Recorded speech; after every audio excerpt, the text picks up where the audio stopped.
Good evening. And welcome to the evening version of the Committee on Ways and Means. Committee Secretary, will you please call the roll? Assemblywoman Anderson. Present. Assemblywoman Backus. Present.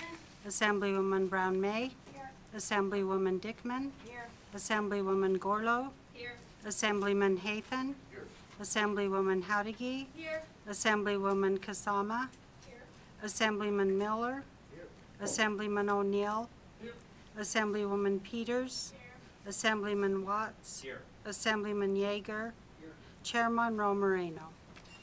And I am here. Thank you all for joining us. We have a full house here in Carson City, and I believe we have an overflow room, a full house in Las Vegas. And if you'd like to join us by phone to make public comment later or testify later, our call-in number is 888-475-4499. Our meeting ID is 814-7803-8922, and then press pound.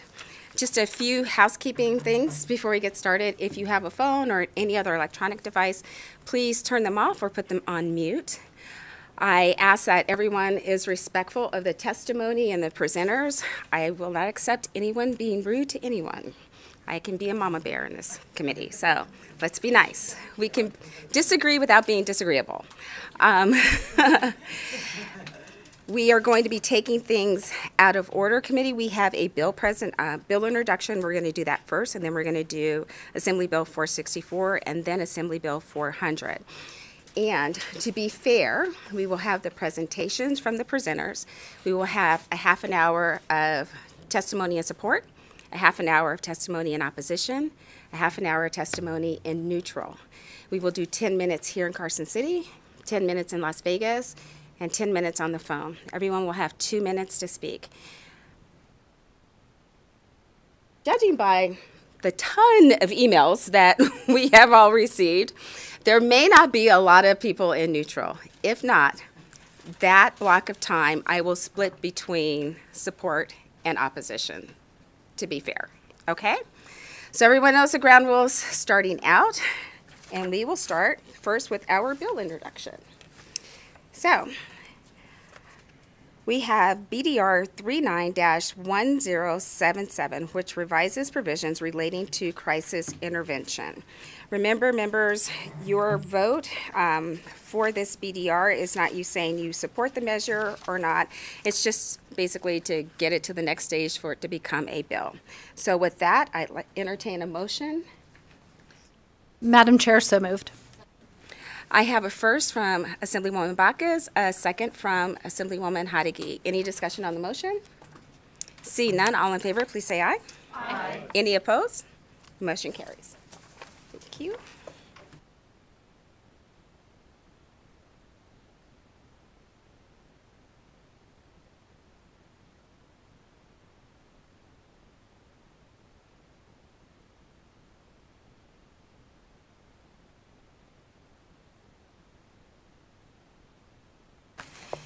Awesome. Now to our next item on the agenda. We'll open the hearing for Assembly Bill 464 and invite our Director of LCB to the table. AB 464 makes an appropriation to the Legislature Fund for costs relating to anticipated building renovations. Good evening. You can start whenever you're ready. Thank you, Madam Chair. For the record, my name is Brenda Erdos, LCB Director, and I have with me Dan Rushin, who is our CFO. I hope that you have in front of you the mock-up for AB 464. I think we told you about the initial appropriation request at our last meeting, and we have asked to amend it, as shown in the mock-up, to add another $500,000. The idea here is so that we can continue to do the planning, design, preparation of buildings for users, some minor tenant improvements, and property management during this time before July 1st. To get us a little bit of a head start if we can. And I would point out to you that in the bill, In subsection 2 of section 1, it clearly states that anything that we don't spend on or before June 30th, 2023, will be reverted to the state general fund, not the legislative fund, to ensure that we're in compliance with the Education First constitutional provision. I'm happy to answer any questions that you may have. Thank you so much for the presentation. Members, any questions? Wow, they're saving themselves. So, if not seeing any questions, then we will go to testimony and support. Thank you for the presentation. Is there anyone here in Carson City that'd like to testify in support of Assembly Bill 464? Seeing none, is there anyone in Las Vegas that would like to testify in support of Assembly Bill 464? Seeing no one move up to the table, BPS, do we have anyone joining us on the phone line that would like to testify in support of Assembly Bill 464?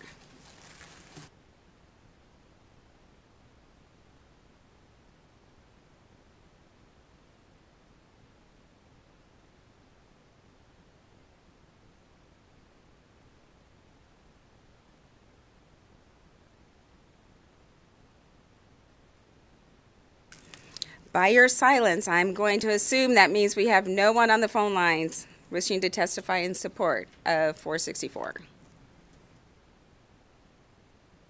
Okay, so we'll Sorry, move Chair, we had a little technical difficulty there. Okay. If you'd like to testify in support of AB 464, please press *9 now to take your place in the queue.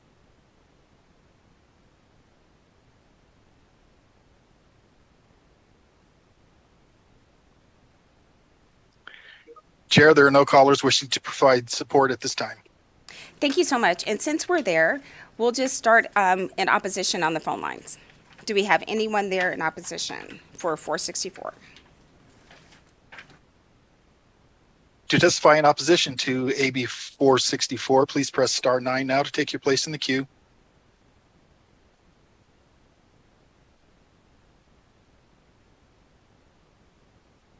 Chair, there are no callers in opposition at this time. Thank you so much. Is there anyone in Las Vegas that would like to testify in opposition of Assembly Bill 464? Seeing none, is there anyone here in Carson City that would like to testify in opposition of 464? Seeing none, we will move to neutral. Is there anyone here in Carson City that would like to testify in neutral of Assembly Bill 461? Seeing none, is there anyone in Las Vegas that would like to testify in neutral of Assembly Bill 464? Seeing none, and I assume there's no one on the phone line that would like to testify in neutral 464, correct? To give neutral testimony on AB 464, please press *9 now to take your place in the queue.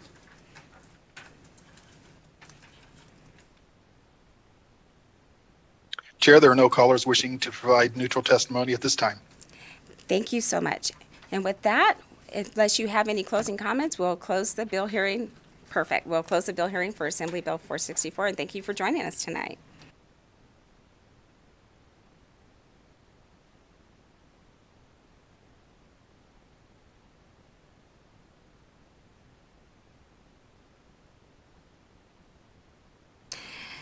The next item on our agenda is Assembly Bill 400, which revises various provisions relating to education, and we will invite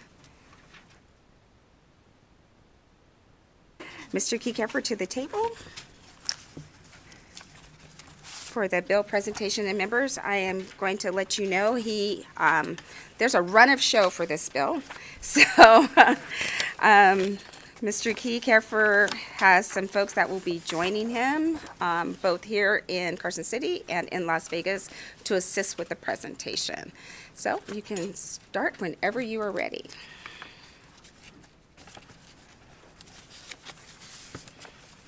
Thank you, Madam Chair. Members of the committee,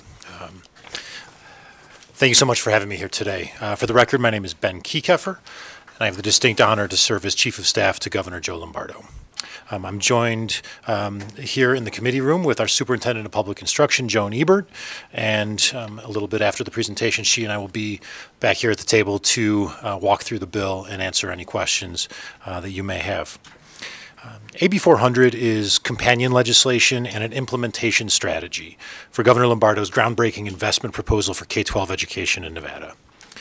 As you all know, the governor's budget proposal includes $2 billion in new funding for K-12 education spending, fully funding the equity weights in the pupil-centered funding plan, while still providing $1.2 billion in new funding for teacher raises, supplemental supports, extended instruction time, and wraparound services for students, among other services that can be provided.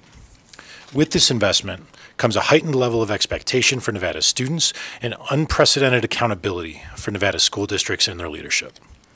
We cannot set high expectations and demand accountability, however, without providing the fiscal and policy support necessary for success. Governor Lombardo's budget proposal and the various components of Assembly Bill 400 are intrinsically linked and together provide the financial and policy support necessary to ensure that every Nevada student is successful and they are prepared for whatever is next in their lives. The components of Assembly Bill 400 are easily divided into 4 primary topics: school choice, early childhood literacy, accountability, and teacher pipeline. I'm going to bring up several panels of individuals here who are here to testify in support of this bill as a part of the presentation, Madam Chair. And following brief remarks by these supporters of the bill, the superintendent and I will walk through the legislation and be prepared to answer any specific questions that you may have. I believe the first group of individuals are going to be down in Las Vegas, Madam Chairman. Thank you so much. I believe the first group is John Veladita with CCEA, Peter Guzman, and Glenn Christensen. You each have 2 minutes in this block for a total of 6 minutes.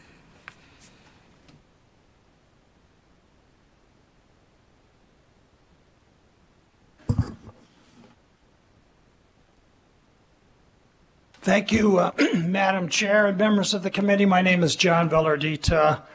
I'm the Executive Director of the Clark County Education Association, representing 18,000 educators in Clark County. Governor Lombardo has asked my organization to present on some very specific pieces of AB 400. CCA strongly supports accountability where student outcomes must improve. Nothing, however, will improve student outcomes more than having a qualified teacher in every classroom. We currently have a crisis of vacancies. Over the next 10 years, we're going to need 14,000 educators just in Clark, 19,000 over the same period of time statewide. That then brings me to the sections of AB 400 that I've been asked to discuss. AB 400 provides solutions to our current educator vacancy crises, as well as investments in early childhood literacy. So I want to go through those. AB 400 provides the funding mechanism to the educator pipeline outlined in AB 428, a bill that's carried by Vice Chair Bacchus that's in the Ways and Means Committee. Section 15 and 54 of this bill create a real and lasting funding system to sustain this pipeline. Building off the framework of the successful pupil-centered funding plan, Sections 15 and 54 of this bill dedicates a certain amount of excess funding to the educator pipeline. It works like this. Whenever automatic funding for the education stabilization account exceeds 15% cap on that account, which it has at this moment, some of that excess money would fund the educator pipeline now as well as in years to come. The marriage between AB 400 and the AB 428 pipeline bill goes further, and it's demonstrated by Section 26 of this bill that specifically matches the 12-credit dual enrollment mandate found in AB 428. I want to end on this piece, the pipeline, that it's imperative that we finally build this pipeline that we ensure is sustainable for years to come. The governor's proposal around AB 40 finds a long-term funding solution for it, and it's a match made with policy as well as funding. Section 79 of this bill addresses a critical labor shortage, and briefly, It basically allows veteran teachers who have retired to return to the classroom immediately and not jeopardize their hard-earned retirement benefits. We're not going to fix our educator vacancy crises with any one strategy. This is an approach that tries to find an immediate fix, and it can have an immediate effect on our high vacancy schools as they exist today. And then finally, Section 11, 14 through 14 of this bill invests significantly in early childhood literacy. Early childhood literacy in pre-K and kindergarten is foundational in a child's education. Sections 11 through 14 of this bill helps fund and jumpstart programs for early childhood literacy. We will never see improvement in student outcomes without dedicating more time to student instruction, and the early childhood literacy plays a critical role. We're working with other legislators on other legislation during this session, but we believe sections 11 through 14 of AB 400 are absolutely critical for a foundation for a student's education. And with that, I'll pass that on to my colleague. Thank you. Remember to state your name for the record and spell your name so we get it right. Good to see you. Hello, my name is Peter Guzman. I have the privilege of being the president of the Latin Chamber of Commerce. That is PETERGUZMAN. The LCC is in full support of AB 400. Out of respect to how many people want to testify today, I'm going to keep this as short as I can. As I said, the LCC is in full support of AB 400. Governor Lombardo has made the single largest investment in K-12 education, and more importantly, raising the bar on expectations and accountability to a level not yet seen in Nevada. Governor Lombardo has among the most aggressive school choice agendas we've seen across the country, and this bill proves just that. This bill ensures that every child has access to the best education possible and empowers Nevada families to choose what education model is best for their child's needs. We must trust parents more when it comes to the needs of their children. Lastly, and most importantly, this bill prioritizes early childhood literacy and reinstitutes the pivotal educational program Read by Grade 3, which has been proven to give students a better chance at success and at life. This is personal because in all of my work with prisoners and offenders, there's one common thread, and that is the lack of reading. This is something we can absolutely fix.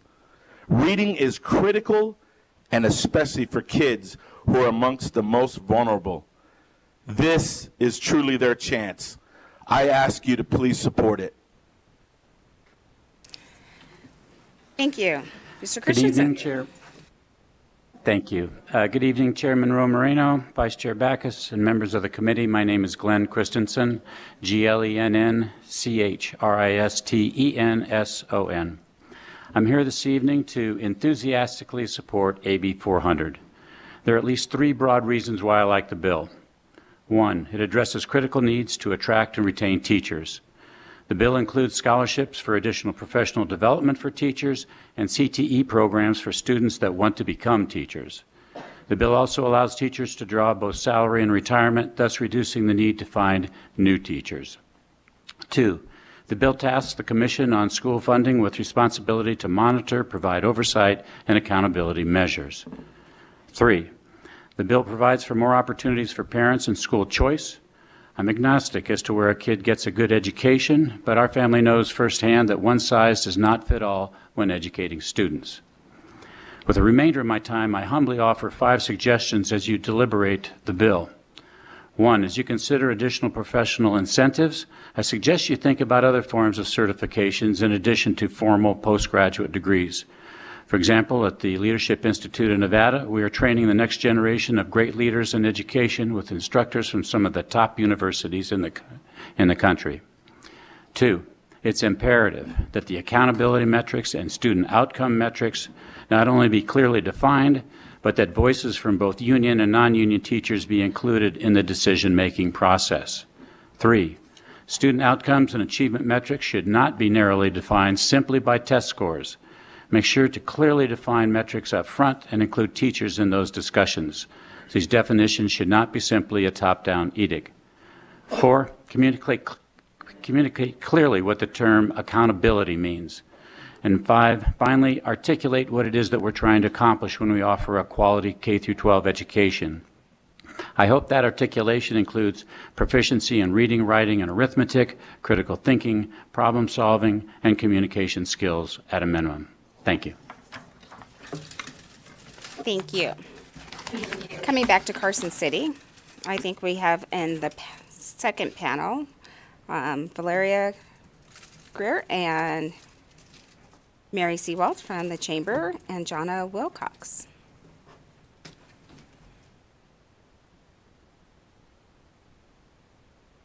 Good evening. Remember to state and spell your name for the record. Hello, my name is Valeria Gurr, Valeriagurr for the record. I'm a senior fellow for the American Federation for Children and the head of the School Choice Coalition. We are in support of AB 400.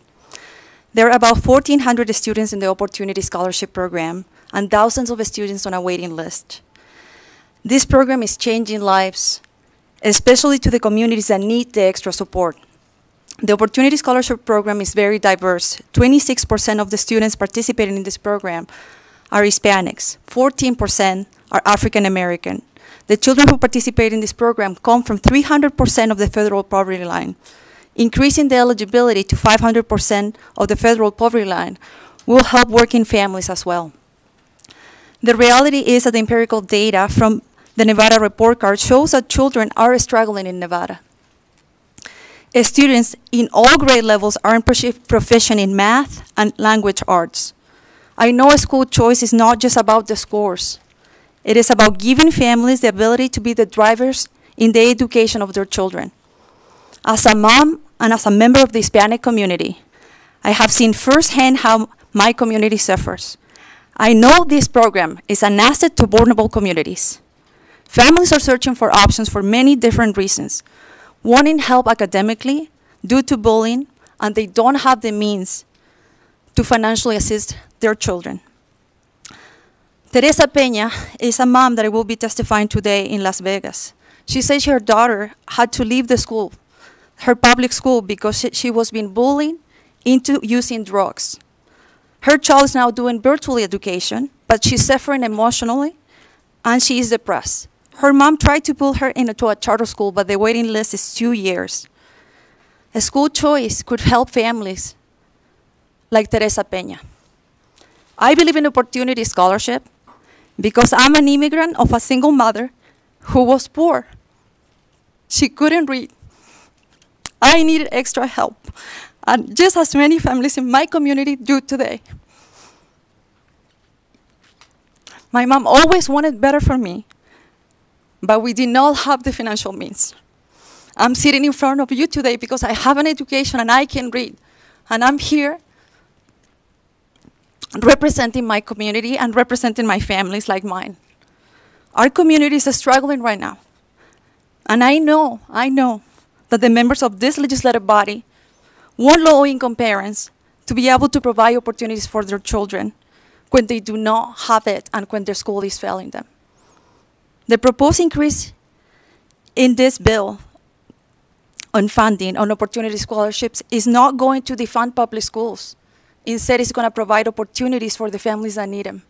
I beg you to please support our families and support AB 400. Thank you. Thank you. Go ahead. I don't want to follow that. Good evening, Chair Monroe Moreno, Vice Chair Bacchus, and members of the committee. It's great to see you tonight. For the record, my name is Mary Beth Seawald. It's spelled M-A-R-Y, capital B-E-T-H-S-E-W-A-L-D.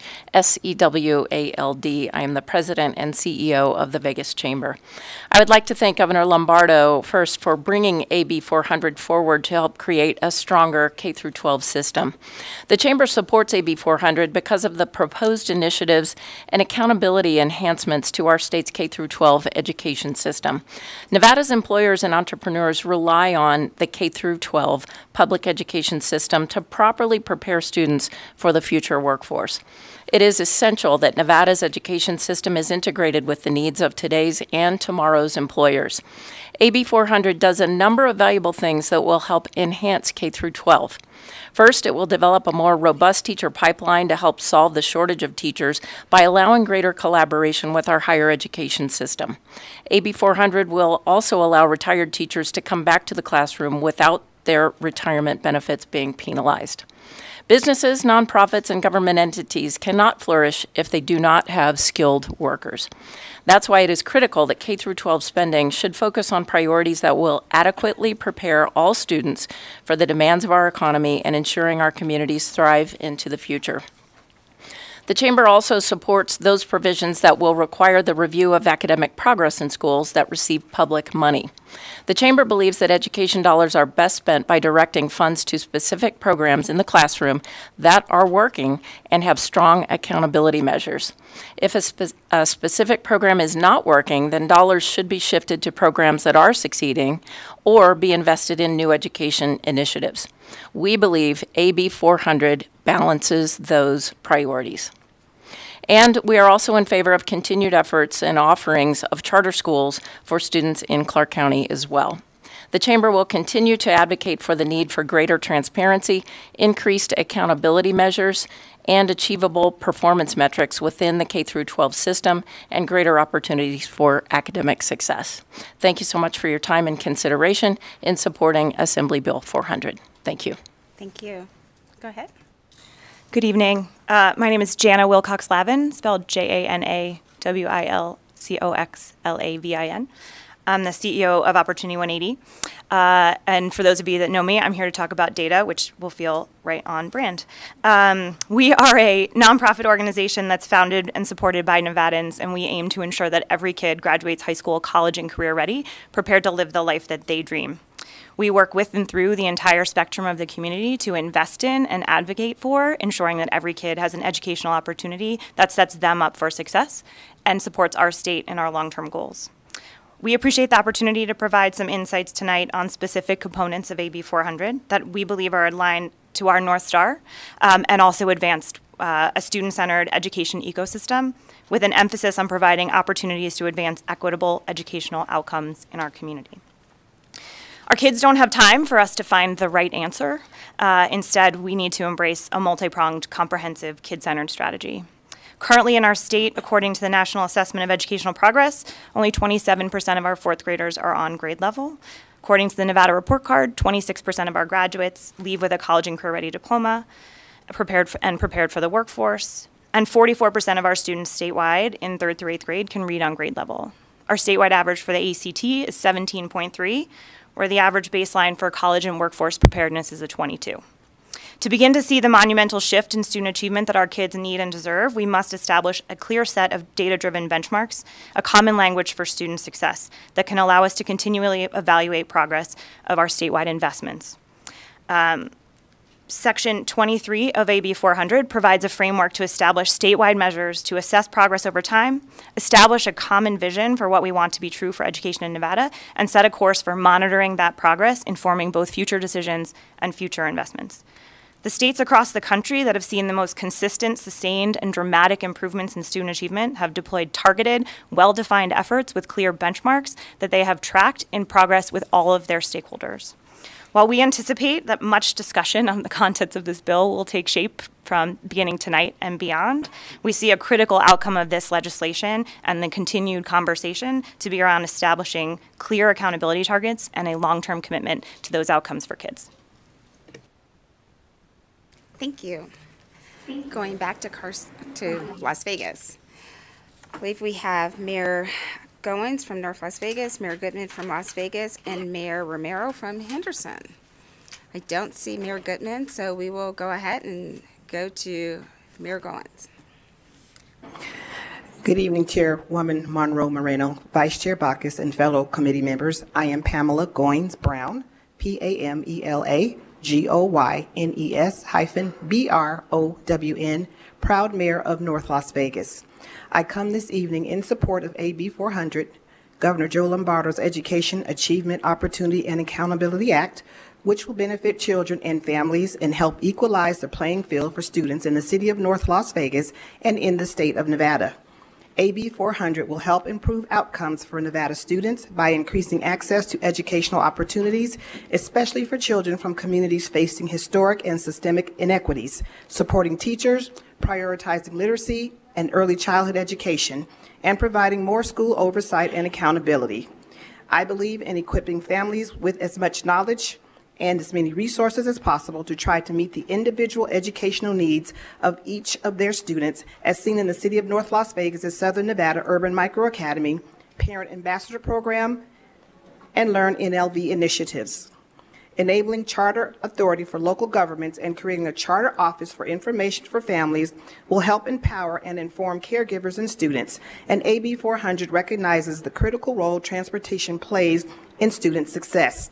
The Education, Achievement, Opportunity, and Accountability Act will lead to higher achieving schools and better outcomes for students and will benefit Nevada children and families and in education as a whole for our state. I fully support the governor in advancing AB 400, and I encourage the legislature to support this bill as well. Thank you very much.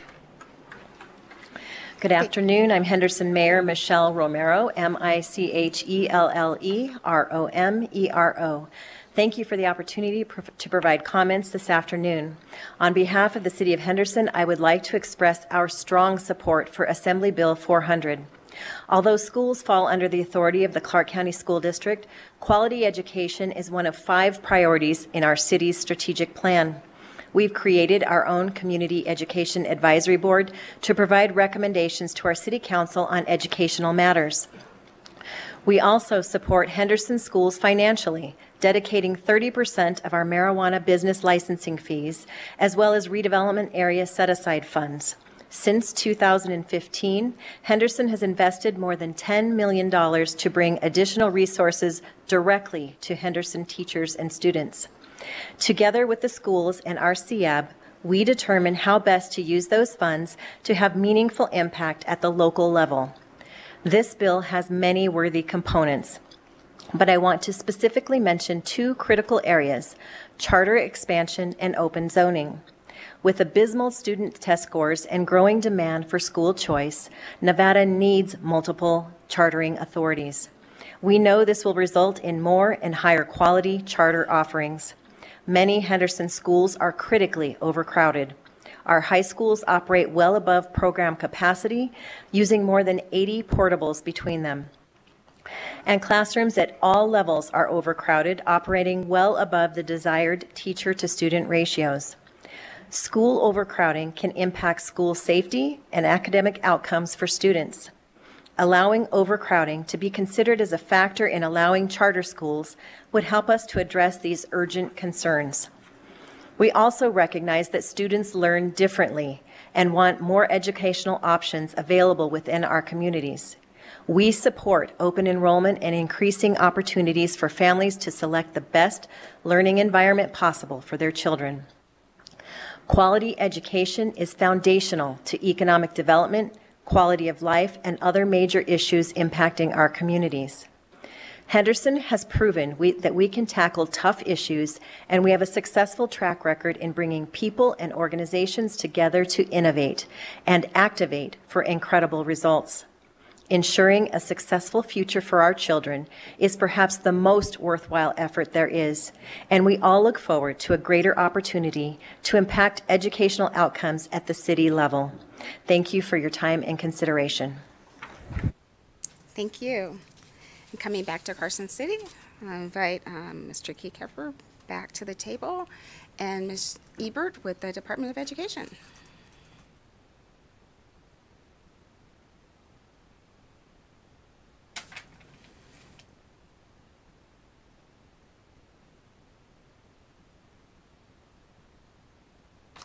Thank you, Madam Chair. Ben Keykefer for the record, Chief of Staff to Governor Joe Lombardo. Certainly appreciate the opportunity and the indulgence to allow some of the many groups and individuals who support this bill to be a part of this presentation. It was hard to sort of cool people down a little bit, but appreciate the opportunity to give a little sampling at the start of the breadth of support for Assembly Bill 400. And the bill obviously has a significant amount of content across a fairly diverse group of subjects related to K-12 education. And rather than go line by line through the bill, which is sort of a disjointed process, my presentation breaks down the legislation into primary chunks that I referenced earlier, and the first of those is school choice. One of the foundational pieces of Joe Lombardo's campaign for governor was his support for school choice, and AB 400 delivers on that promise by offering an aggressive expansion of school choice in Nevada, giving parents across the state more options when it comes to their children's education. To Governor Lombardo, school choice is not just one thing, and this bill reflects that. It includes growth in private schools, in charter schools, and traditional public school options for families, while also creating the Office of School Choice within the Department of Education. The first big piece of this legislation is on opportunity scholarships.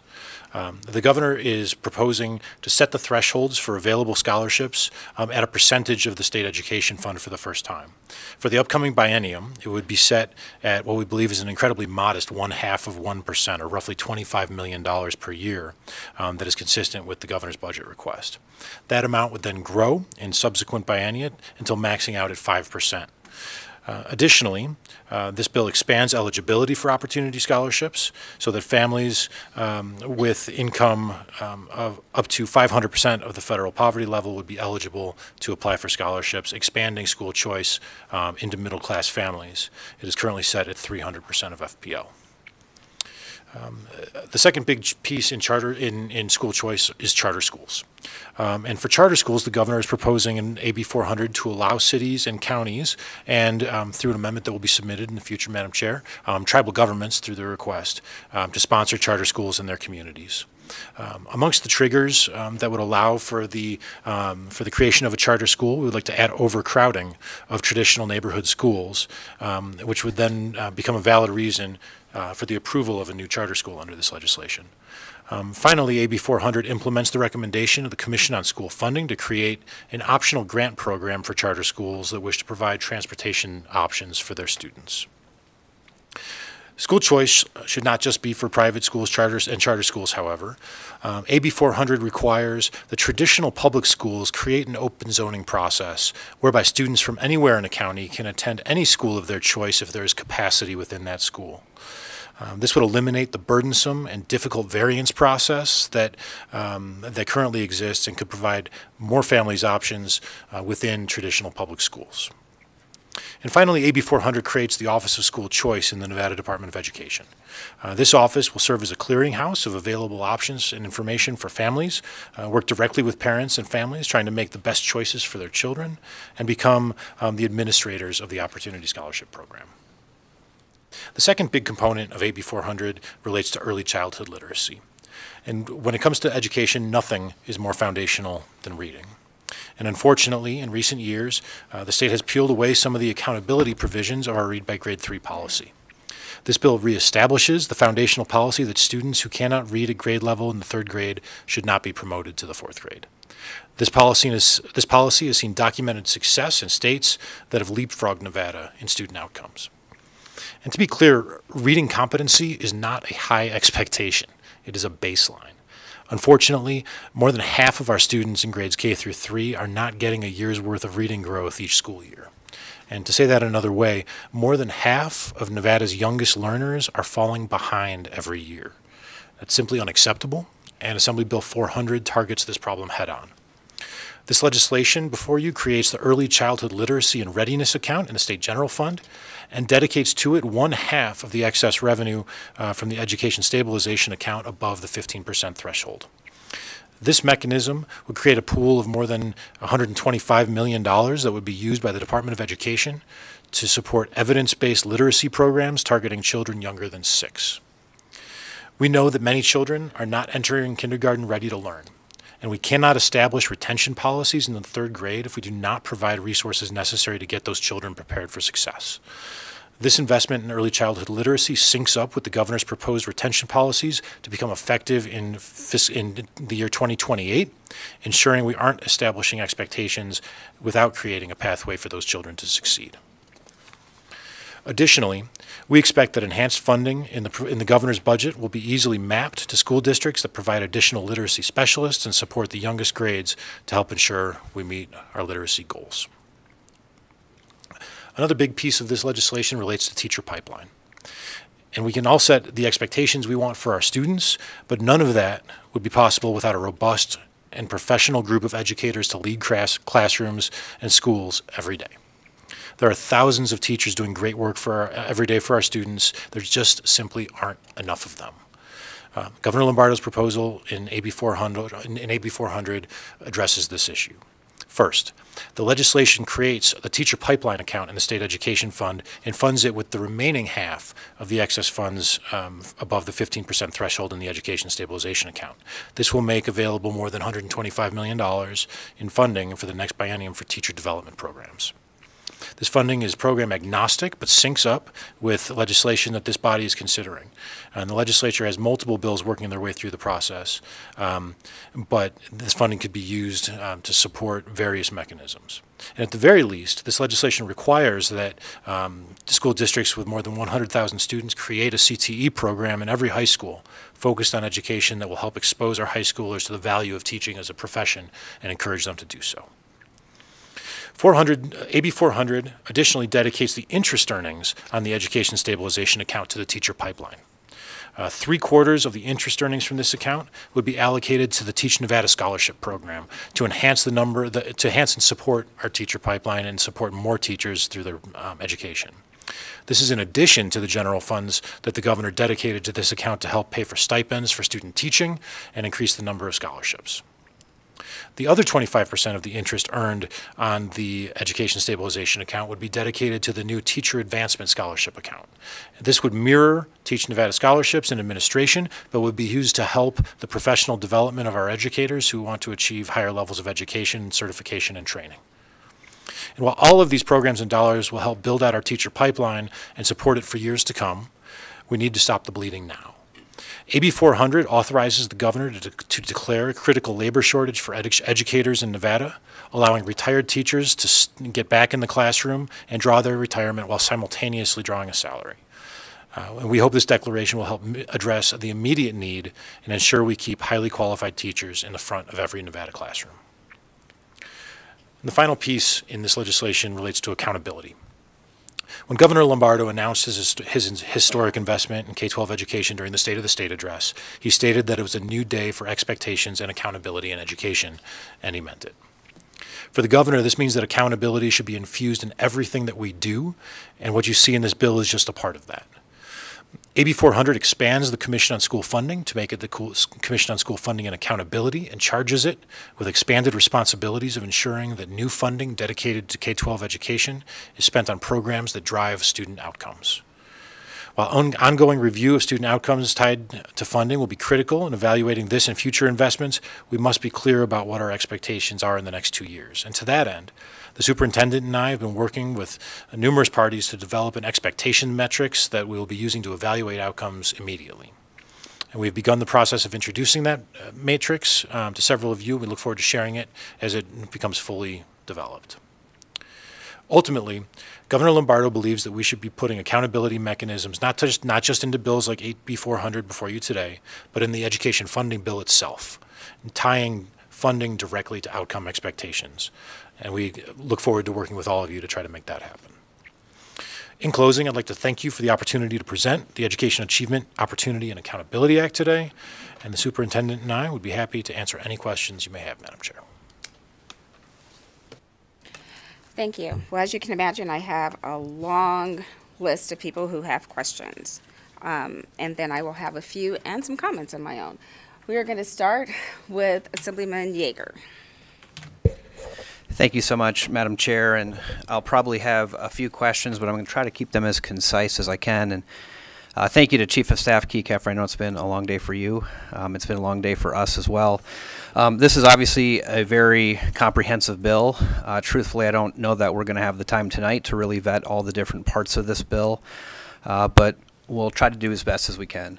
The first thing I wanted to note before I ask questions was we had some talk about the funding formula and the historic amount of funding going into education this session, and I think that's absolutely true, but also want to recognize that that's a function of the pupil-centered funding formula passed in 2019 by this legislature when you were here and signed by Governor Sisolak. So a couple of questions that I had. Just wanted to confirm that despite the historic funding, which I think is upwards of $2 billion to education, the state is still not at the level of funding recommended by the Commission on School Funding to get us to the national average, even with the investment we're making in the proposed budget this cycle. Ben Keycaffer for the record, Madam Chair, through you to Speaker Yeager, and I would allow please ask the superintendent to correct me if I'm wrong, but I believe that the Commission on School Funding created a 10-year pathway to get us to their designated target level, and in this 2-year budget proposal, we spring forward about 5 years in that funding pathway. So are we 10 years down the road of where they set us to be? No, but we cut it in about half. And if I may, Madam Chair. Certainly agree with that statement. I think certainly we're better off than we thought, but we still have a ways to go. I had a couple specific questions about Section 48 of the bill. That's the Opportunity Scholarship, essentially the tax. I think Section 48 is the qualifications. And so the first question I had was, it looks like you're doing two things. The governor's proposing to do two things in that section. Number one, to basically allow more people to qualify for the scholarships. Right now it's 300% of the poverty level, and the proposal is to take it to 500%. Are you able to comment at all on what kind of income level we would be talking about, say like a family of 4, what is 500% of the poverty level? I don't know if you knew the answer to that, or if you could give me some context on what that might look like in terms of actual income. Absolutely. Ben Keycaffer for the record, Madam Chair. And as I stated in the remarks, this is an effort to expand opportunity scholarships into middle-income, working-class families, and we believe it does that. So 2022 federal poverty guidelines for a family of 4, the current threshold of 300% of the federal poverty level would be $83,250. 500% of the federal poverty level would take that to $150,000 for a family of 4. Thank you, Madam Chair, if I could.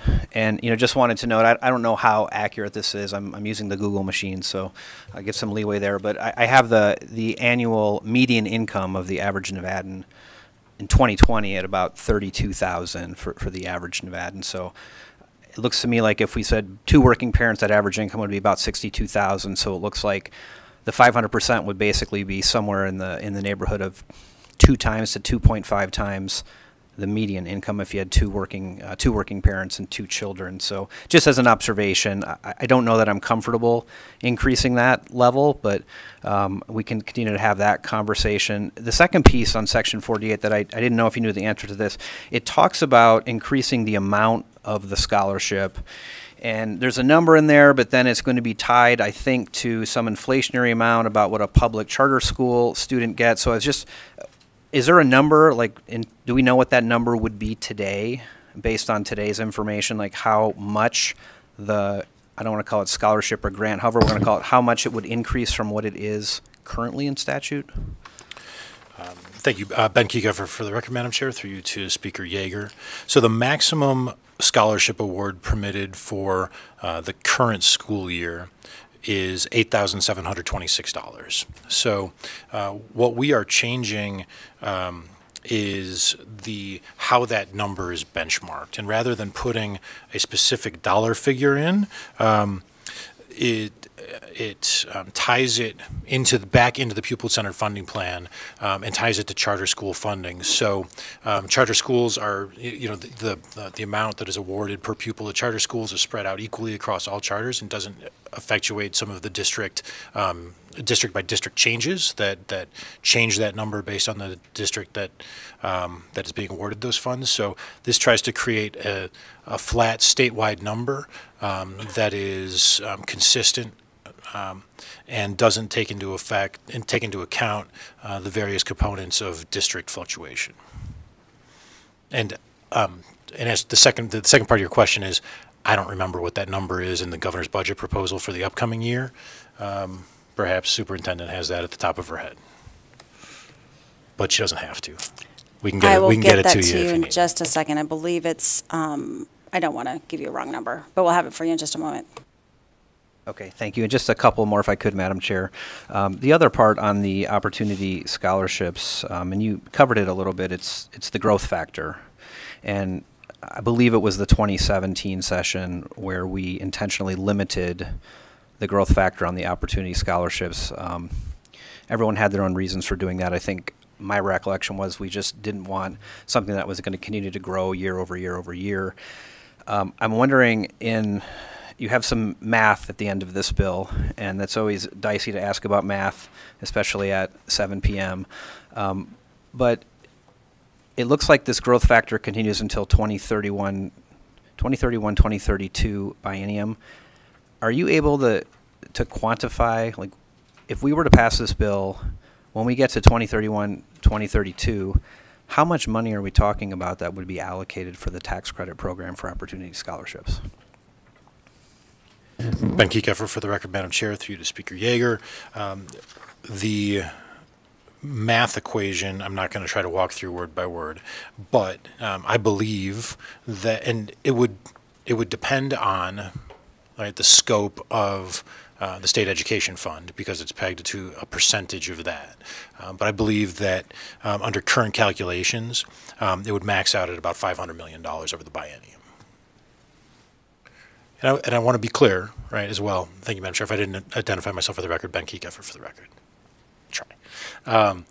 This is not money that comes out of the state education fund. This is additive spending for K-12 education in our state.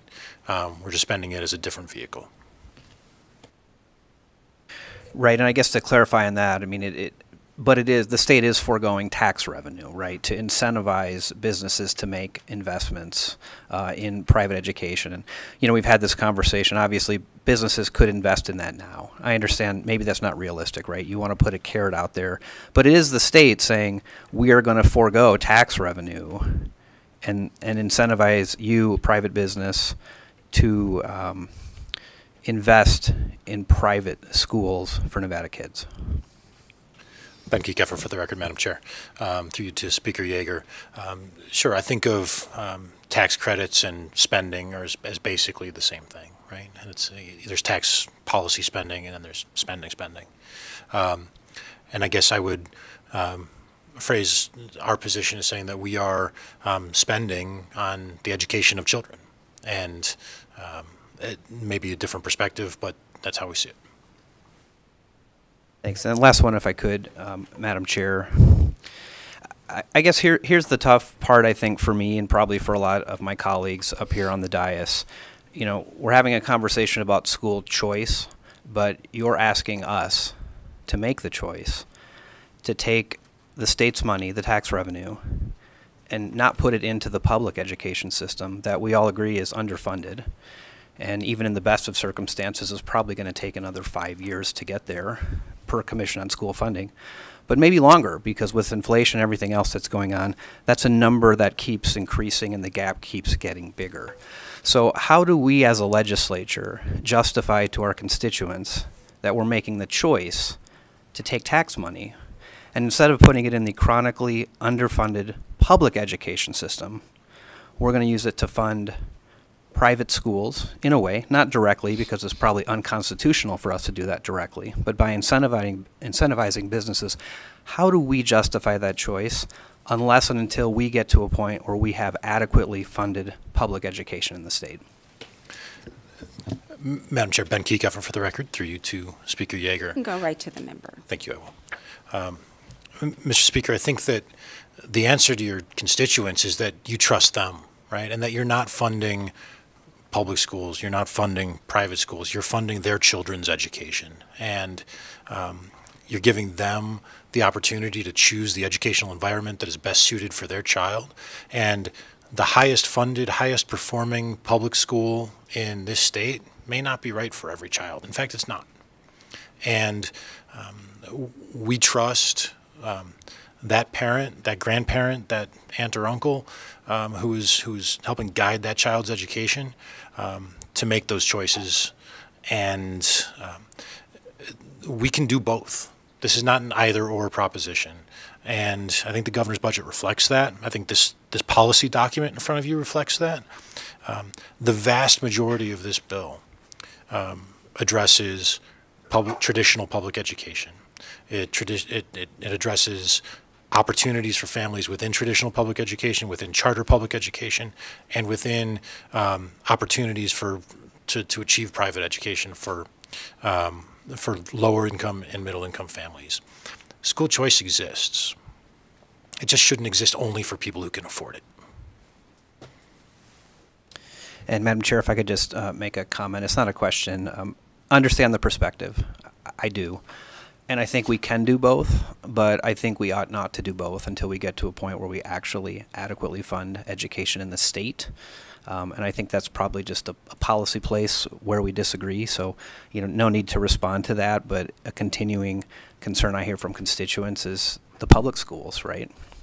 And I would love to give them a chance to be adequately funded before we start having the conversation of using state tax dollars, sending those state tax dollars to private schools. But again, we'll probably just agree to disagree on this one.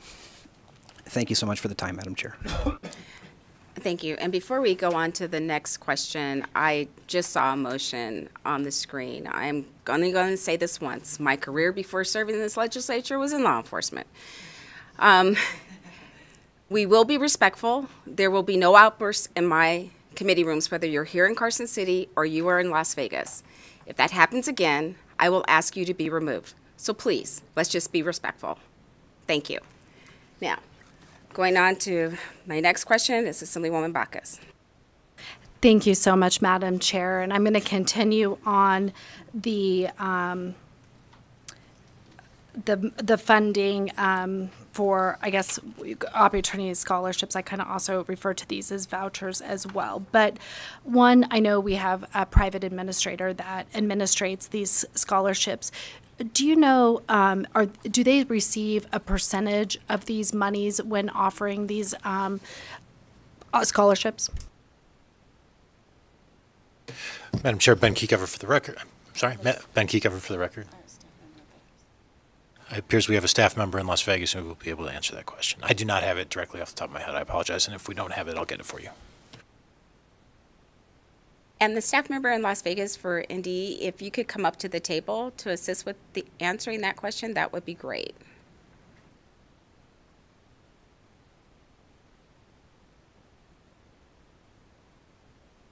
Good evening. Go ahead and state your name and spell your name for the record. Good evening. My name is Barbara Bidell, traditional spelling of Barbara, last name Bidell. I work for the Nevada Department of Education in the Office of Student and School Supports, supporting private schools. If you could restate the question, that would be terrific. Absolutely. I hope that's okay, Madam Chair. Happy to do that. And you may be the person I have a couple questions for. So one, I was trying to understand, I understand that we heard Opportunity 180 present today. I understand there's private institutions that are the ones that raise funds and also divvy out the scholarships. And I was curious if they had a set percentage of funding that they receive to administer the program. So what happens is, the way the program works is that the scholarship grant organizations, there are 6 of them, that are registered with the state, actually distribute the funds to the private schools themselves. So as far as a percentage is concerned, there is no specific percentage. There's a maximum scholarship amount that they are allowed to receive from local businesses, from businesses in Nevada. and they distribute as they get those in. Does that answer your question? Not really, Madam Chair. May I clarify? I was curious, obviously, it's a business of administering these loans. And so I was curious, I know we've talked a lot about federal monies where, like for COVID example, entities were able to maintain a 10% administrative fee. And I was kind of curious on that, how much, if you knew if it was a certain percentage that they were able to maintain off of the monies that they raised to divvy out to these grant programs. I see what you're saying. Yeah, there is a certain percentage. I would have to look that up, though. I do not have that off the top of my head. Would it be possible that it's 5% of the amount?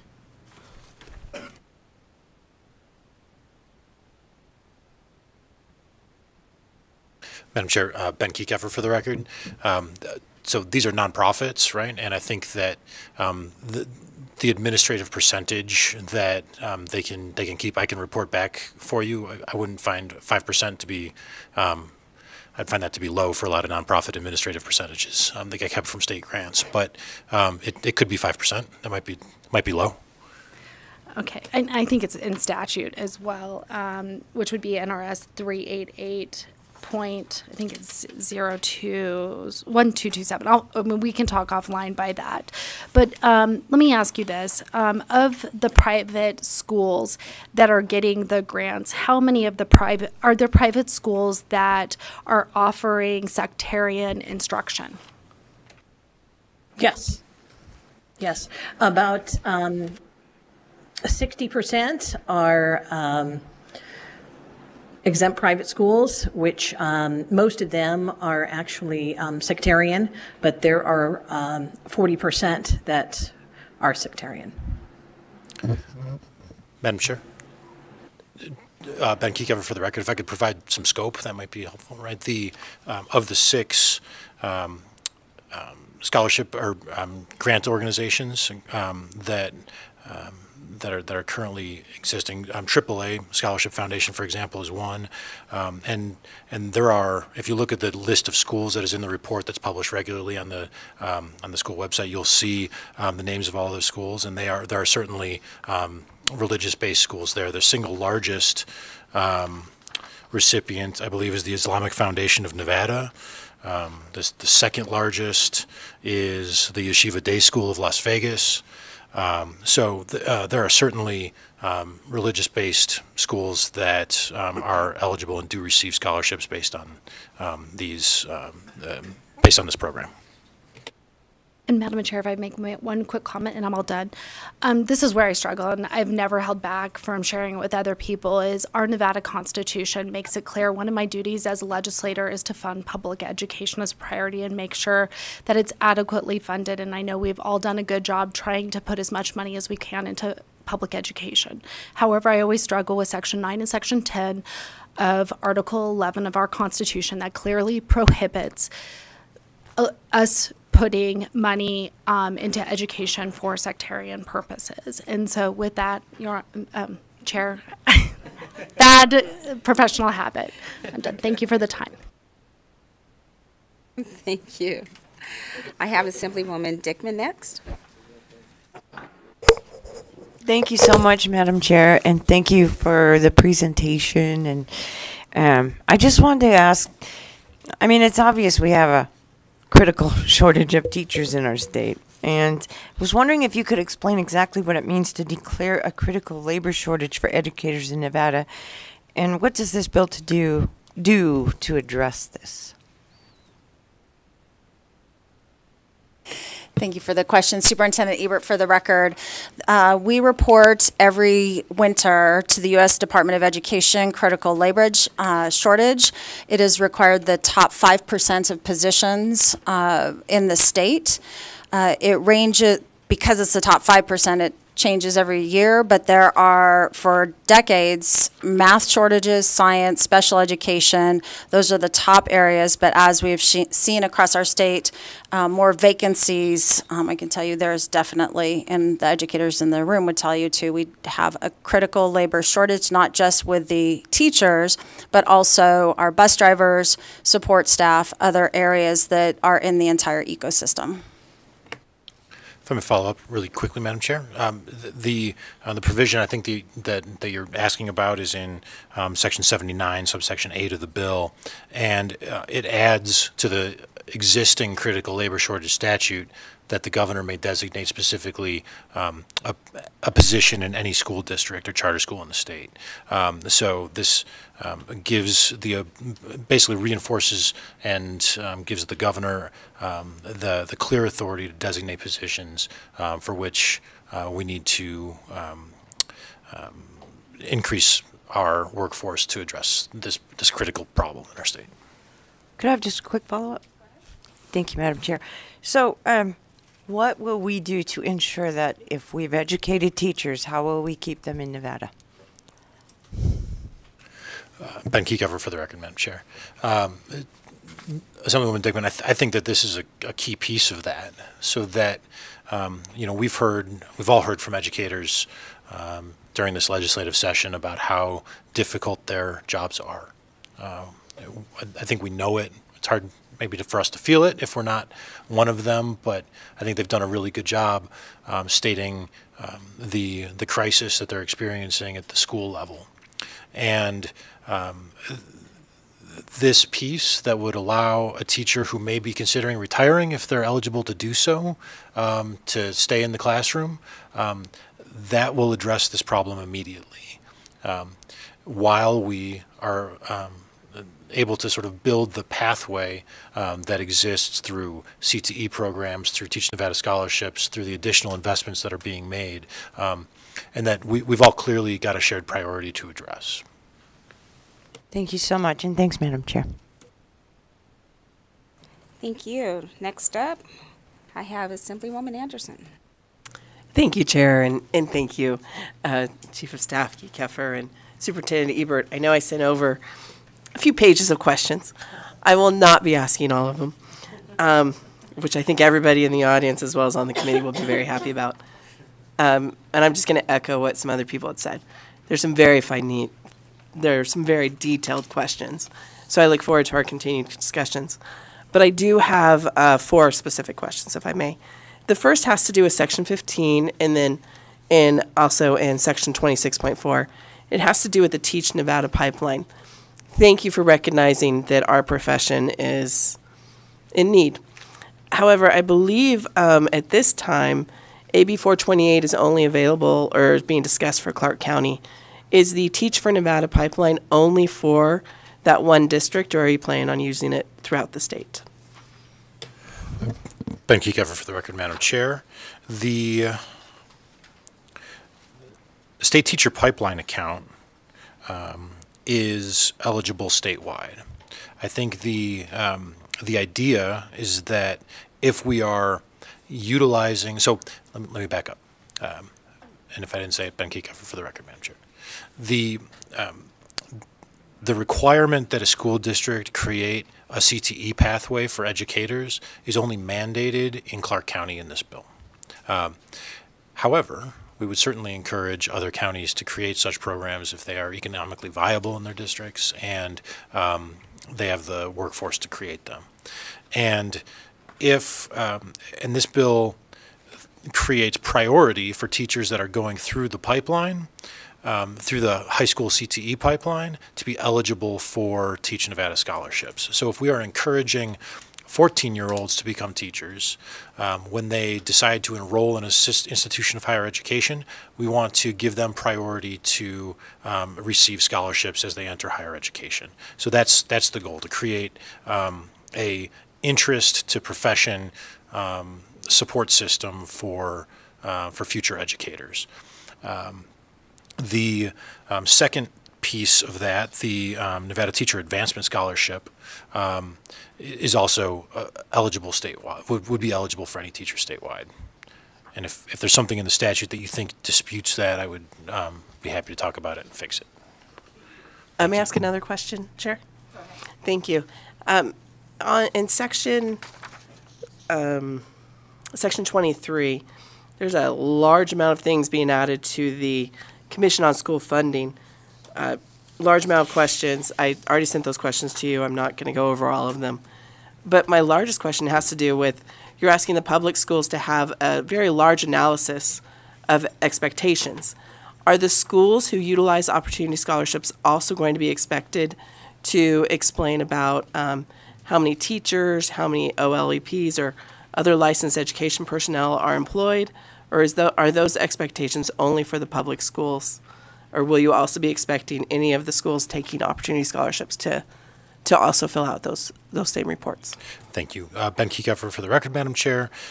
In Section 23, if you look down in where the additional language comes in paragraph F of subsection 1, it specifically adds language that captures schools that are funded through opportunity scholarships. That's at the top of page 32 in what is called the Nevada Educational Choice Scholarship Program.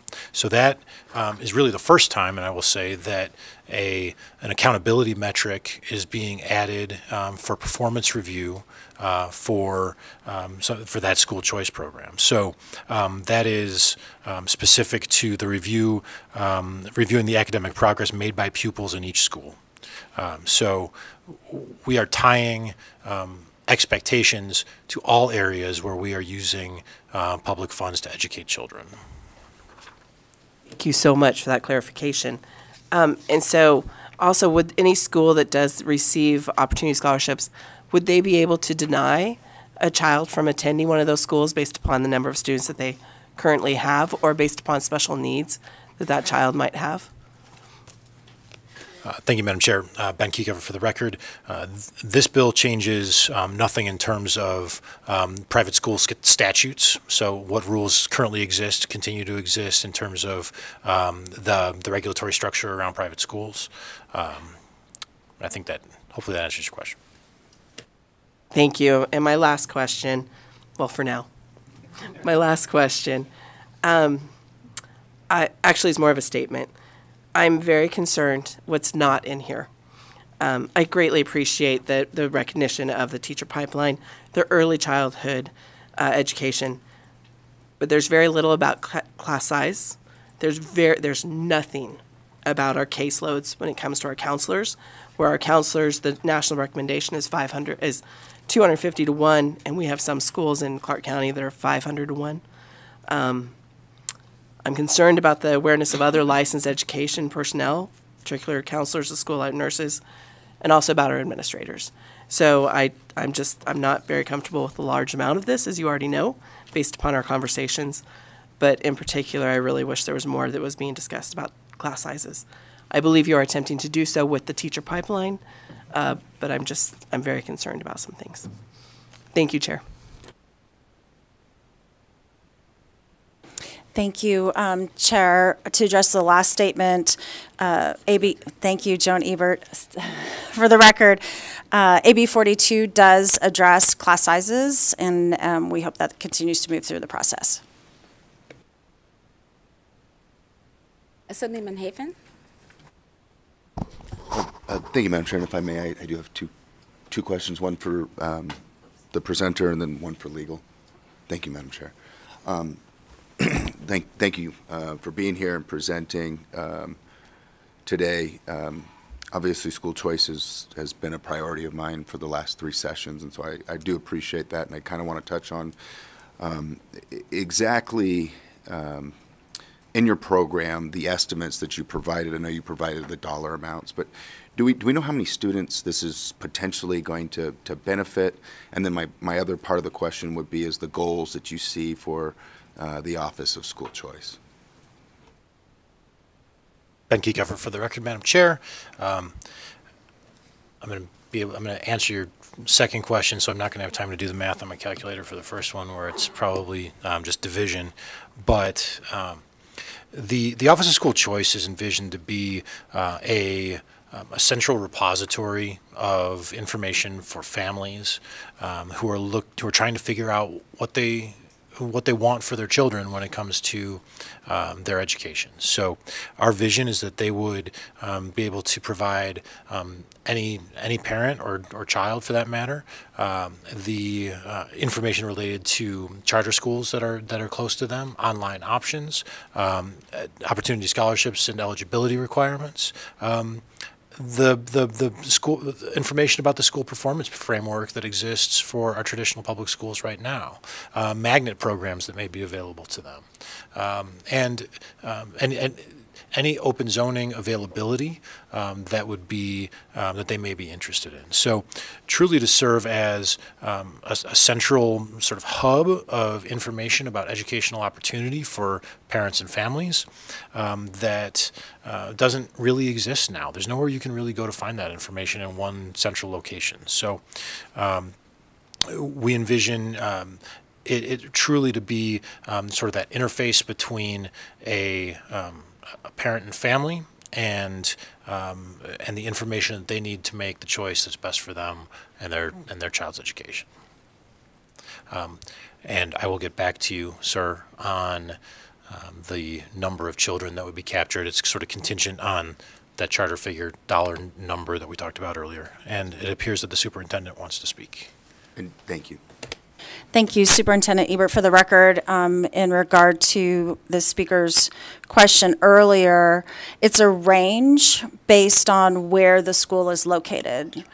Just like the pupil-centered funding plan, based on our various locations and resources within. So the range for the funding would be anywhere between $8,613 and $12,491. If you took the Central Las Vegas component, it is $8,665, which is actually lower than the current amount of $8,726. I stand corrected in one of my previous statements, Madam Chair. Thank you. Thank you. Just quick legal question.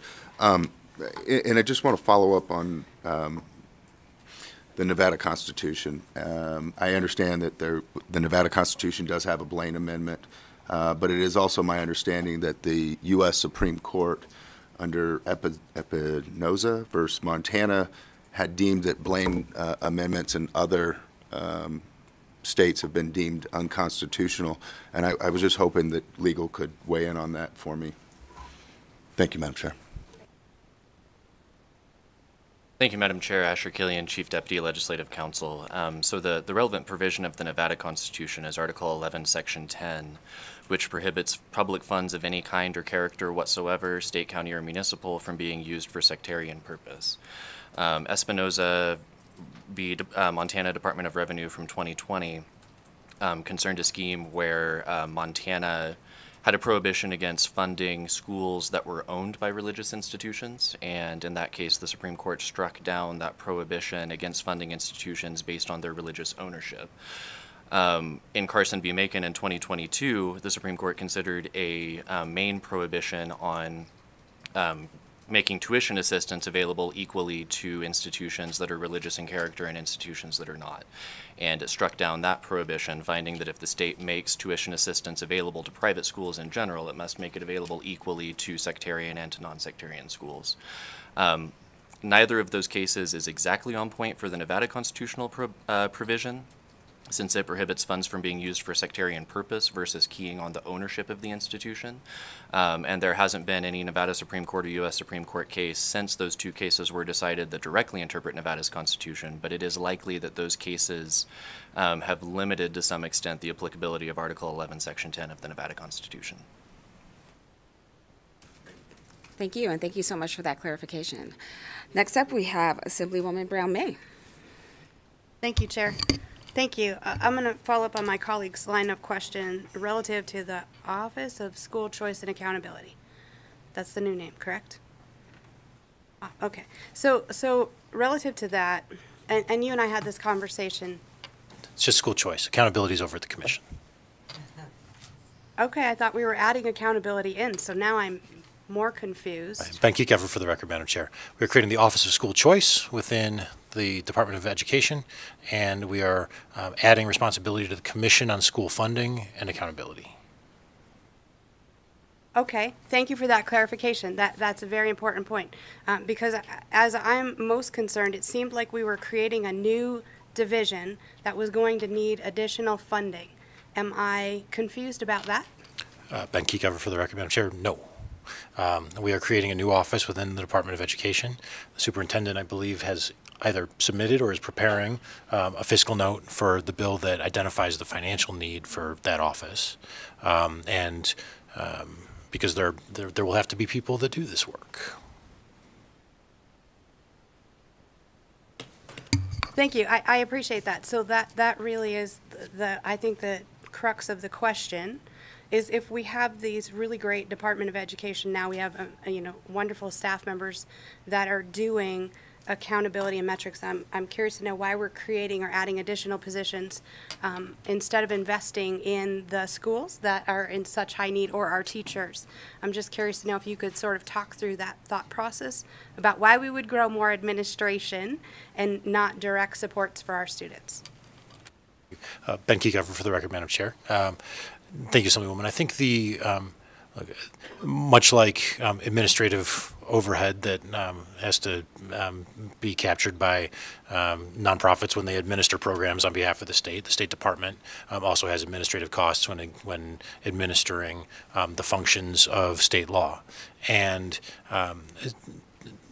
I was just down in a hearing in Senate Government Affairs where we were talking about our 24% vacancy rate in the state and all of the significant work that we have to do as a state, and it requires people, right? It requires, and we have great people who work for the state, great people who work for the department, and I think it would be unfair to the people who are at the department now to put this additional burden on them, an entirely new program, new workload, new office, and say that you just have to absorb it. I think that if we want this work to be done, we need to create the people to fund it. And I don't think that the value of providing information to families is an offsetting factor from investing in on-the-ground education. I don't think they're mutually exclusive. I'll stop there. Thank you. Thank you. And just one follow-up then relative to that, and I appreciate your comments. Have you identified then key performance indicators or metrics at which this specific division would be held accountable?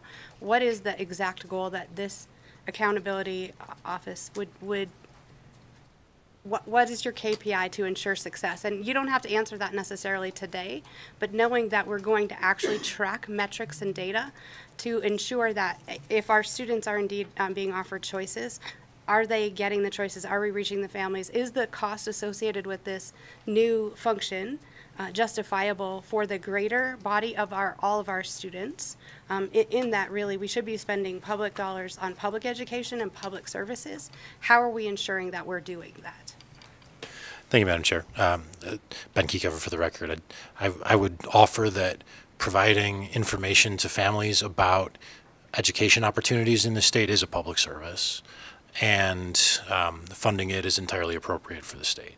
But in terms of performance metrics for the office, I look forward to developing those and tracking how many families we interact with and how many children we help facilitate educational outcomes for. I think that's great. Thank you so much, and thank you for those questions. Members, this is a fiscal committee. However, this bill did not have a policy hearing. That's why we're having policy discussions in a fiscal committee. And along those lines, there was a fiscal note of $0 that was prepared by the Department of Education on April 3rd, and then we did receive an additional fiscal note today. And on that fiscal note, if you haven't had an opportunity to pull it up, for FY23 and 24, it's $1,540,888 for fiscal year 24-25. For that biennium, it's $1,787,147. So if you didn't get an opportunity, that was uploaded today. My question for you, Superintendent, when you said, when Mr. Keycapper said there was a fiscal note coming, is it this fiscal note? Will there be an additional fiscal note, as this said? Superintendent Ebert, for the record, this is the fiscal note that Chief of Staff Keycapper was speaking of. Okay, thank you. All right, next up, we have Assemblywoman Kasama. Thank you, Chair. Thank you, Mr. Keycapper, for presenting this great bill from the governor. I know many of us feel that the status quo is no longer where we can remain, and that we need choice for our families and we need hope for our state. And I applaud the bold decisions to work towards bold outcomes for our state. And I do have two questions that I'd like your input on. I was curious why there was a delay for the read by three retention provisions until 2028. Thank you, Ben Keycapper, for the record, Madam Chair. And I need to point out that the implementation date of 2028 for the read by grade 3 retention provisions, which are in, I think, Section 71 of the bill, is not correct in the version that's presented to you. The governor stated in his State of the State that he had a 5-year implementation plan, and the retention provisions, I think, have an effective date in the bill of July 1st of 24. So that is a matter that I'll have to propose an amendment to you, Madam Chair, to correct as we move forward on the bill. However, that 5-year implementation deadline is tied to the governor's proposed investment in early childhood literacy. The sort of cohort of preschoolers that we are targeting through the governor's budget request and through the investment in the early childhood readiness and literacy account, it would be the first cohort of students that would be subject to the potential retention requirements under this law. So students that are going into 3rd grade next year who had their earliest years impacted by COVID and have not received the enhanced services of the governor's proposed budget and this bill shouldn't be held to that standard. It's not fair to them to hold them to that standard. And we want to have a realistic pathway to success, not flip a light switch and think everything is going to change. So that's why it's a 2028 implementation. Great, thank you. The second question that I have is, with the expansion of the charter schools, do you think you'll have cities and counties lining up to become sponsors of the charter schools? Ben Keycapper, for the record, Madam Chair. I believe the indication that we received from Mayor Romero and Mayor Goins-Brown indicate that they're excited about that opportunity, and they would certainly consider it. And ultimately, it would be a choice that cities get to make as to whether they want to engage in the provision of education in their cities. If they are hearing from their constituents that they are dissatisfied with the options in their neighborhood community schools, and a city wanted to sponsor a charter school to help address those constituent concerns, I think they should be given the opportunity to do so. This bill reflects that. Great, thank you. Thank you. Assemblywoman Hodeggy. Thank you, Madam Chair, and it might just be a couple of questions, if that's okay. Thank you. For my first areas, I want to talk about the Commission of School Funding and the increase. It looks like you're proposing in the bill to increase it by 2 members from 11 to 13, but it also looks like we're increasing some of the functions of the Commission on School Funding, particularly in Section 23 under sub 1F, and then also in Section 2. So Section 1 sub F references NRS 388D.270, which is the schools that the commission will now have to monitor. Do you know how many schools that is? How many schools meet that, fall under that NRS?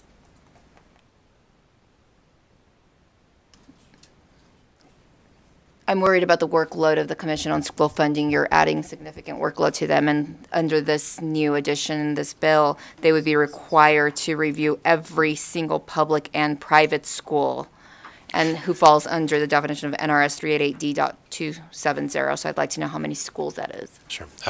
Ben Kiekever for the record, Madam Chair. I'll have to get back to you, Madam Majority Leader, on the actual number of schools. I think the vision is that the commission would create a metric to evaluate school outcomes based on sort of the centrally aggregated data, or centrally collected data, disaggregated,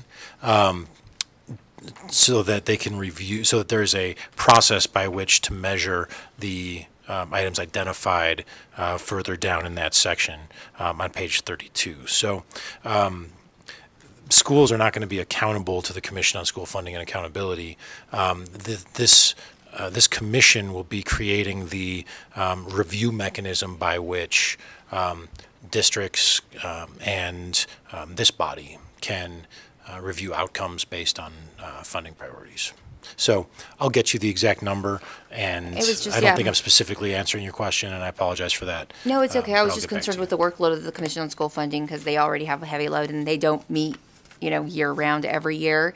And so adding that addition of reviewing every single public and private school in addition to quarterly reviewing every single district, which is the addition of Section 2, having to review the quarterly district reports too. I was just concerned about the workload. But we can move on to my second question, which has to do with, let me get there. It's in Section 25, dealing with the zoning. And so I want you to walk me through. I do not have children in the public school system, and so some of my colleagues might be more familiar with this than I am, but I'd like you to walk me through how that zoning is going to work, because right now it's saying, under sub 2 of Section 25, the establishment of zones pursuant to subsection 1 does not preclude a pupil from attending A, and then we're adding in the new sub F, right? Public schools outside the zone of attendance that the pupil is otherwise required to attend if the public school is not at capacity in the grade or classes required by pupil. But then we go in to list under sub 4 how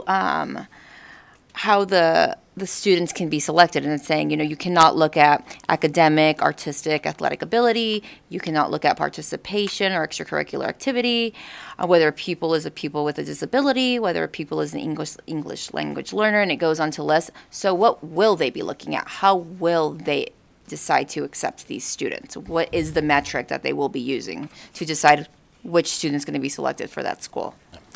Ben Kiekever for the record, Madam Chair. So I'm going to backtrack one quick question. I will point out as well that there's a $1 million appropriation at the back of the bill for the Commission on School Funding to do some of its work. So we are providing resources to that commission when we're asking it to do more. Next question, I apologize. So the idea is that a school that has capacity shouldn't be able to weed out students based on whether they want a basketball player, right, or whether they want a student to fill out their band, right? That it is I think the vision is that if there's capacity identified within a traditional public school, and there's this I think requires a process to be established at the district to allow students to apply to fill those spots, and they can't discriminate against students for any of those categories that you just identified in order to fill them, so that there's an equal opportunity for anybody to fill them if there's more interest than opportunity based on the capacity. So if that's a lottery program that gets created or something to that effect, everyone gets an equal shot. Okay, that was going to be my follow-up. So who's going to create this program? Like, is it going to be a first come, first served basis? Is it going to be a lottery program? Who's responsible for creating that program? Thank you, Madam Chair. Ben Kiekever for the record. The district is required to create that process. But it's specifically identified that they can't pick and choose the kids. Thank you. Assemblywoman Gorlow. Thank you very much, Chair. I'm going to go to section 16 about transportation. My kids, did and do still attend the Clark County School District. I have one that's a junior. The other one graduated last year and is doing very well. Because she attended a magnet school, she will actually graduate college in 3 years versus 4. So very excited about that. Saves me about $44,000. Yeah, that hurts. But, you know, while I've been up here, I have probably received at least a half a dozen text messages. Your kid's bus has been delayed. We're working on it. It seems like a lot. So I have questions about how we're going to do the transportation that's listed in Section 16 for the charter schools. My kid does go to a magnet school. He does not get bus service close to our house. We have to drive him someplace, which ultimately it just ends up being easier to take him to the school rather than to the bus. So I've got some questions like, first off, where are you getting the buses and the bus drivers? Wasn't that long ago that we wanted the pigeon to drive the bus? For those that don't know, there's a whole book about a pigeon driving a bus. It says, don't let the pigeon drive the bus. But anyways, you know, we don't have the drivers. We don't have the buses. So do we have an estimate on the cost? Where are these buses coming from?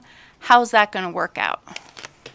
Thank you. Ben Kekeffer for the record, Madam Chair. So Section 16, and I'll start off by saying, I feel you. I've got 4 kids in the Washington County public school system. We're inside bus zones. They're walking. And I got another going to a magnet program next year. So got to figure that one out. Section 16 is specific to charter schools, and so Section 16, subsection 2B relates to how funding is carved out for transportation prior to the allocation through the pupil-centered funding plan, and then which is sort of consistent with how other transportation funding is carved out prior to the formula model. And then subsection 3 allows for, does not require, charter schools to submit applications to the Department of Education to get a plan approved if they choose to provide education or transportation options to their students. So a charter school could craft a transportation plan that serves a specific neighborhood if they're trying to provide access to a neighborhood that doesn't have access or has very overcrowded neighborhood schools. If they want to, they would be allowed to be creative in how they build out a transportation plan that meets the needs of their students. They wouldn't have to provide blanket transportation to every student. And I think the idea of a traditional school bus and school bus driver running on a fixed schedule probably isn't accurate over how these districts would implement a transportation funding plan. So they could be shuttles, they could be vans, they could decide that they wanted to provide public transportation options to and support covering the cost of public transportation for their students. There are a myriad of options that they could come up with, and they have to present a plan to the superintendent that is financially viable and sustainable. And if they are approved for that, then they would be eligible to get carve-out funding at the beginning of the PCFP process. So I'd ask you not to think about it like a traditional school bus model that runs on a route and it's, you know, the cheese wagon rolls, right? It's just not the same thing. Thank you. Can I have one other quick question? I wanted to quick touch base on what my colleague had said about or asked about how the students are being picked for that opportunity scholarship. And you mentioned that there'd be a process and there wouldn't be discrimination. But how do you stop someone from recruiting that basketball player or that football player? I had looked at having a bill this session to allow kids that were going back into their zone to play without waiting that 180 days. And that was something that everyone kept talking to me of. We love our coaches, but I was told they cheat. And I was told that by numerous people. So how do you make sure that that star track player doesn't end up on a team via these scholarships? Ben Kekeffer for the record, Madam Chair. And I would point out that the discussion I was having with the majority leader was related to open zoning, not opportunity scholarships, right? So that these would be children transferring between public schools within a district. And, you know, I don't think I have a real good answer for you, Assemblywoman, about whether students decide to start trying to get into a school that has open capacity because there's a program that they like there. Maybe that's athletics, maybe that's music, maybe that's theater. That could be a lot of things. I would suggest that whatever makes a kid want to go to school, that's probably a good thing.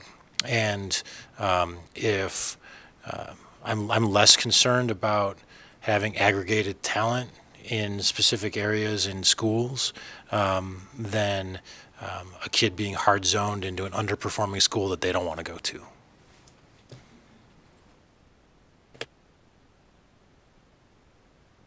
Assemblywoman Peters.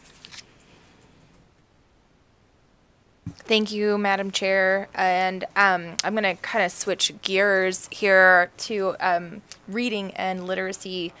So in my office, when we were chatting earlier, you talked a little bit about how like sections 11 through 14, which are related to the literacy and readiness account, kind of are connected to section 71 and 72, which is the read by 3 provisions. Can you talk a little bit about how you see those things working together, similar to kind of the conversation we had in my office for the vision of those? Absolutely. Thank you. Thank you for the question. Ben Kiekeffer for the record.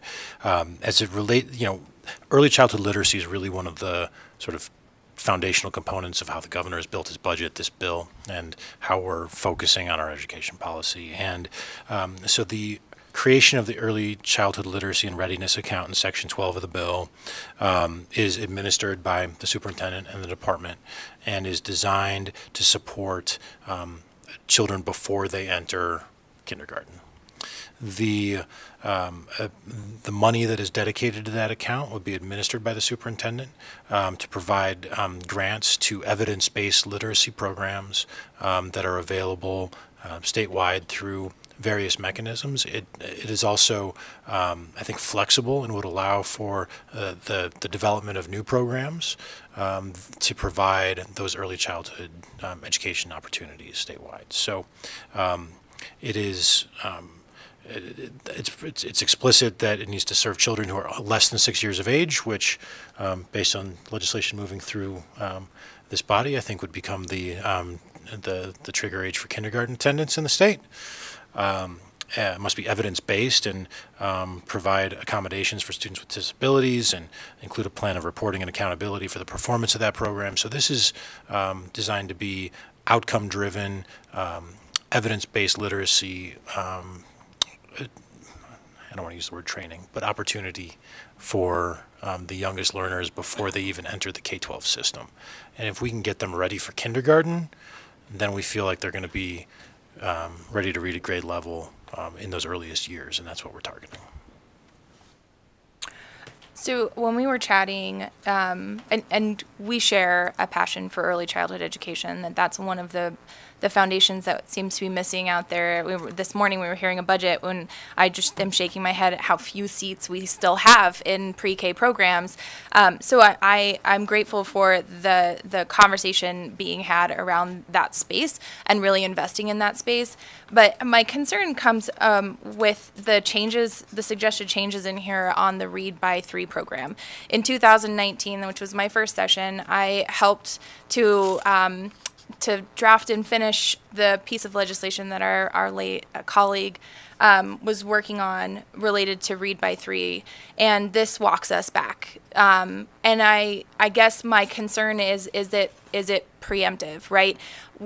In our conversation, you mentioned that part of putting this in with the provision of the delay in implementation was that we avoid capturing these kids that were left behind due to COVID delays, but also that this new cohort coming in would be getting this support from the new fund for literacy and readiness.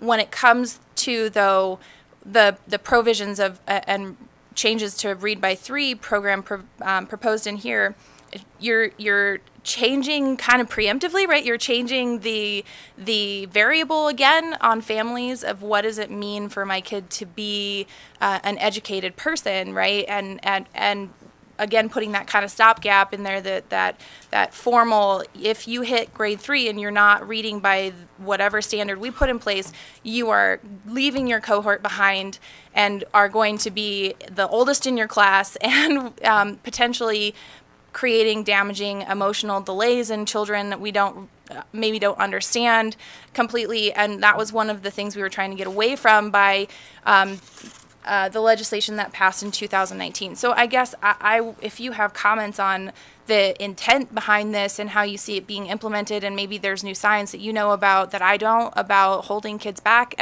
in grade 3 and the effect that that has on them, I would be curious about why this change now rather than waiting to see how the literacy and readiness program affects reading literacy by grade 3 within the time frame proposed in here instead of changing it in addition to. Yeah, thank you, Madam Chair, Ben Kika, for the record. And I appreciate that we share, and frankly, you and I share, the governor and the legislature shares this priority.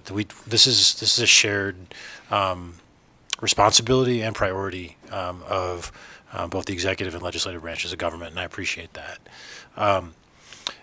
We think that reinstituting the retention requirements, and those are captured in Section 71 of the bill, is necessary and appropriate for 2 reasons. One, we think we can do it, right? We have faith that our kids are fully capable of excelling in reading in their earliest years and can be at grade level and far beyond by the time they get to 3rd grade. They need to be given the opportunities to do so. They need to be given the instruction to do so. And we need to support the entire system in a way that allows them to achieve that, which they can. We believe it. It's true, right? It's uniformly true. But for us, I think we need to have the sense of urgency that goes along with this policy, because I don't think any of us want to say to families that we're requiring you to hold your kid back, because that's hard, right? But if we see that on the horizon, the sense of urgency for us as the adults in the room to be successful is there. And it's a way for us not just to hold children accountable and schools accountable, but to hold ourselves accountable. And I think that's why it's important to put it in place now, draw the line in the sand, and know that there are consequences when we get there. If I may respond, Madam Chair, thank you.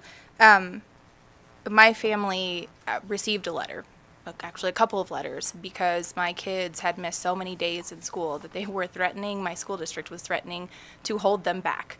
And those days they missed were because they were excluded from class. But those were not excused, right? Those were unexcused and counted against that.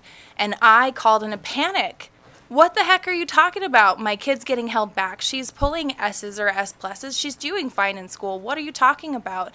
And that panic I felt as a parent, that my child was going to be held back because of something I had no control over or no knowledge of, that is terrifying. And to me, it's not. That doesn't build the bridge between families and their educational institutions. And I think there's a breakdown there. One of the reasons we're having this conversation about choice is because there's been a breakdown of the public trust in our education system, and rightfully so in some cases. And this is another place in which we institute a mandate that pits families against educational institutions. And when in the 2019 conversations that we had, we were trying to get away from that. How do we build these bridges without implementing some kind of social chaos structure where you aren't good enough or you're not doing enough, instead of bringing people into the fold, right? And saying, how can we help? How can we make this better? I agree with you that we should be identifying this before it becomes a problem, right? For any kiddo and any family. And we should be investing in social services and investing in support structures within our institutions to be doing that. But implementing something that creates this mentality of a challenge between the institution and the family, it's a conversation we had 5 years ago, and I just don't think it's the right thing to do. If you're interested in having a conversation around what we can do with this based on that, really intense year of going through this, I'd be happy to do that. But as it stands, I really struggle with, again, instituting something that creates this divisiveness between families in our schools. Ben Kiefer for the record, Madam Chair, and I understand and certainly appreciate the passion and that experience, that dynamic between a parent and a school district. I hear you. Been there. I will say that since 2019, we've just fallen further behind. And some of that is COVID. Some of it I don't believe it is COVID. But right now, in terms of the number of students that are proficient in reading between in the K through 3 years, we just can't allow it to continue. And I know you don't want to, and I'm not suggesting that you do. But if half of our students are actually losing ground, more than half of our students are losing ground every year and not actually gaining ground, our literacy numbers are going to continue to fall. And is this a high standard? Well, no. I don't think reading at a grade level is a high standard, but we're holding ourselves to a high standard because we don't want to see this provision implemented, right? And I'll stop there. Thank you. Appreciate you, sir. Assemblyman Watts. Thank you very much, Madam Chair. And if it's okay, I have a couple of questions on a couple topics. I'll try and keep them brief. So one of the issues I wanted to circle back around on is the opportunity scholarships. I agree with some of the concerns that were raised by Speaker Yeager, and I don't want to spend time dwelling on those. One of the things that I heard through some of the other questions is the inclusion of opportunity scholarship recipient schools in some of the proposed reporting, transparency, accountability. This is kind of the first time I've got so I've looked through the provisions of that in Section 23 and some of the other accountability and transparency and reporting aspects of the bill. I have a one-pager up here about private school oversight, and it mentions some information about financial information and some of the current reporting for scholarship students. But I am curious, is there currently or is there envisioned as part of this proposal information and transparency on what the tuition is charged at those institutions, changes in that tuition over time, and financial aid that is offered? Because as we've discussed recently, I had access to a wide range of school choices, including a couple of years that I spent in private school and received financial aid. And one of my concerns is that, especially with the proposal to dramatically increase the amount and expand the qualifications, that we may see that leading to slippage in where tuition rates just increase to absorb some of that, or financial aid gets reduced because it's no longer necessary. Thank you, Ben Kiefer, for the record, Madam Chair. I think, Assemblyman, you make excellent points, and there's always been discussion about ensuring that that opportunity scholarship recipients don't have dynamic pricing, right, within the schools where that they attend. There's nothing in this bill specific to that, but I'd be happy to talk to you about how we build in some protections to ensure that people aren't gaming the system to capture more public revenue than they should be, based on their sort of standard practice for educating children. I think you make a solid point. Thank you. I appreciate that, and not to make too much of a pun, but I think this is an opportunity to look at that issue. Yeah, I actually just read a story in Iowa. There was a measure approved allowing students to use education savings account to pay for private and parochial schools. And some Catholic schools in that state increased tuitions by 30 to 40% after that was enacted. Just saw that news story 2 days ago. And so that's something that I'm extremely concerned about and would look forward to having some discussions about how we can button that up moving forward, regardless of what the funding levels for the program look like. I think that is an important transparency and accountability mechanism. I had another question, just trying to understand logistically, right? So currently, really, primarily, we have some school district sponsored charter schools, and then we have the state public charter authority, and so those are kind of where we go to get information, and so and are the kind of accountability mechanisms that we follow to get a picture of what's going on in charters. So with the proposal to add cities or counties, so then in order to get a full picture, we'd be looking at individual school districts, the state public charter authority, as well as each individual city or county government. Could it all be operating kind of separately as sponsors? And so to get the holistic picture, it would be, that's the number of entities that we'd potentially be looking at, is all the school districts, the state public charter authority, and then any and all local governments that choose to pursue sponsoring charters. Is that correct? And then I guess also I see that the department is involved in certain aspects, and again, I know the state public charter authority is kind of its own thing. So can you just kind of help explain that? And is there a single point to understand what's going on with all charters in the state under this?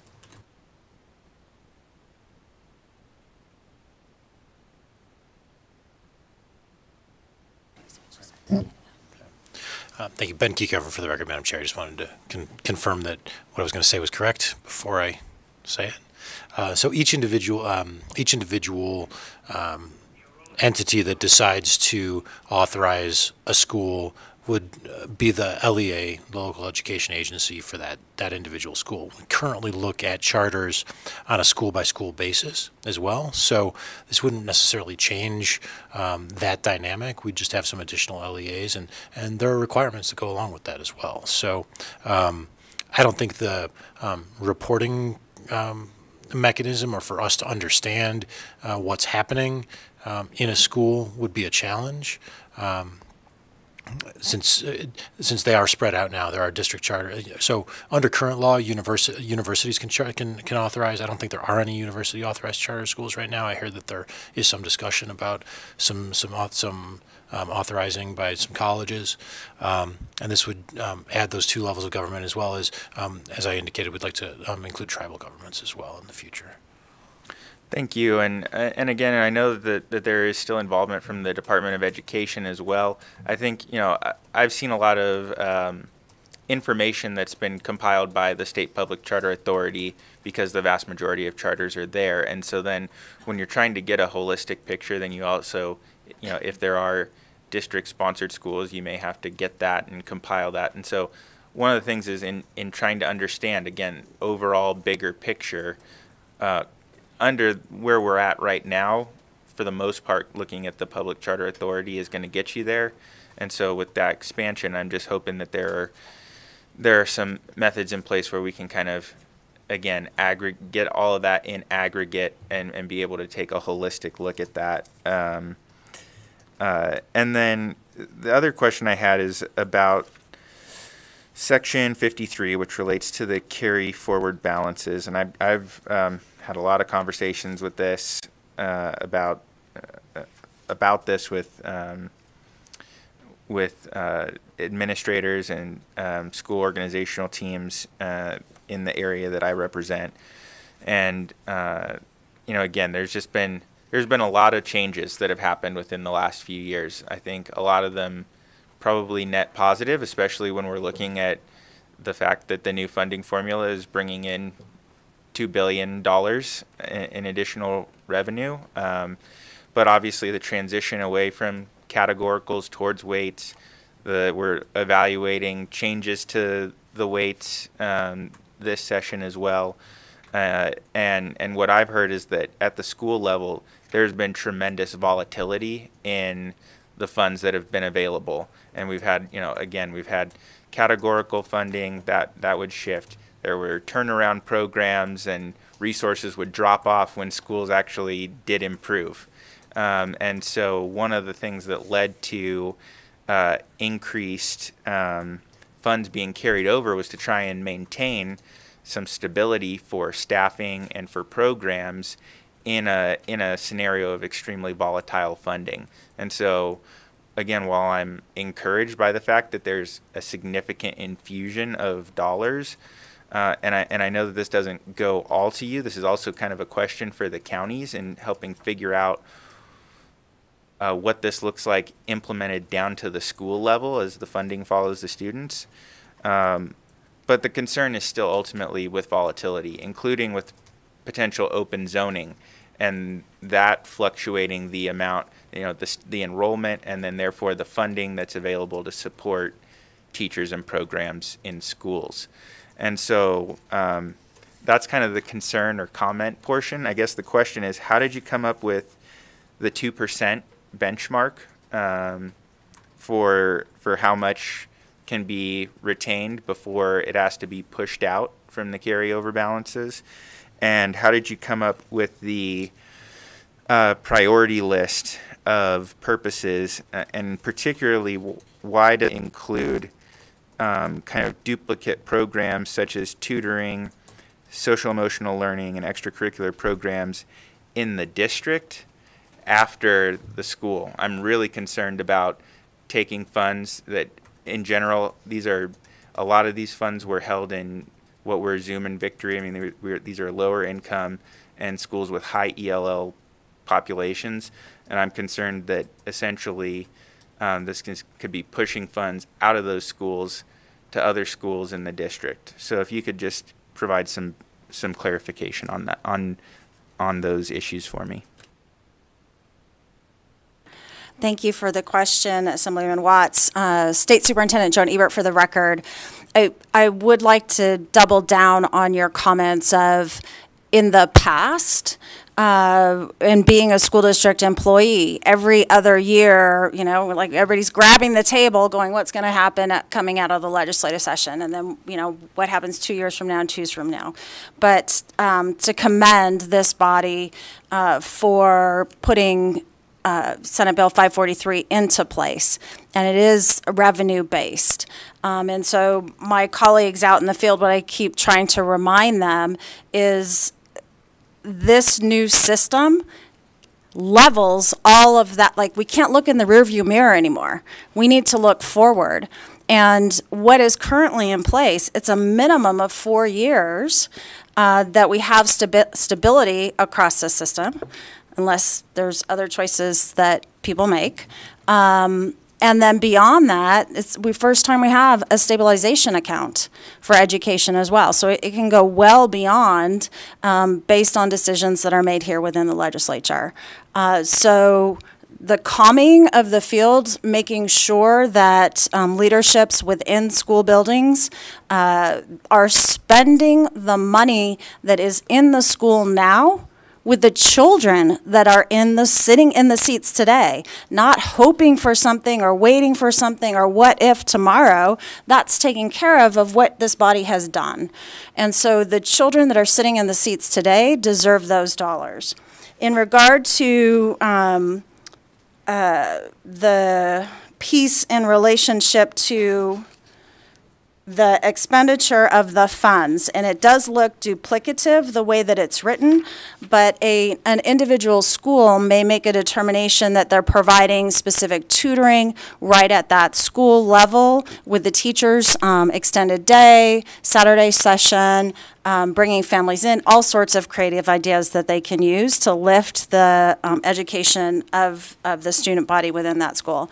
The school district also operates district-wide activities that may not sit, maybe it's a contract that sits at the school district level and not at the individual school level.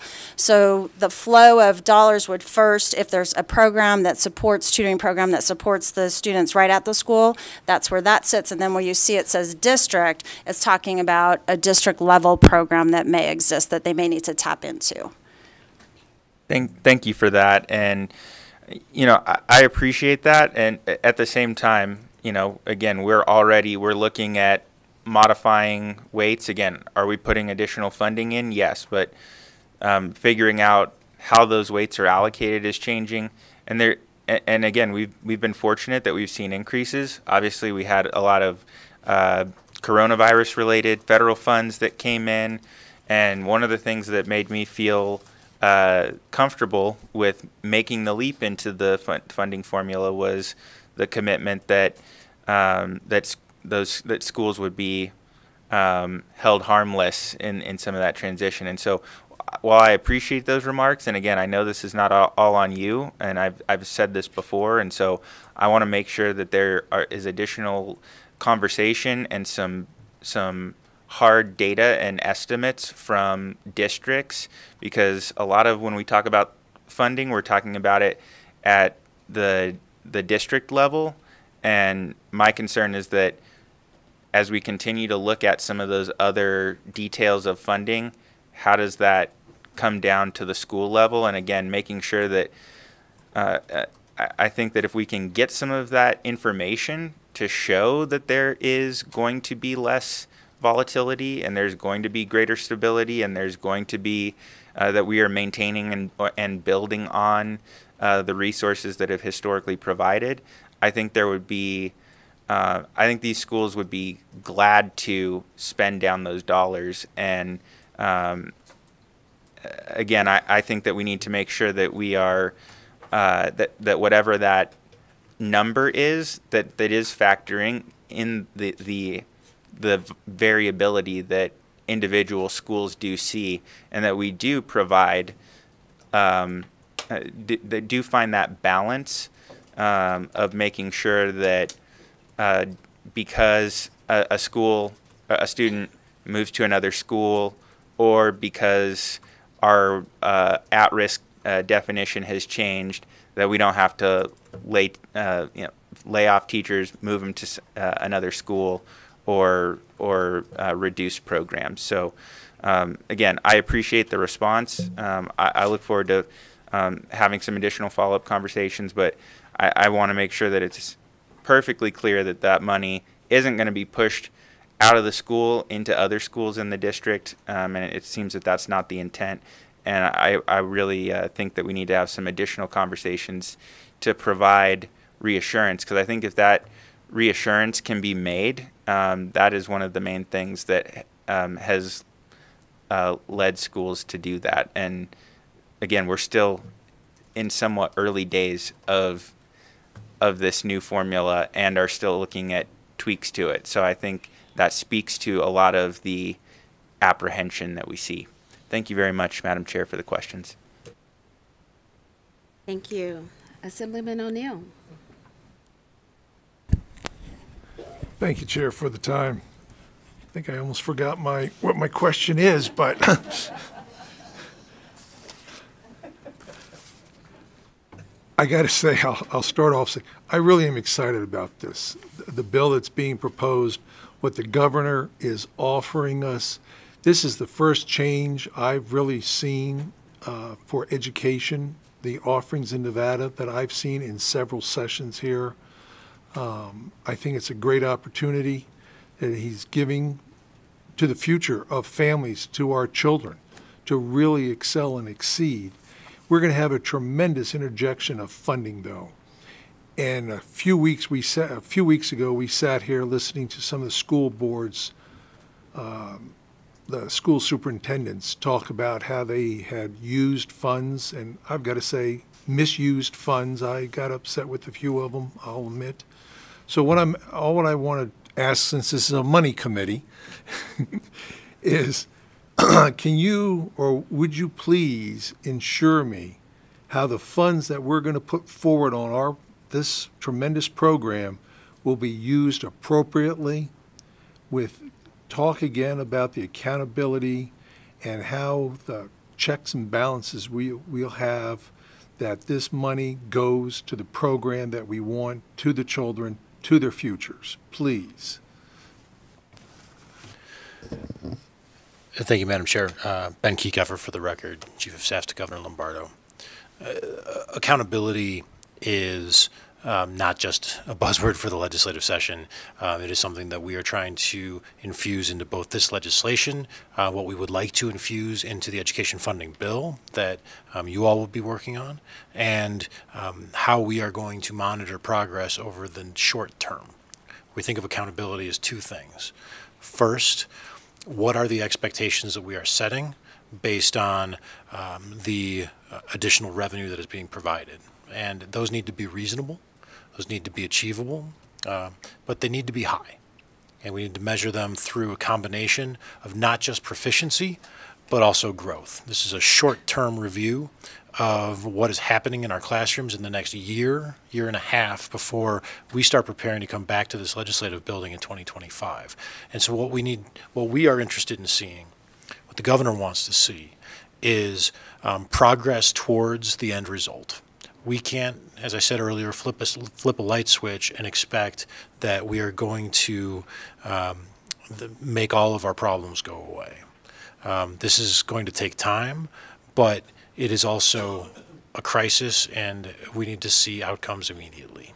So we are in the process of establishing what the governor would like to see in terms of objective metrics, in terms of outcomes for the next academic year and the half year after that, if possible, to review. Those are going to focus on the priorities that he's identified. It includes early childhood literacy. It includes math scores in 4th through 8th grade. It includes college and career readiness and the number of students being elevated in their educational rigor.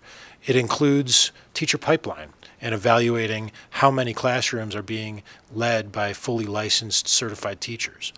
And that is how the governor will look at what happens with the new dollars that are being allocated to schools. Now, accountability is sort of the second part of that question. If not, then what?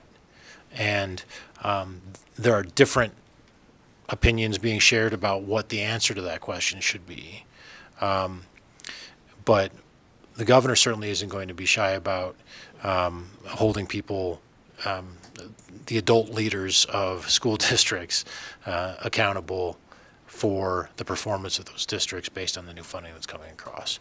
And there are reporting metrics and data ties that are built into this bill, but that is just one piece of it.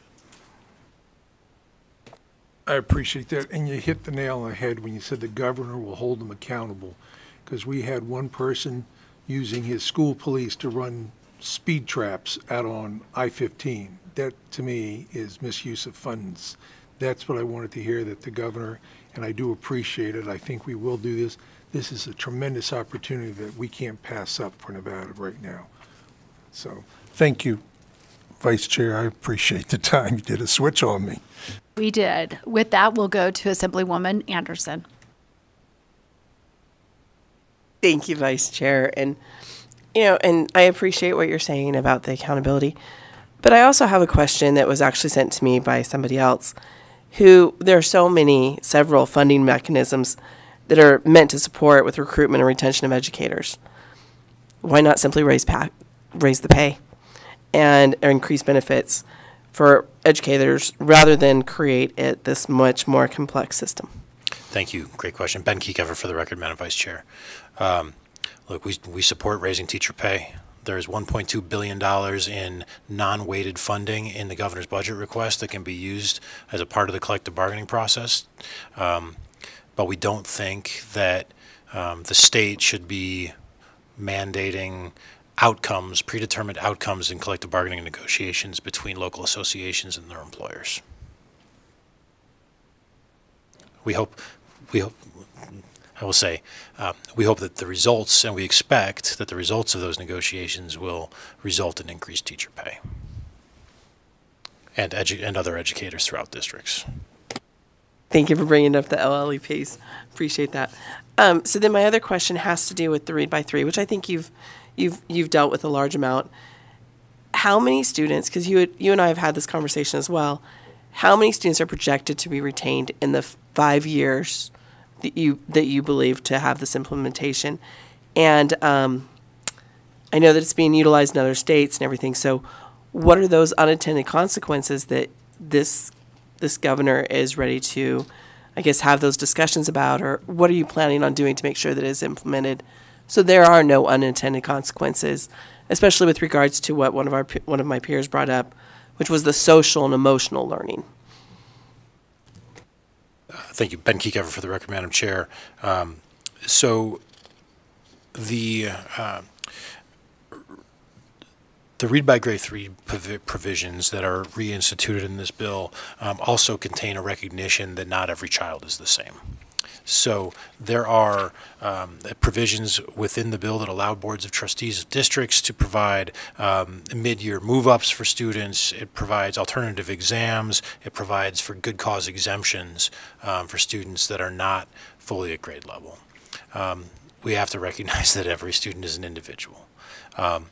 In an answer to your first question, under this bill, there will be 0 students retained in this policy because retention doesn't kick in for 5 years under this policy. How many students are retained under the current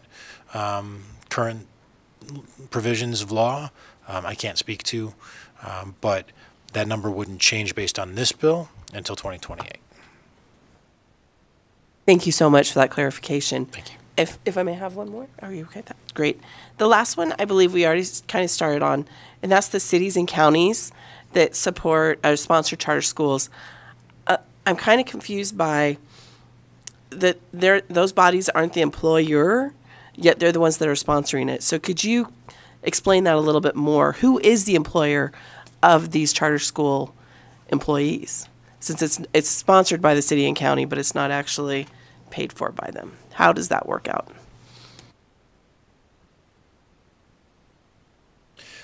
Ben Kiekever for the record, Madam Vice Chair. Assemblywoman Anderson, the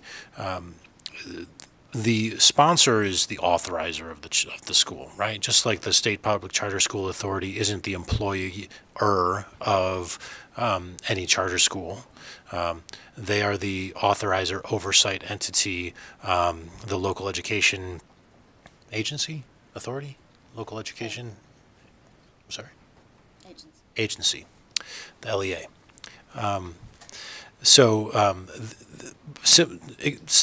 The same process would have to be used, whereby a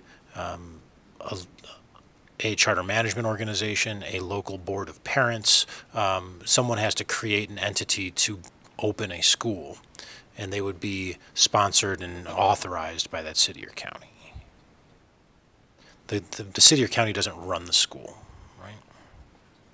And thank you so much. And so with that consideration that the city or county does not, is the city or county going to take into consideration the current investment that school district has done in other school sites that are around that area? Ben Kiekever for the record, Madam Chair. Welcome back.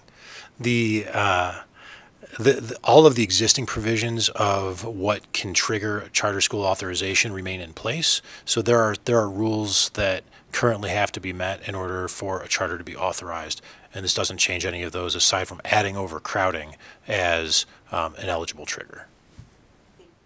Thank you.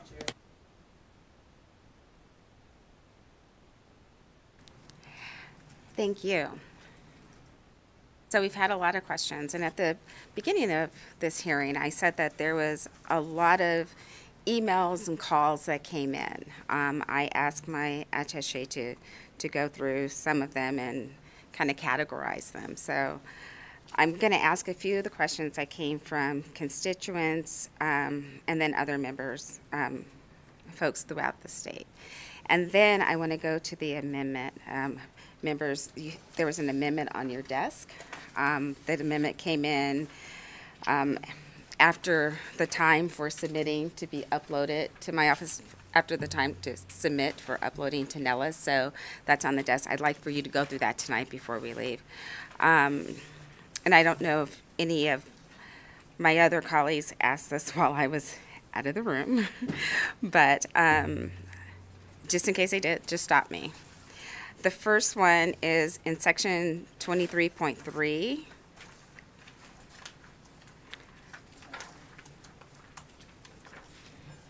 Page 34 of the bill. And the question is, what do remedial actions from the governor directed towards a school look like? Can the governor initiate these actions for any reasons? Let's say the governor hears an inflammatory story in the news about an incident at school.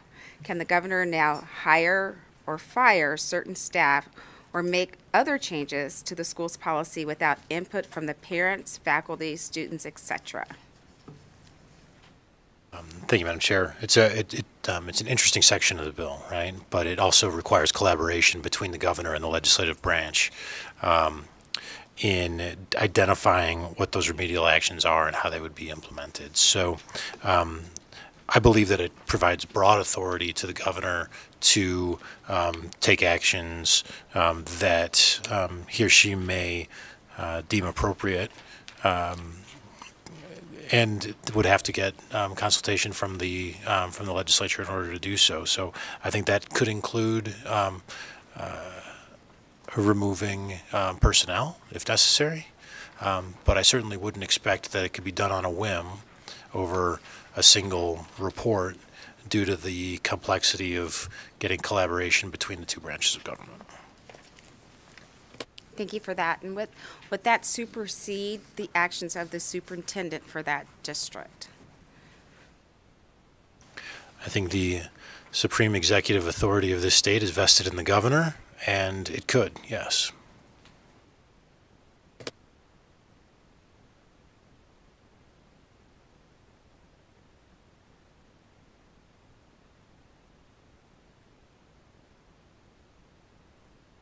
My mic was not on. I usually don't need the mic, but it's getting late. On page 34, line 11, the question is, why is the bill limiting the power of the Joint Interim Education Committee to review recommendations made by the Commission on School Funding? Why is the governor better suited to make these decisions than the legislative members?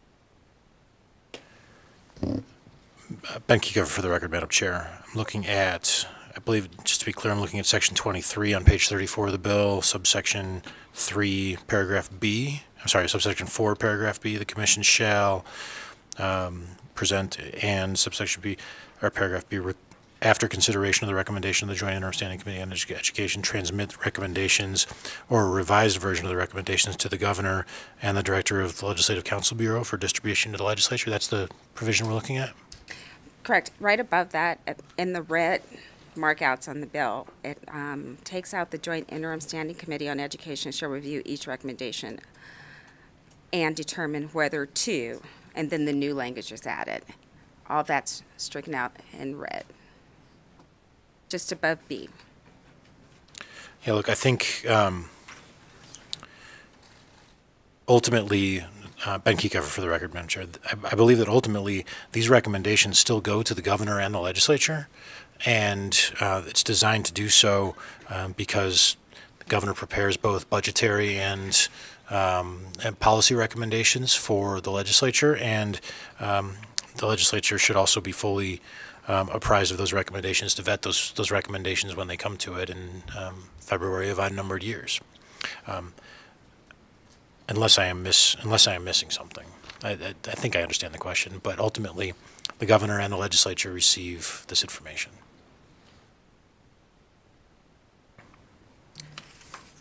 I believe the concern of the constituent was that the governor, as the bill is written, the interim standing committee on education with the strikeouts would not receive those recommendations. They would not review them.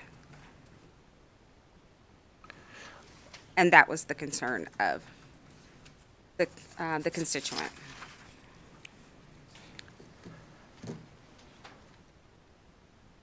So, Madam Chair, the commission and the committee, the Joint Interim Standing Committee on Education, very likely have overlapping time horizons when work is being done.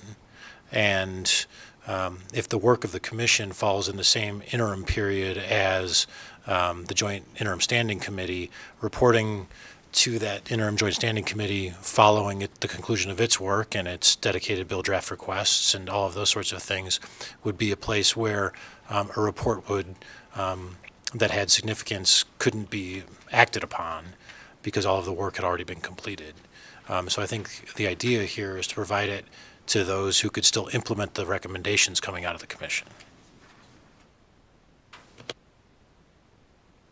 Thank you for that. And I think my colleague may have asked a question similar to this while I was out of the room, but a number of the parents, constituents that called in had wondered,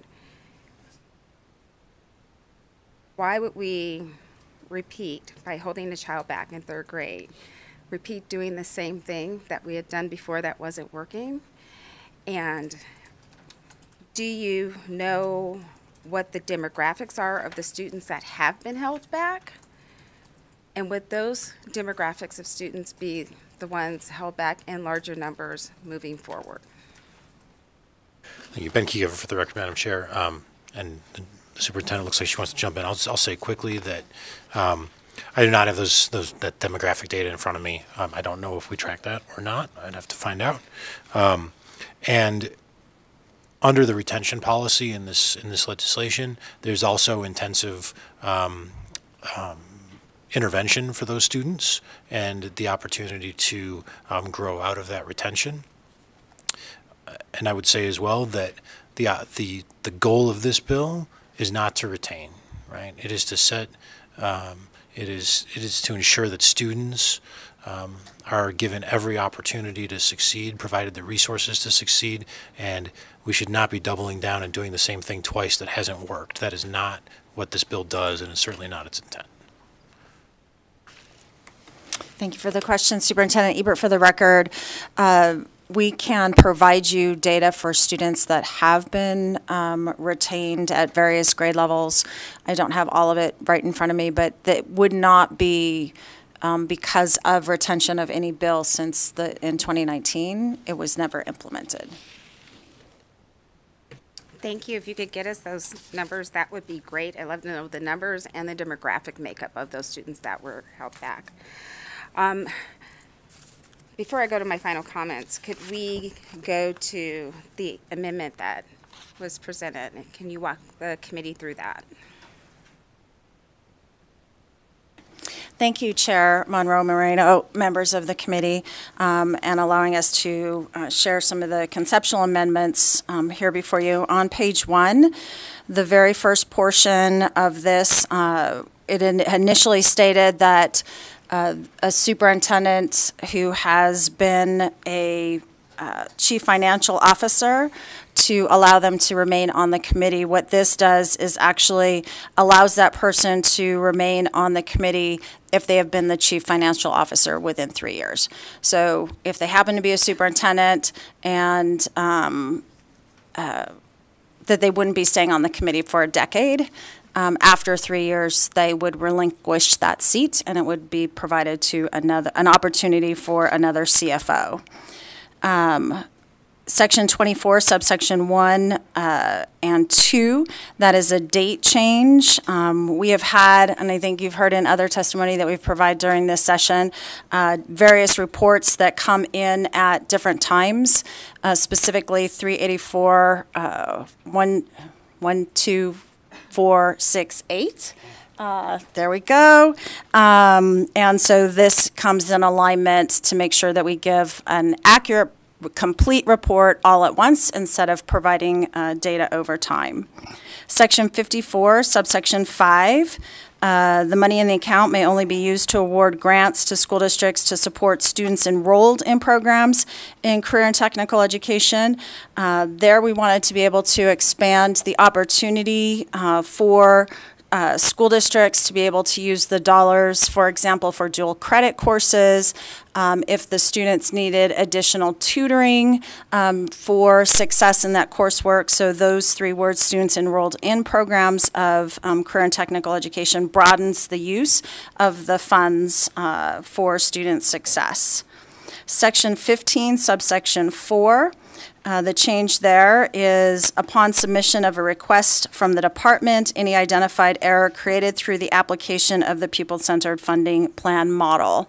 Members of this body will recall that the Department of Education did need to come and we ended up using ARP dollars for a calculation that was missed at closing.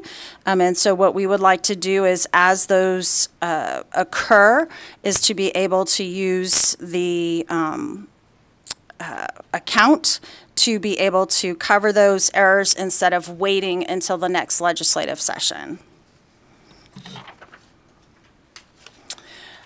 On page 2, section 63, subsection 3B5, I think some of the people at the dais would appreciate that we're also expanding the ability so that it serves as licensed employee who is a special instructional support personnel. So you have our counselors, school psychologists, and such.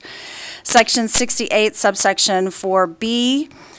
This here is in alignment, the way it was written before, it was actually exclusionary language, so it would not have enabled those that didn't graduate specifically from a school within the state to be able to take advantage. So what we're asking is to replicate what happens currently within the NSHE system for the ARL programs endorsement to be eligible for those programs.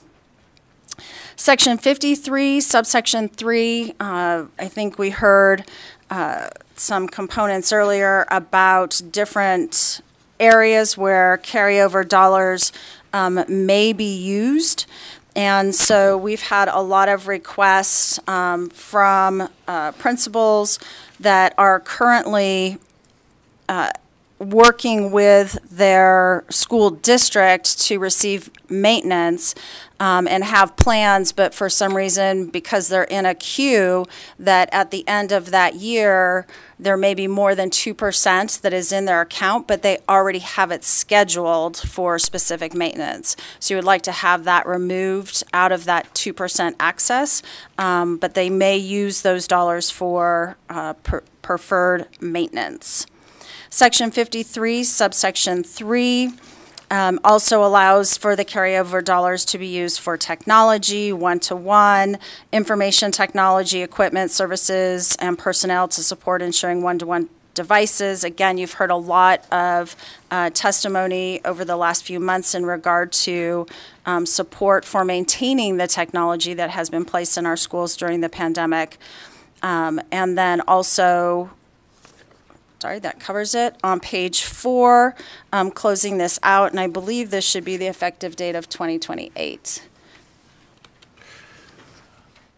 That's Madam Chair, Ben Kiekever for the record. That is right. The final section sections are referred to regards the read by 3 retention implementation schedule to align with the governor's 5-year plan. The only item that has been requested for an amendment that is not included on this list that I referred to, Madam Chair, and I apologize for that, is the expansion to tribal governments, the ability to sponsor charters that, along with cities and counties, that was missed on my part, and I apologize for not getting it in on time. That was on me. Could you just expand upon a little bit more about the expansion to tribal governments? Yes, Ben Kiekever for the record. So again, currently under our laws, authorizers for charter schools include NSHE institutions, State Public Charter School Authority, and school districts. This would expand to cities and counties, and we just want to make sure that we're inclusive of who is allowed to authorize, if they so choose, and allow a tribal government to do that. Thank you, Madam Chair. I just can't help but jump in. I think so.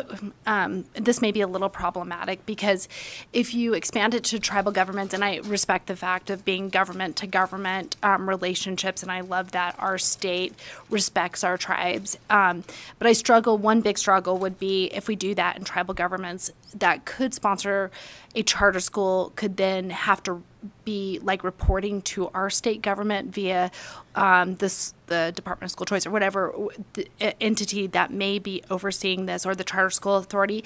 That could be really problematic and could actually contradict our public policy that respects a tribe's sovereignty. And so with respect to the current Supreme Court holdings, it could be a bad idea. So I would request that we strongly not consider that, because like our BIA schools would be subject to the federal government. We do have schools that are on our tribal reservations that are subject to the Nevada Department of Education, our state. But I think if we go this much further, even though we're being respectful, we may be trampling upon sovereignty. Ben Kiekever for the record, Madam Chair. Look, we're trying to respect the request that came in to be included and be inclusive. And if there are legal provisions that, as the Assemblywoman and Vice Chair have pointed out, that would preclude that, we have to respect those as well. Thank you.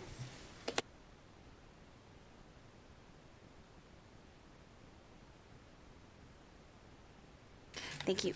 Could we go back to the first page of the amendment? Section 15, subsection 4.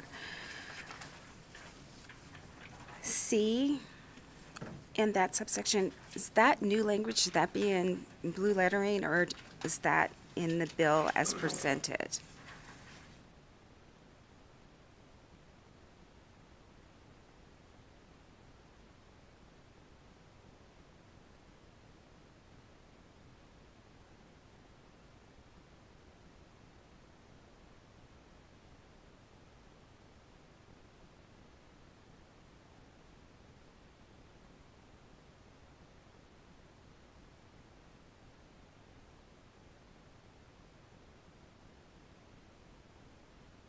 Madam Chair, Ben Kiekever for the record. I think you caught one there. It looks like subsection C, or paragraph C of subsection 4 would be new language as well.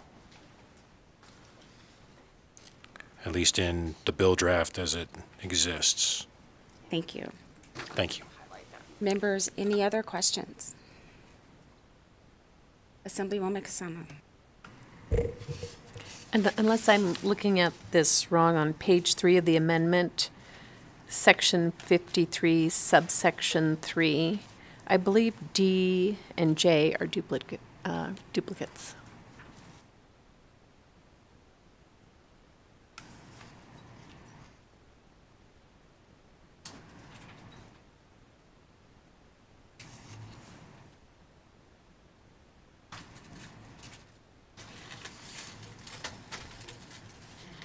Ben Kiekever for the record, Madam Chair.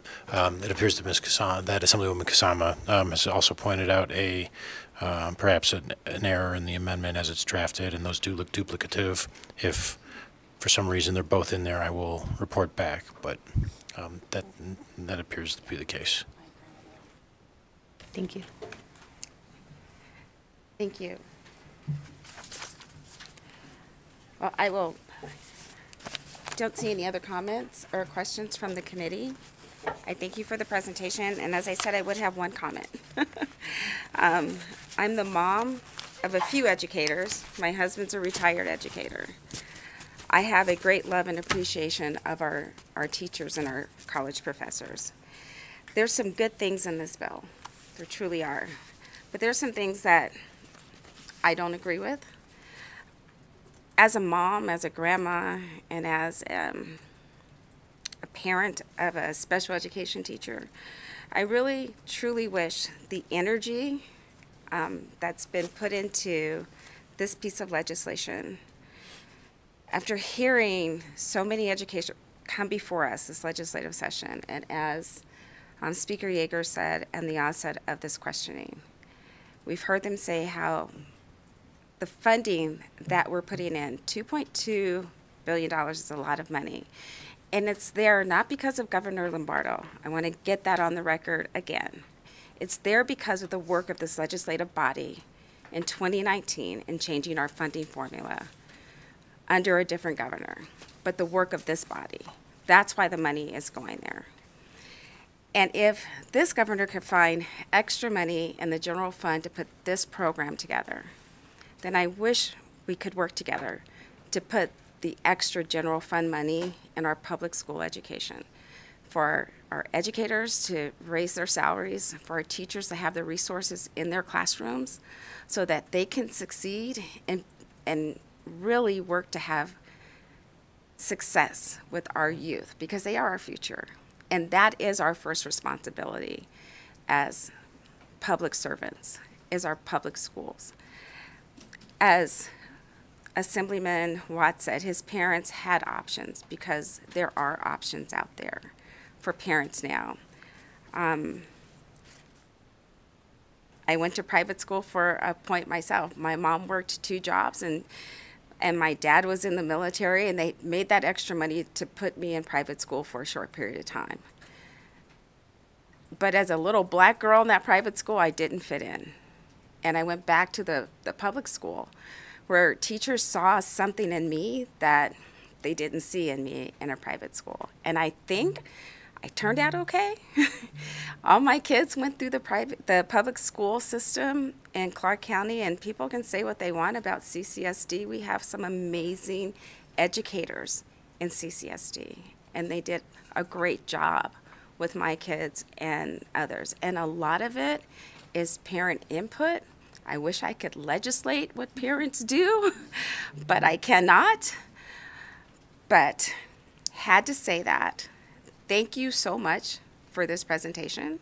I look forward to the work session. I look forward to the conversations we're going to have between now and the work session. So with that. May I say, Madam Chair, really, we are also incredibly appreciative of the conversation we've had today. We know that educating our youth is something that we all care about. How we get there, sometimes we have some minor disagreements on, but the vast majority of things I think we do agree.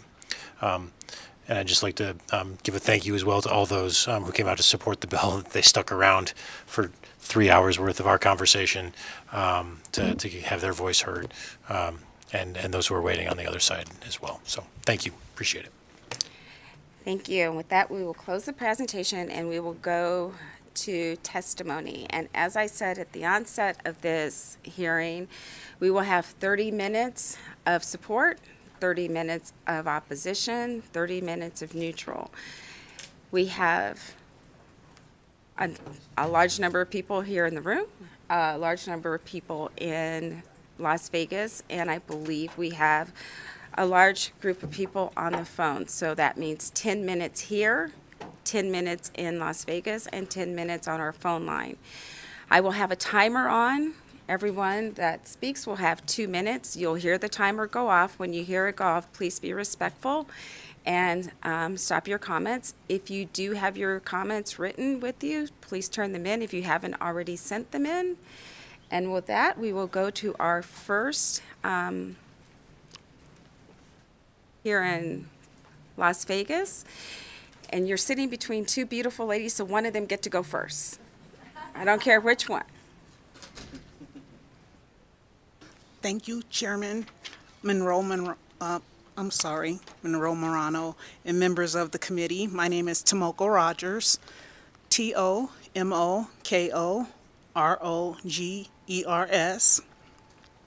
I'm speaking in support of the bill AB 400.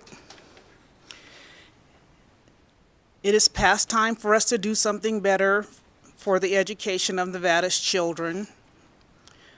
The children of the working poor and those who are in the cycle of poverty continue to fall behind. Nevada is currently ranked 49th out of 50 in education in the United States. It is well known that the best way to reduce the dependency on public assistance, reduce crime, and end the cycle of poverty is a good education. More money in the education system will help, but we need a better approach. We need a strategy that includes more options for communities and families that have been poorly served by the one-size-fits-all approach. All families in Nevada want options for their children. We can invest in their education now or deal with the consequences and the repercussions of poverty, crime, social issues, and the outcome of poorly educated communities. The evidence is clear that if a child cannot read by the 3rd grade, they will struggle to complete school. This bill will institute the Read by 3 program. We know that that works. For these reasons, I support AB 400 and I ask you to pass the bill. Thank you. Did you time that at home? Because you came down to 5 seconds. You did a great job. You can go ahead.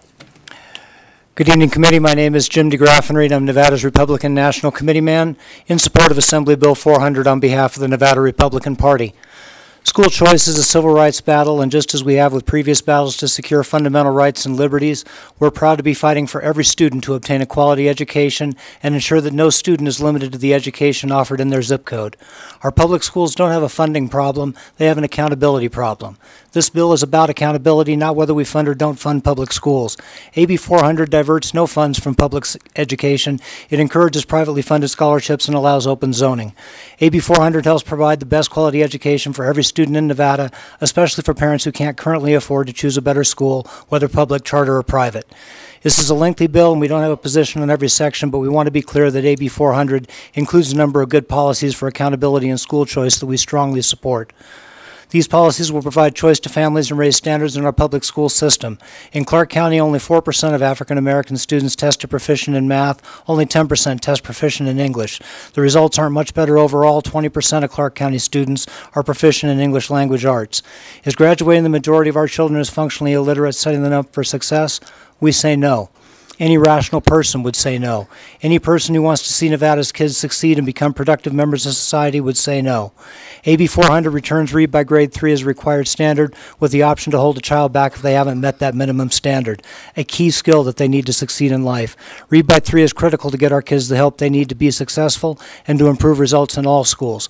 Parents should be able to see which classrooms consistently have students who are failing to read and then use the school choice provisions in AB 400 to pull those kids from those classes and find a school where higher standards are expected and valued. Please support AB 400. Give every family the opportunity to attend a good school, not just a school that's close to them. Thank you. Thank you. You can go ahead. Madam Chair, members of the committee, my name is Janine Hansen. I'm the state president of Nevada Families for Freedom. We have always supported choice in education. In 1999, Florida had the same low test scores as Nevada. Since reforms were instituted, the results have been stunning. According to the Education Week 2021 Quality Counts rankings, which ranked Florida as 3rd for K through 12 achievement. What has Florida done? They have instituted choice in education. They are ranked #1 in the nation in choice in education. Nearly half of Florida's students have chosen an educational option outside their zone traditional public school, such as open enrollment, family empowerment scholarships, charter schools, virtual education, education savings accounts, and more. If you really believe in public education, you should institute choice in education, which will help all children to achieve the best they possibly can, just as has happened in Florida, as Nevada has been left behind for the last over 20 years. We encourage you to support choice in education so that families can make the decisions for their own children which make the most sense. Look at what Florida's done. We can do the same thing and help all of our children, including those in public schools, schools, because that's what we all want. We want the best for all of our children. Thank you. Go ahead. Hi, I'm Hera Varma, and I'm here to urge you to support AB 400. As one of 12 children in my family, I know that students learn in different ways and have different needs. That's why 9 of us used and benefited from the Florida Tax Credit Scholarship, including myself. My parents immigrated from Jamaica and Liberia. Growing up, we were very poor. But they would stop at nothing to give us the best education possible. I mention this because the largest and longest running program in Florida is the tax credit program, the equivalent of your Opportunity Scholarship program. With the advent and swift expansion of school choice in Florida, the graduation rate went from barely over 50% in the 90s to nearly 90% today. When people say school choice doesn't work, I simply show them my family. This is the power of giving a child an education that fits their needs. I started off at a failing school. I never thought I was smart, and my older brothers, they kicked tail in school. I knew I would be left behind, and I told my mom multiple times to give up. I wasn't worth all this energy. My mom looked me in the eyes and told me that she would never give up on one of her kids, and she would make my goals her reality. I believe this to be a story of every parent. I fight for education freedom because parents and legislators in my home state fought for me. I am grateful for Governor Lombardo's proposal, and I urge you to fight for Nevada students by voting for AB 400. Thank you. Thank you. Next. Thank you, Madam Chair. My name is Erin Phillips, for the record. I'm the president of Power to Parent. I'm also a mother, and I'm here speaking not only on behalf of my own children, but the over 15,000 parents that we have who are in support of AB 400.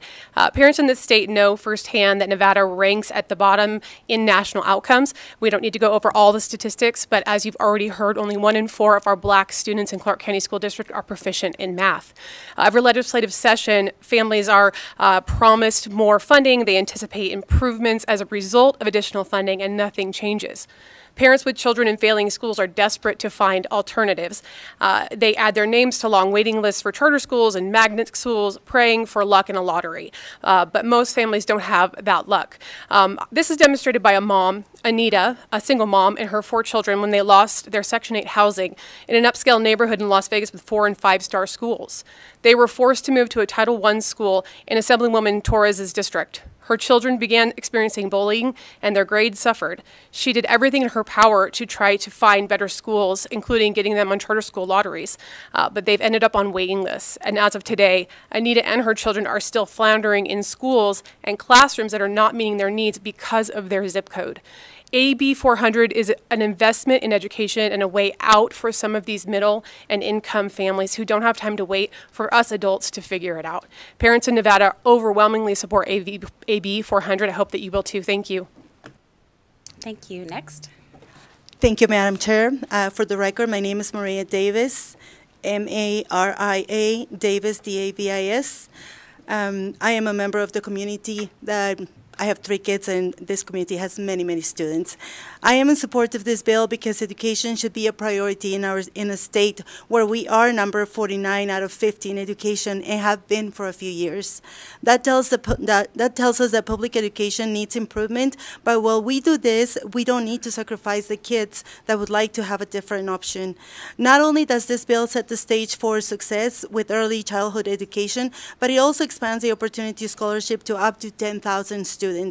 Most importantly, it includes one of the key pieces that, in my opinion, should make school options more accessible to many of our lower income families. Transportation. This is key to many of our families, and I've been saying this for as long as I remember. Many of our minorities and lower income families don't have any option but to keep their kids at the school that they are zoned for because they cannot take the time to drive their kids to a school outside of their zip code. I would like to think that we want only the best for our kids. As the mother of 3 kids, I know I do. Kids are the future, and we as adults have the responsibility to help them reach their potential and create a path for a successful tomorrow. If we don't, then what are we doing in this world? Thank you. Thank you. Chairman Ro Moreno, Vice Chair Bacchus, and members of the Assembly Committee on Ways and Means, thank you for your consideration of AB 400.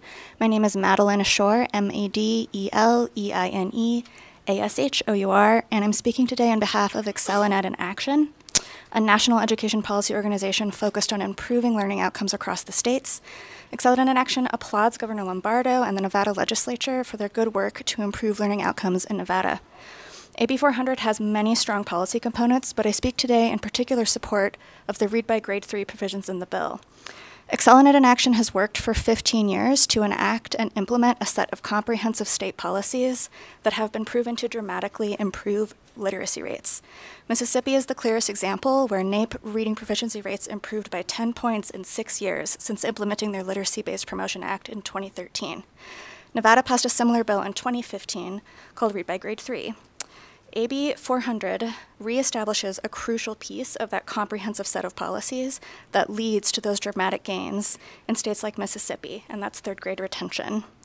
17 states currently implement third grade retention laws as one small part, again, of that proven comprehensive approach for improving literacy rates.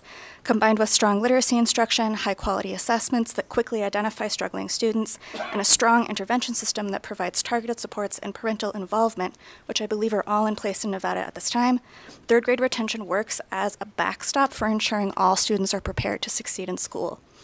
New research released in February 2023 from the Wheelock Educational Policy Center at Boston University clarified how important third grade retention can be.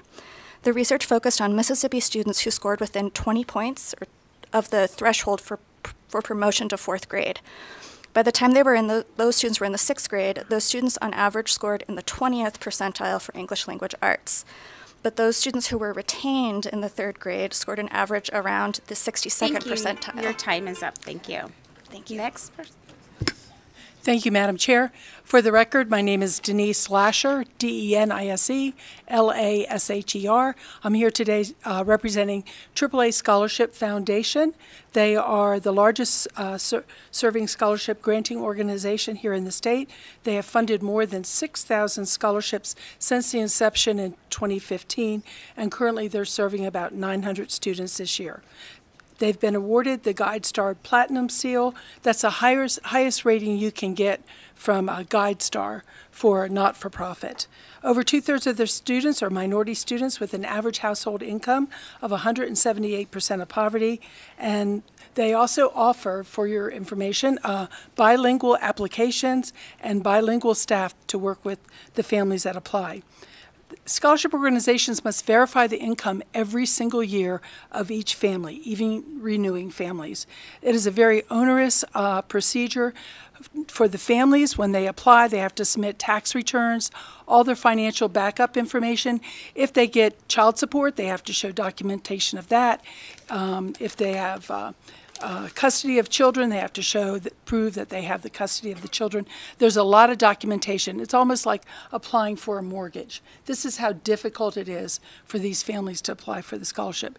Then the SGO has to review every piece of document, every single page of the documentation to qualify them for this program.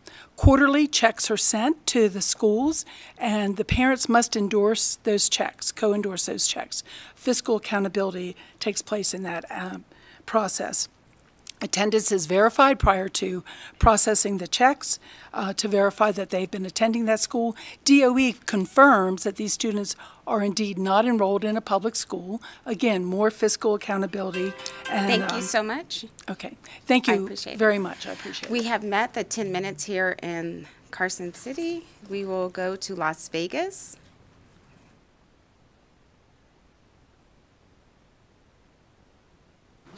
Hello, Chair, Vice Chair, members of the Assembly Ways and Means Committee. My name is Gil Lopez. I'm with the Charter School Association of Nevada, representing the second largest K-12 education system here. We're here in support of AB 400, specifically the transportation portion that would fund public charter schools. In addition, we're also in support of changing the needs assessment to include overcrowded areas as part of the criteria for new charter schools. In addition, we're also in support of the Office of School Choice. We do want to thank the governor and his team for bringing this bill forward, and we urge your support for AB 400. Thank you very much. Thank you so much. Thank you so much. Next presenter. Good evening, Madam Chair, Vice Chair, and members of the committee. My name is Ben Salco, principal for Kipo Academy.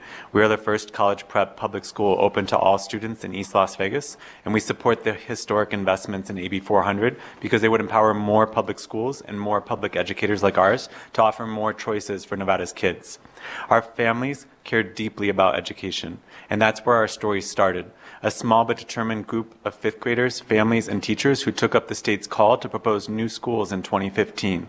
Our families wrote a charter with one big ambitious goal: create a secondary school where any student, regardless of starting point, could work to and through the college of their dreams. That was no small thing to promise, but because we did, because our families put in the work, because a governor and policymakers like you backed our students, I can tell you the amazing things that they've achieved today. Multiple 5-star ratings from the state of Nevada, listing in the U.S. News & World Report's top 10 high schools in Nevada. 5 classes of seniors that graduated with a 100% college acceptance rate to 4-year colleges and universities. Our students have been named Evans Scholars, LEDA Scholars, and earned 2 Gates Millennium Scholarships. And just this year, our students have earned admissions everywhere from USC to Amherst to Brown, Yale, and Princeton. Most exciting to me and to our critical labor shortage is that the most common career pathway for those first 5th graders who started this project is to come back to Nevada and work as highly qualified aides and teachers on our campus. These things happened, these life-changing things happened because of policymakers like you. So I encourage you to support AB 400. We would be eager and enthusiastic to work with mayors, educators, and you all to expand options across this state. Thank you. Thank you. Good evening. Thank you, Madam Chair and distinguished members of the committee. My name is John Guidry, spelled John-Guedry. I'm an advocate for education, all types of education, public and private. I recently retired, and my former company annually contributed a large sum to the Opportunity Scholarship Fund because I felt it was our responsibility to provide all children and families their best possible educational outcome for their children, not just families who could afford it. In 2015, I served on the SAGE Commission with the mission to review K-12 spending in Nevada school districts. From 2015-16 school year to the current 2022-23 school year, Nevada has increased funding at the largest school district, Clark County, by more than 40%, both on a per pupil and actual dollar basis. During the same period, national test scores, NAEP scores, showed from 2015 to 2022, CCSD 4th and 8th grade math and reading proficiency levels continued to decline. Funding without meaningful accountability is not the answer. AB 400 addresses accountability standards currently lacking. As an example, it focuses on reading proficiency at 3rd grade level, read by 3, teacher recruitment, retention, and training through the Nevada Teacher Scholarship Program, many areas involving school choice improvements, including an increase of who can nominate charter schools to charter school transportation budgets, increased funding and qualifications related to the Opportunity Scholarship Fund to provide more families who otherwise can't afford private school options and school zoning choices within the public school system. Choice and competition are fundamentally why our nation has thrived. This bill includes these and many other measurable standards to ensure better student outcomes, which have been lacking in the past when we have increased funding. I look forward to seeing the matrix on measurable student outcomes from the Commission on School Funding. Given the time limitations, I've also submitted an email in support of the bill and cited my sources related to budget and student performance. I thank you for your consideration and appreciate your time. Thank you so much. Next person. Hello, good evening. My name is Lorena Cardenas. School choice gives parents alternatives. Look at the state we're in. Look at the level of incompetence in Clark County students. Something has to change. When bureaucracy protects bad teachers from being fired, school choice gives parents the ability to escape these teachers, thus incentivizing teachers to perform better. The only thing we should all hope to get out of any new proposal is improved performance. I do ask you all to remember your titles, your representatives, which means you represent, your job is to represent the voices of the community, and you can't ignore the overwhelming support for this proposal. Also, we parents are used to being ignored, but to sit there and ignore the superintendent of the Nevada Department of Education is a bit much. The other thing legislator mentioned, read by 3, was somehow divisive and would impact students emotionally. What about the emotional impact of being push forward past third grade not knowing how to read and write? What about the emotional impact when you're in middle school or high school or get a job and you still don't know how to read and write properly? So someone else also said, why Lombardo? Why should he make the choice and decide and not the legislature? Because our legislature has failed. And it's a jagged pill to sit there and swallow, but it's not working. Whatever you did before did not work, so we need change. We're desperate for change. So please, I implore you, do not play politics with this bill. Parents across the board, right, left, moderates, independents, this isn't about politics. This is about parents wanting the best for their children. And I can assure you, no one wants something more for their children, something better than us parents ourselves. Thank you. Thank you so much. Next person. Oh, thank you. My name is Stephanie Kinsley, Stephanie with a PH, Kinsley, K-I-N-S-L-E-Y. You guys spoke a lot about justifying the spending, and you guys spoke a lot about holding people accountable. I would like you to justify not doing what the parents are asking, and I would like the people who allowed the shenanigans over the last few decades with CCSD to be held accountable. I graduated from CCSD. I went to school here my whole career. It was failing back then, decades ago when I was in it, and it's still failing today. Nevada spends much more on each student than Utah does, yet Utah still ranks much higher than Nevada. So it's not a spending thing. We can blame families. Now, in the last 3 years, I saw our schools mask children, which defies science. You have to be an absolute mentally deficient human being to think a mask prevents a virus spreading. We lost teachers because you forced them to get vaccinated. They didn't want to risk their life with the Fauci ouchie. All while we're having a failing school system. And yet I hear more people trying to worry about if a basketball player gets a good spot. I would rather my kid lose a spot to a good basketball player than have a teacher with a degree push a mask on a child. Like, the level of failure that is coming from our schools is next level. We're pushing trans identity, we're getting mentally ill gay children to mutilate their body. We're pushing shishmortions in schools. This is disgusting. You guys have failed us since COVID. You've failed us long before that. And I don't think anybody who supports abortion, mutilating gay kids' private parts, and supporting failing schools should be allowed to have any opinion. You guys have all failed us. You're a disappointment. Shame on you. Support your constituents. Thank you. Thank you. Hi, Next for the person. record, my name is Emily Toledo. I'll make this quick considering I came straight from working as a teacher and have to go teach at 7 a.m. I am here in support of Nevada State Assembly Bill 400. I am a graduate of a charter school and have now come full circle to teaching first grade in a charter school. I believe without the option of school choice, I would not have graduated high school due to being diagnosed with an autoimmune disease my sophomore year.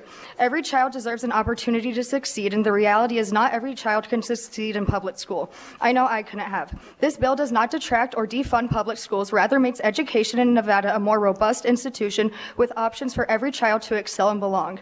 Families and students deserve the right to choose the education that best serves them. My students need and deserve the benefits of this bill, particularly access to school transportation. Finally, I urge everyone whom opposes this bill to come and visit my school and witness the difference we are making in the community and, more importantly, in the lives of our students before using their education and futures as a political playground. For these reasons, I urge you to support this bill, and thank you for your time. Thank you, and we'll go to our last person in Las Vegas before we go to the phones. Go ahead. Oh, well, thank you for letting me speak. CYRUSHOJJATY. Ditto the previous comments. Yes, I believe this is a step forward. Will this solve a lot of problems? Not necessarily, but it will help a lot because, again, we can choose which kind of DMV place we can go to, but they all have very similar function. It's the function that really matters. I like to share my high school experience. I graduated from Aliso Nogales High School, Aliso Viejo, California, midway between LA and San Diego. The test scores were high, but that was mainly because of parental push. But when I went to that high school, my test scores plummeted. There was a high school about half a mile away. I wasn't allowed to go because the way it was zoned.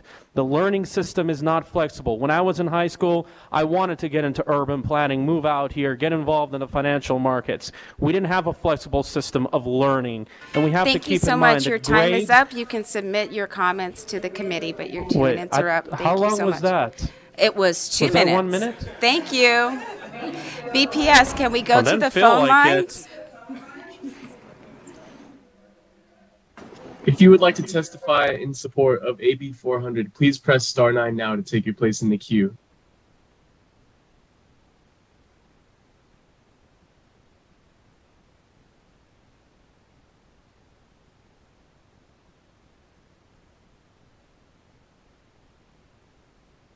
Thank you, Madam Chair and members of this committee. My name is Alita Benson, Executive Director of the Nevada Republican Party, testifying on behalf of the Nevada Republican Party in support of Assembly Bill 400.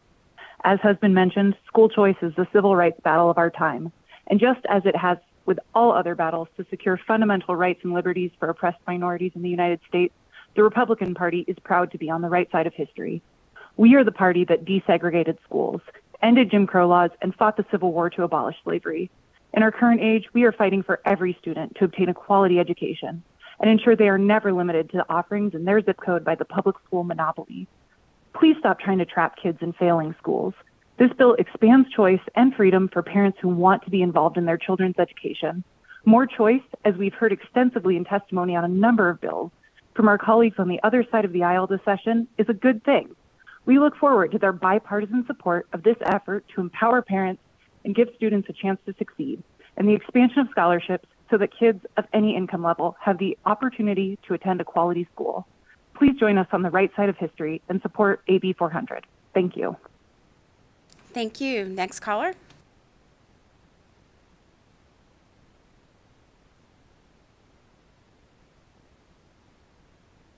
Thank you, Madam Chair and Committee, for allowing me to speak. Ne Lance West Minania.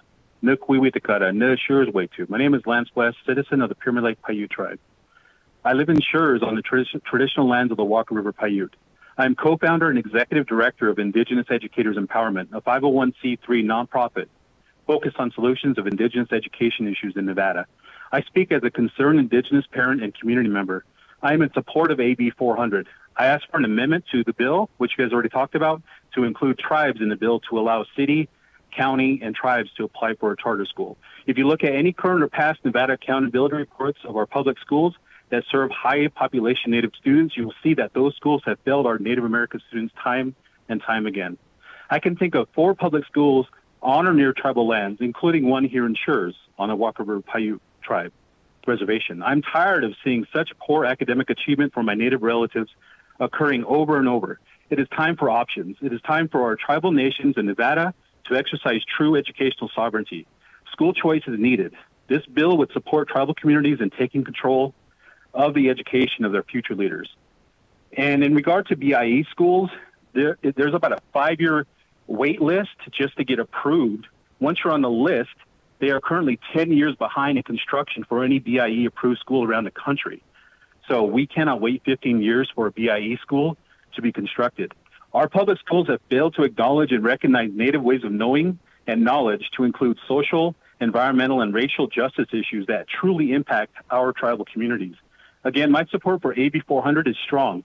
Please include the term tribes in the bill's language. Pijatma. Thank you all. Thank you. Next caller.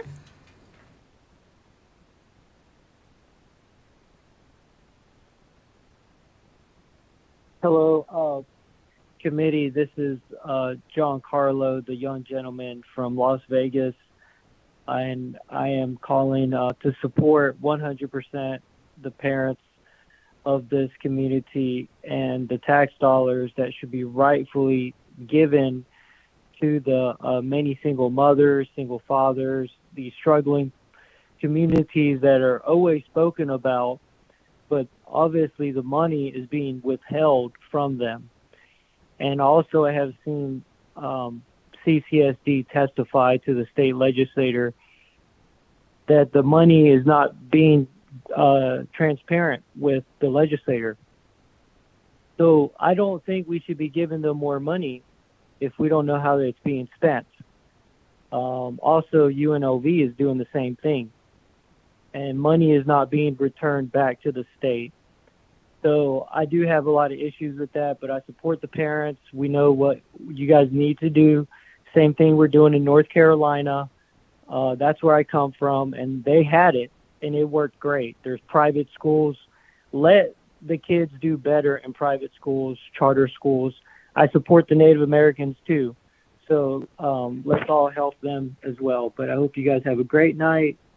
I appreciate you guys thinking about me. All right, good night. Thank you. Next caller.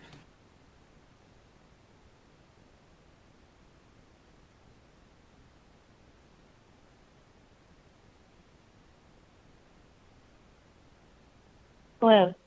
Can you hear me? We can. Oh. Okay, sorry. Hi, my name is Rachel Puina, last name Puaina. I speak for myself, but as a teacher, I see that opening it up to school choice, you may also benefit for CCSD charters throughout the state, not just CCSD, but for all schools, that we could get smaller class sizes, which will benefit everyone. We do need help also. I'm hoping that you can open up to charter schools for a bus system. There are so many students that have to be dropped off by their parents, and they end up being tardy. It's really affecting their education. So I'm in favor for AB 400. Thank you. Thank you. Next caller.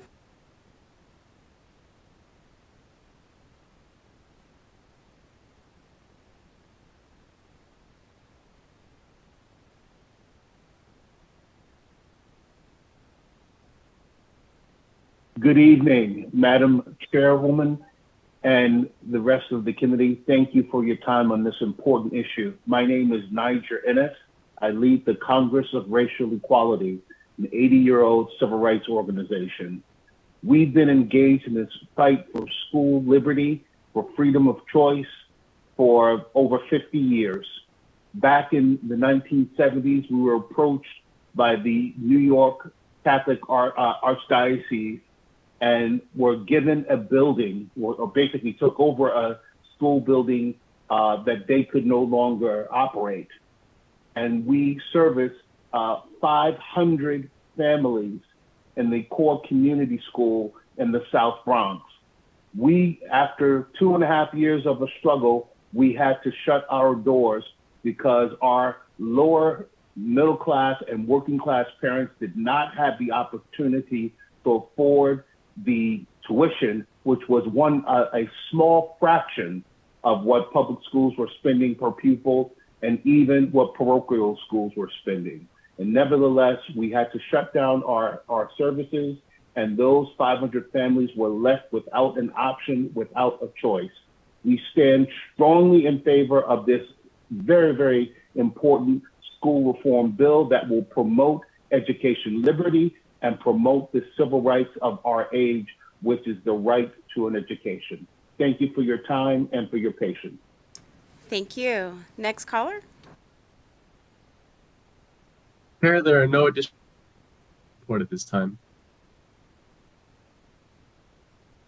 Thank you so much. And we were down to the last caller anyway, so we will move to opposition. If you are here to testify in opposition of Assembly Bill 400, go ahead and fill the chairs.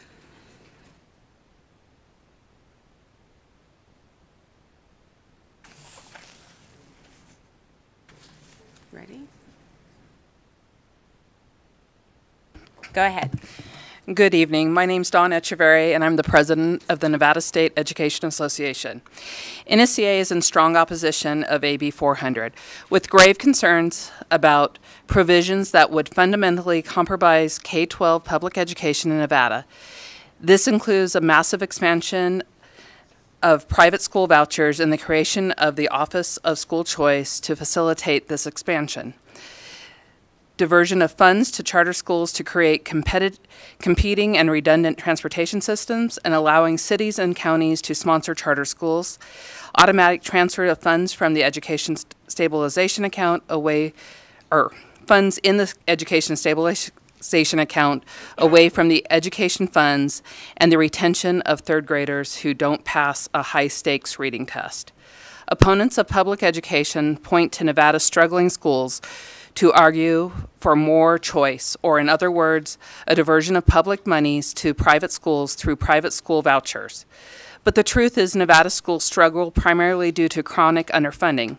This week, the National Education Association released our annual ranking of the state's report. Nevada once again ranks 48th in per pupil funding for the last school year. Politicians from both sides of the aisle have been quick to talk about historical funding in Nevada schools in previous sessions, yet Nevada remains stuck near the bottom of the states in education funding. This is why NSCA has been saying it's a rainy day for Nevada schools. AB 400 would increase private school vouchers to 0.5% of the education budget over the next 2 years. This is equivalent to about $20 million annual increase. The bill then proposes to step up the funding to reach 5% of the education funding by 2032, meaning hundreds of millions of dollars per year would be diverted from public education. Thank you. Thank you. Good evening. My name is Andrea DiMichele, and I am the NSCA Secretary Treasurer, and I'm also a school counselor in Washoe County School District. While charter schools are technically public schools, they have a similar impact of siphoning resources from school districts. For years, NSCA has cautioned the legislature about the growth of charter schools, especially given the unequal dynamics between charter schools and our traditional neighborhood public schools. Despite the passage of a growth management plan in 2019, charters expanded by 40% in just the last 5 years. The addition of transportation dollars to the charter system means even more resources into a duplicative system. Authorizing cities and counties to sponsor charter schools when many cities and counties struggle to deliver the services they are currently responsible for is even more duplication and bad public policy. The proposal to automatically transfer excess funds from the education stabilization account to various worthwhile programs seems harmless enough until you consider how grossly underfunded the main education fund is. NSCA has no issue with the creation of new accounts for teacher recruitment or childhood literacy. However, we believe funds should be appropriated to these accounts through the budget process alongside base education funding. There should be no excess reserve funds when Nevada's Commission on School Funding reports per pupil funding in nearly $5,000 below optimal. While NSCA is very supportive of early literacy supports and oppose the elimination of Read by 3 categorical funding, we remain opposed to retention in third grade. There is no evidence that retention improves academic outcomes. In studies that have found improved outcomes, retention came with numerous supports and resources that are more likely responsible for any improvement. Further, retention can lead to adverse social and emotional issues, and there are significant equity concerns as well. NSCA does strongly support the provision in AB 400 to allow the governor to designate positions in school districts as a critical labor shortage, allowing retirees to fill position without loss of PERS benefits. Thank you. Thank you. Good evening, Madam Chair and members of the Assembly Ways and Means Committee. My name is Jeff Horn, and I'm the Executive Director of the Clark County Association of School Administrators and Professional Technical Employees, also known as CASAPI. We represent well over 1,400 CCSD administrators, of which nearly 98% are members. CASAPI is requesting that this committee consider amending Section 53, subsection 3, to increase the carry-forward balance from 2% to 5%, which is still far below the acceptable standard operating recommendations allowed for state and county government agencies. Capping carry-forward dollars has the potential to negatively impact our most vulnerable and disadvantaged students. Also, many schools currently have hundreds of thousands of dollars in encumbered purchases that have been approved by CCSD but are awaiting processing. Frequently, this delay can take up to a year or more to be processed. In the meantime, these encumbered dollars set in the school's carry-forward balance until they are officially expensed. This creates a falsehood that a school is willingly holding on to funds. We are requesting that encumbered expenses encumbered expenses that have been approved but not yet processed be immediately removed from the carry forward balances and placed in a separate category to accurately reflect a school's budget. Further, principals are currently required to develop a plan to spend their carry forward balance. Limiting this plan to 90 days may cause wasteful and unneeded spending of taxpayer dollars. We recommend that the 90-day timeline be expanded to 18 months to ensure that appropriate use of funds. Lastly, Section 53, subsection 3, allows a school precinct to utilize carry forward dollars to provide one-time incentive payments to support professionals and teachers. However, it does not identify site-based administrators for this incentive. CASAPI asks that the site-based administrators be included in this one-time merit incentive payment, as they obviously play an integral role in improving teaching and learning. Thank you so much. Go ahead. Good evening. My name is Stacy Stosich. I'm a proud third grade teacher at Echo Loader Elementary School, at-large director of Washoe Education Association, and most importantly, a single mother of two beautiful girls, Vivian and Avery, who attend 1st and 6th grade in public schools in Reno. Options are a good thing, especially when it comes to education. If there's anything Nevada's value, it's our liberty, low taxes, and our billion-dollar sports arena and entertainment industry. I have to ask, do you enjoy a last place ranking in education year after year? We are the only state receiving straight Fs regarding the level of funding needed to provide adequate levels of qualified teachers, support staff, programs, and services for students in each Nevada district, rural, urban, as well as for our low-income districts who have greater challenges in educating students. Yet year after year, the level of funding in Nevada has continually reflected an overall underinvestment in public education. State-level policymakers have spent 2 decades ensuring that an excellent, equitable education system in Nevada is impossible to achieve. Governor Lombardo recently stated every child in Nevada has the right to a quality education. Running a school choice platform was strategic and wise. Nevadans do deserve better. Our children need to be safe at school. Parents are aggravated by the pandemic-related shutdowns and suspicious of critical race theories. Parents have been vocal about failure of restorative justices in schools. Choice is powerful. It is the American idol. I would argue Nevada needs formidable funding reform with school funding, especially considering AB 400 does very little for children who attend the 15 other school districts outside our metro area in North and South. It's time to confront the truth. Education is a multi-billion-dollar market, and the private sectors is eager to get their hands on those dollars. With this, will this guarantee Nevada's children would be receiving a qualified education? Thank you. Thank you. Go ahead. Good evening, Madam Chair, members of the committee. Tina List, the Executive Officer of the Public Employees Retirement System. The Retirement Board has voted to oppose Section 79 of AB 400 for a number of reasons, including Tax Council has advised that it violates the Internal Revenue Code and it has very significant cost implications. Section 79 gives the governor broad discretion to designate positions as critical labor shortage. This would violate, most likely, the Internal Revenue Code provision of a definitely determinable benefit. The Internal Revenue Service has opined that whenever an entity or a board of trustees or an individual has discretion in the benefit structure, which this would be discretion, that would violate the definitely determinable benefit rule. The other provision that it implicates is a bona fide retirement. You've heard a couple times by the presenters that this would allow teachers to immediately retire and come back to work. If that's the case, there is not a bona fide retirement, and we cannot pay the retirement benefits because there is no bona fide separation. If there is an agreement to come back to work, there's no retirement. If you violate the Internal Revenue Code, it puts the entire plan at jeopardy. So I just wanted to make sure we got that out.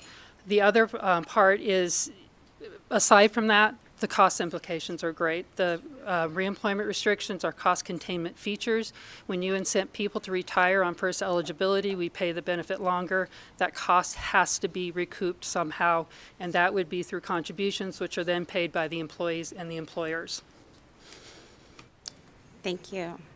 I think we can get in 2 more. Go ahead. Good evening. My name is Drew Shar, and I'm a career and technical educator at Mineral County High School in Hawthorne, Nevada, and I'm here to speak in opposition of this bill.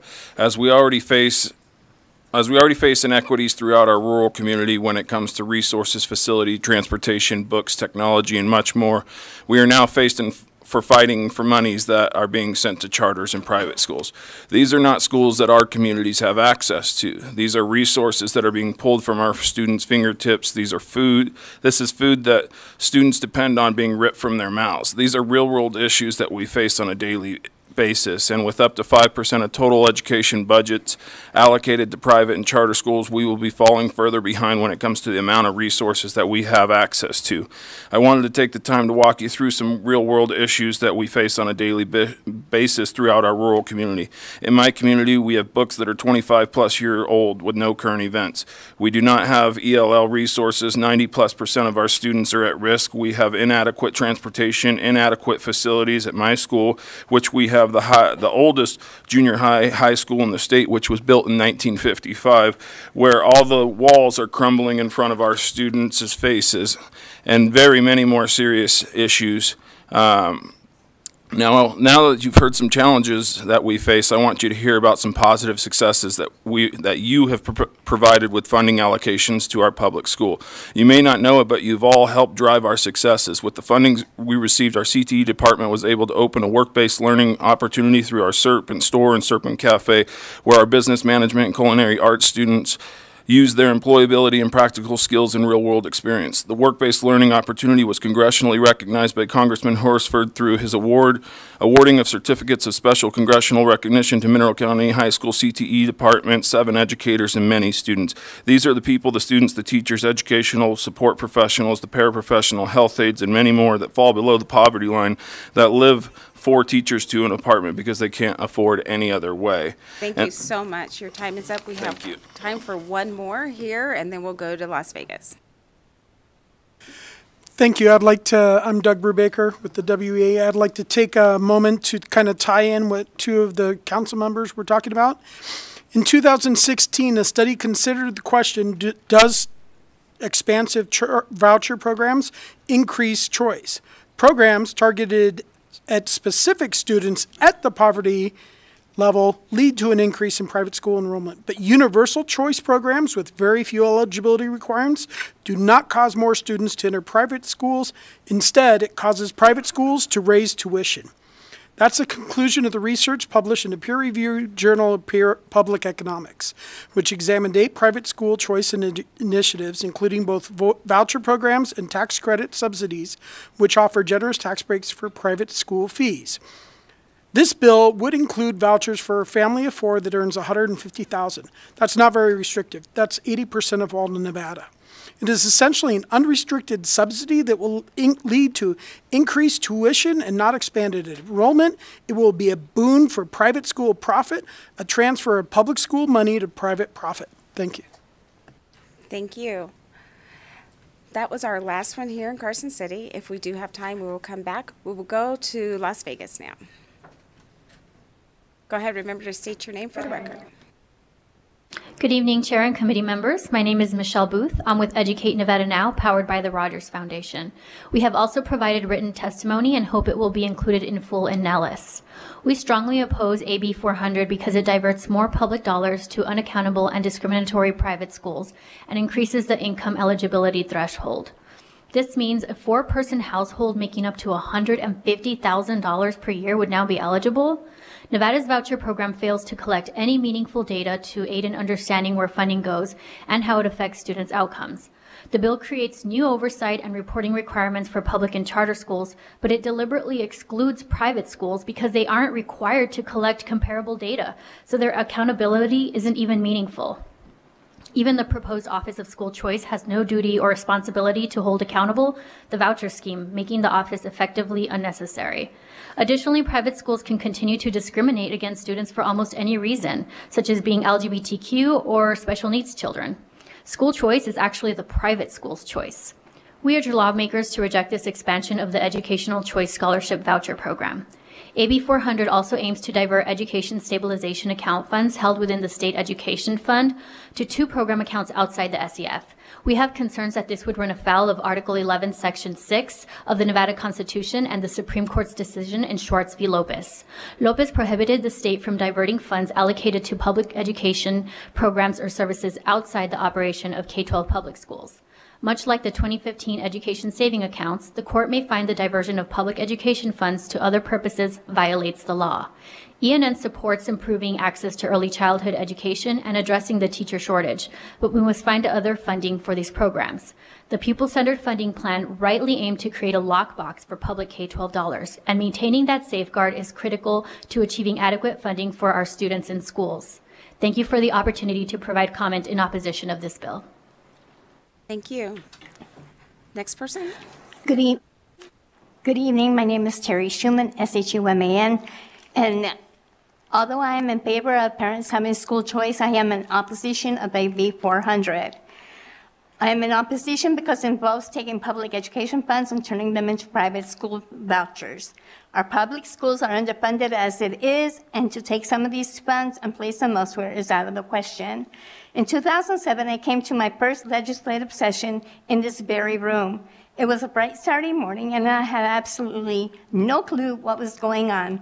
Some say I still don't. I was given a piece of paper to write. What did I think about education in Nevada? I explained that I had just moved from Mississippi, where funding was 50th in the U.S., to Nevada, where they were only 49th. I didn't have much hope. At the end of my talk, a man sitting on the stage raised his hand. He turned out to be Senator Stephen Horsford. He asked me one question: so how does it feel being able to look up at somebody? I didn't get it. He then explained that Mississippi had just jumped Nevada, and now Nevada was 50th. I mentioned to him that it was sad in both cases. Come on, people. 17 years ago, Nevada was at the bottom, and ever since, we may not be at the bottom today, but we sure are darn close to it. How long are you going to allow our students to suffer? How long do our workers and our support staff have to go without minimum wages? Say no to vouchers and yes to time for 20. Thank you. Thank you. Next person. Good evening, Chair and members of the committee. For the record, my name is Erika Castro, that's E-R-I-K-A-C-A-S-T-R-O, and I am the organizing director with the Progressive Leadership Alliance in Nevada, here in opposition of Assembly Bill 400. While funding has increased for Nevada's education system, Nevada still ranks at the bottom of the nation. In fact, Nevada's Commissions on School Funding estimates that to make Nevada schools on par with the national average, it would cost more than $2 billion over the next decade. The bill creates the Office of School Choice, which is appointed by and serves solely at the pleasure of the governor. This new office would be given incredibly broad authority that is ripe for abuse of power and inappropriate use of the state resources at a time when we should be protecting all of our public resources, not handing them to private entities. And let us be clear, education savings accounts, opportunity scholarships, or whatever we want to call it, they are still vouchers, which will only reduce the state's funding for public school systems and take dollars away from students, specifically as those are already being disproportionately impacted by underfunded schools. The solution to Nevada schools is not corporate handouts. A real solution will come when we pass legislation that ensures teachers earn a fair wage, class sizes are actually reasonable, and schools have the necessary personnel to support its students. Yet, Assembly Bill 400 only takes funding away from our public schools and will cause more harm to many of these students in schools that are still recovering from the challenges and setbacks from the pandemic that caused our education system. As a product of CCSD, I urge you to protect our public school funding and find real and equitable solutions to our education system. We urge you to vote no on this bill. Thank you. Thank you. Next person.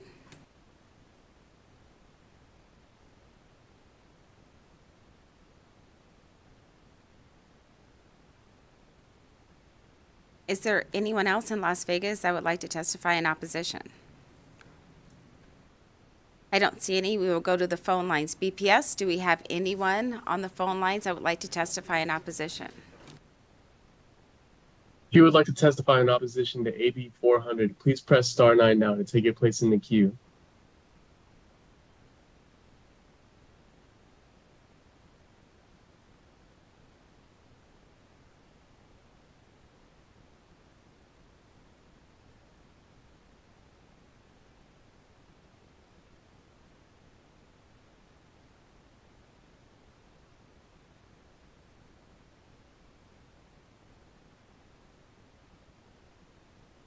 Caller with the last three digits 410, please press *6 to unmute yourself.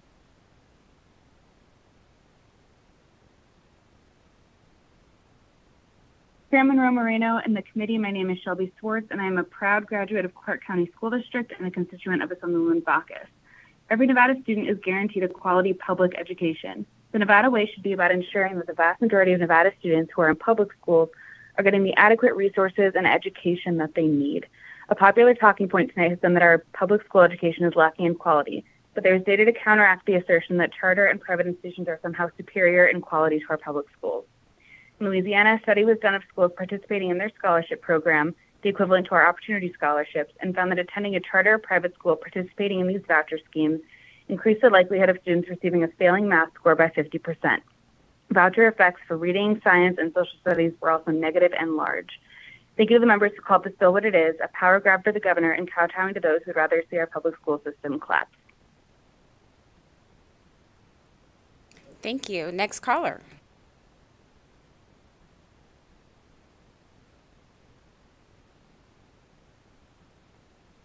Hello, Chair and committee members. My name is Amber Falgout, AMBER-FALGOUT, and I am calling in strong opposition to Assembly Bill 400. Private school vouchers are a concerted effort to defund public education and funnel those taxpayer dollars into private schools and charter networks often owned by wealthy interests like Betsy DeVos and her family. They are antithetical to a healthy and functioning public education system. My oldest child goes to the same public school I went to, and my youngest will go to public school when he is old enough. Both of my children have every right to quality education despite our family being unable to afford private schools. We cannot continue choosing defunding our public schools and then expecting them to perform at a higher level. This will not make our schools better. It will divert funds and further put our public schools at risk of limited funding. I urge the committee to vote no on AB 400. Thank you for your time. Thank you. Next caller.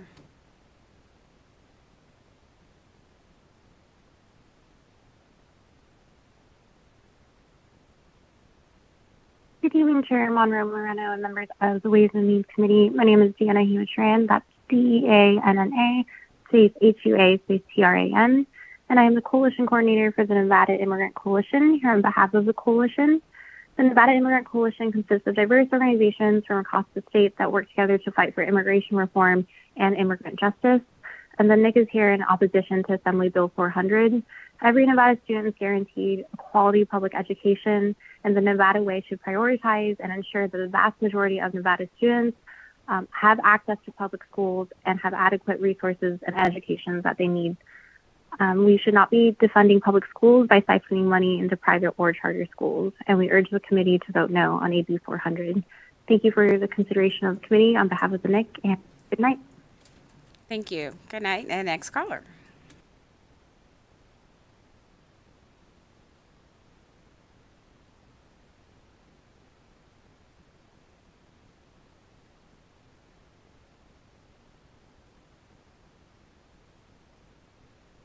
Caller, you are unmuted and you begin.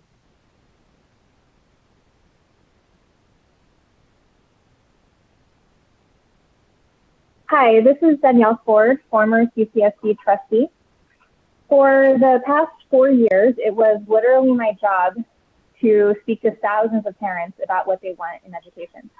The vast majority do not want school choice, I'm doing air quotes, as in they don't want vouchers for a different school. What they do want are improvements to their zone schools. They want their teachers to be paid and treated well so that they can remain there. Parents absolutely do not want their tax dollars going to private businesses or religious organizations. The voucher scheme is a brainchild of these two groups who each benefit from privatization. First, the ultra wealthy, mostly out of New York and Florida, who own education management companies which franchise schools and put at least 15% into the authorizer's pocket. Secondly, religious organizations who want public dollars to fund their ideology. And even with laws in place, private schools can discriminate, can and do, through workarounds like textbook and computer fees, school uniforms, and grooming standards. This effort should instead be directed towards fixing public schools in ways that ensure high quality instruction, equity, and real choices for parents within their zone school. Thank you. Thank you. Next caller.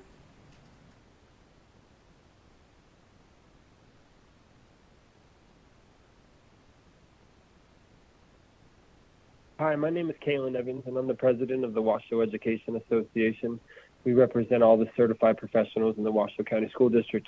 First, I just want to say thank you to so many of you on the committee who are speaking up in strong support of our public schools. It's important that we understand the reality surrounding our public school system.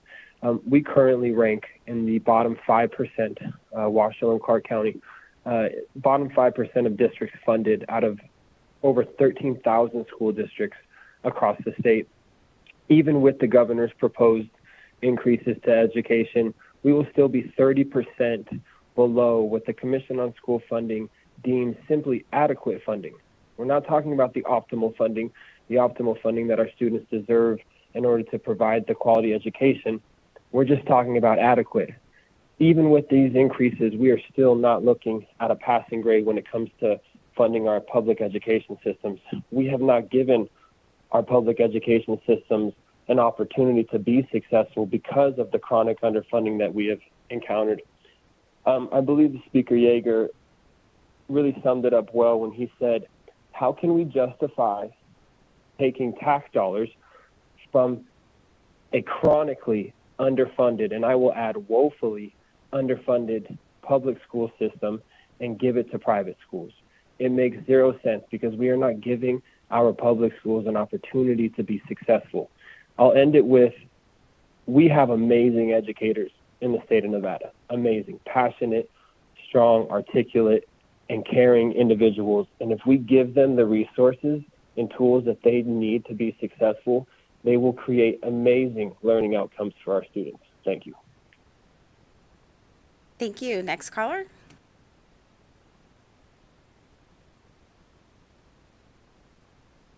Hello, my name is Jacqueline Devania Williamson, and I am a single mom and with a student in Clark County, but I am also a product of 12 years of private school in LA. And I can completely agree with Assemblywoman Monroe on the culture that is created in private schools and how a lot of our students will not fit in to those private schools, including my son. He has special needs and they just cannot service him. I would love to be able to send my child to private school and get the same kind of education that I got with the same class sizes, but that's just not feasible.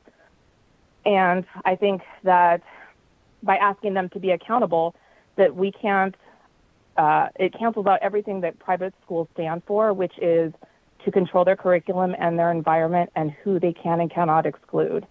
I think that the more that we stray from public schools, we are straying from accountability if we don't keep them accountable. And I think that the more that we open up Pandora's box, even if we're giving them 0.5% this year and 2% next year and 5% the year before, 20, 30 years down the line, how much are we going to be giving them? And the thing is that we don't have one penny to give them right now. Our entire funding structure is hanging on by a thread, and we don't have any money for them. And my child is finally got an EIP after 2 years, and just in a couple of weeks, he is doing amazing and loves reading. So I think that we have a great system here, and we just need to help them. Thank you. Thank you. And we have time for one more caller. BPS, do we have another caller? Yes, Chair.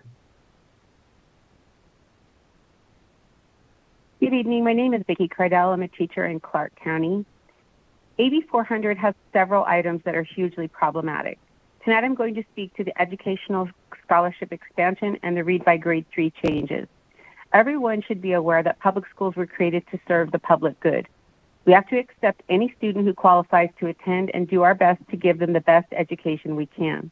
In our country's past, an education wasn't always available to everyone. It was something only a few were privileged enough to acquire. What we're seeing right now is an alarming attempt to return to that. Vouchers are a way to take taxpayer money and funnel it to the families who need it the least. In the states that currently have vouchers or educational scholarships, about 90% of those families who enroll in the program were already paying tuition for private schools. In fact, in Arizona, 75% of the students applying for their voucher program have never attended public schools at all. We know these schools can accept and deny any students they wish. It's a known fact that many of these schools discriminate against students like LGBTQIA students. They don't have to follow state standards or even have licensed educators. In general, they don't have better student outcomes. We should not be increasing our educational scholarship program in Nevada. Read by Grade 3 was already a problematic program. As a reading teacher in CCSD, I can tell you that yes, we should be focusing on supporting the students who are not reading at grade level. We would love all students to read by a certain grade. However, just like walking and talking, children do all these things when they're developmentally ready. We know retention can harm children. With student mental health issues at an all-time high, we should not be taking actions that are not science-based and that will hurt our children more than it will help them. Please do not bring back third grade retention in Read by Grade 3. Thank you. Thank you. And with that, that takes us to the 10 minutes on the phone. There were 6 minutes left for the Las Vegas opposition. And since there were not anyone else in Las Vegas for opposition, we do have 3 people here. So that'll give us that 6 minutes or 2 minutes each to fill that 30-minute block. So go ahead. Good evening. For the record, Nicolette Andrini, Nicole Andrini. I'm a proud Republican teacher. I emphasize Republican because, yes, I am both a Republican and a strong supporter of public education. Public schools serve 90% of our students. That's where Nevada's public tax dollars need to go. NSEA has been a consistent advocate for adequate public education funding and for keeping public funds in public schools. NSEA opposes school vouchers because they divert essential resources from public schools to private and religious schools while offering no real choice for the overwhelming majority of students. Opportunity scholarships are really just backdoor vouchers. It's a scheme. Over the last 3 years, not including the one-time expansion of the program last session, appropriations for opportunity scholarships have increased by more than 33%, while over that same period, per pupil-based funding for K-12 education has only increased by a little more than 4%. Instead of diverting funding to programs that pay for a limited number of students to go to private schools, Nevada has the responsibility to allocate sufficient funds to public schools, which are accessible to every Nevada student. Thank you. Thank you. Go ahead. Good evening. My name is Scott Guthrie, and I'm a 30-year public high school teacher from Elko, Nevada. But I come before you this evening not to speak about my 30 years in the public school classroom, but rather to speak in opposition to this misguided legislation. We are facing an educational crisis in our state, and the misappropriation of public funds to failed policy does nothing but add fuel to the fire. This is an emergency like we have never seen in public education. But this legislation is not the answer. The answer is time for 20 for all of Nevada. A 20% raise across the board, $20 an hour minimum for our ESPs, and a 20-student cap on class size. It is time that you step up and change the course of education in the state of Nevada. Everyone in this room knows that education is in crisis. It is beyond a rainy day in the state of Nevada. So as you continue to go through this legislative process, I would ask you one thing.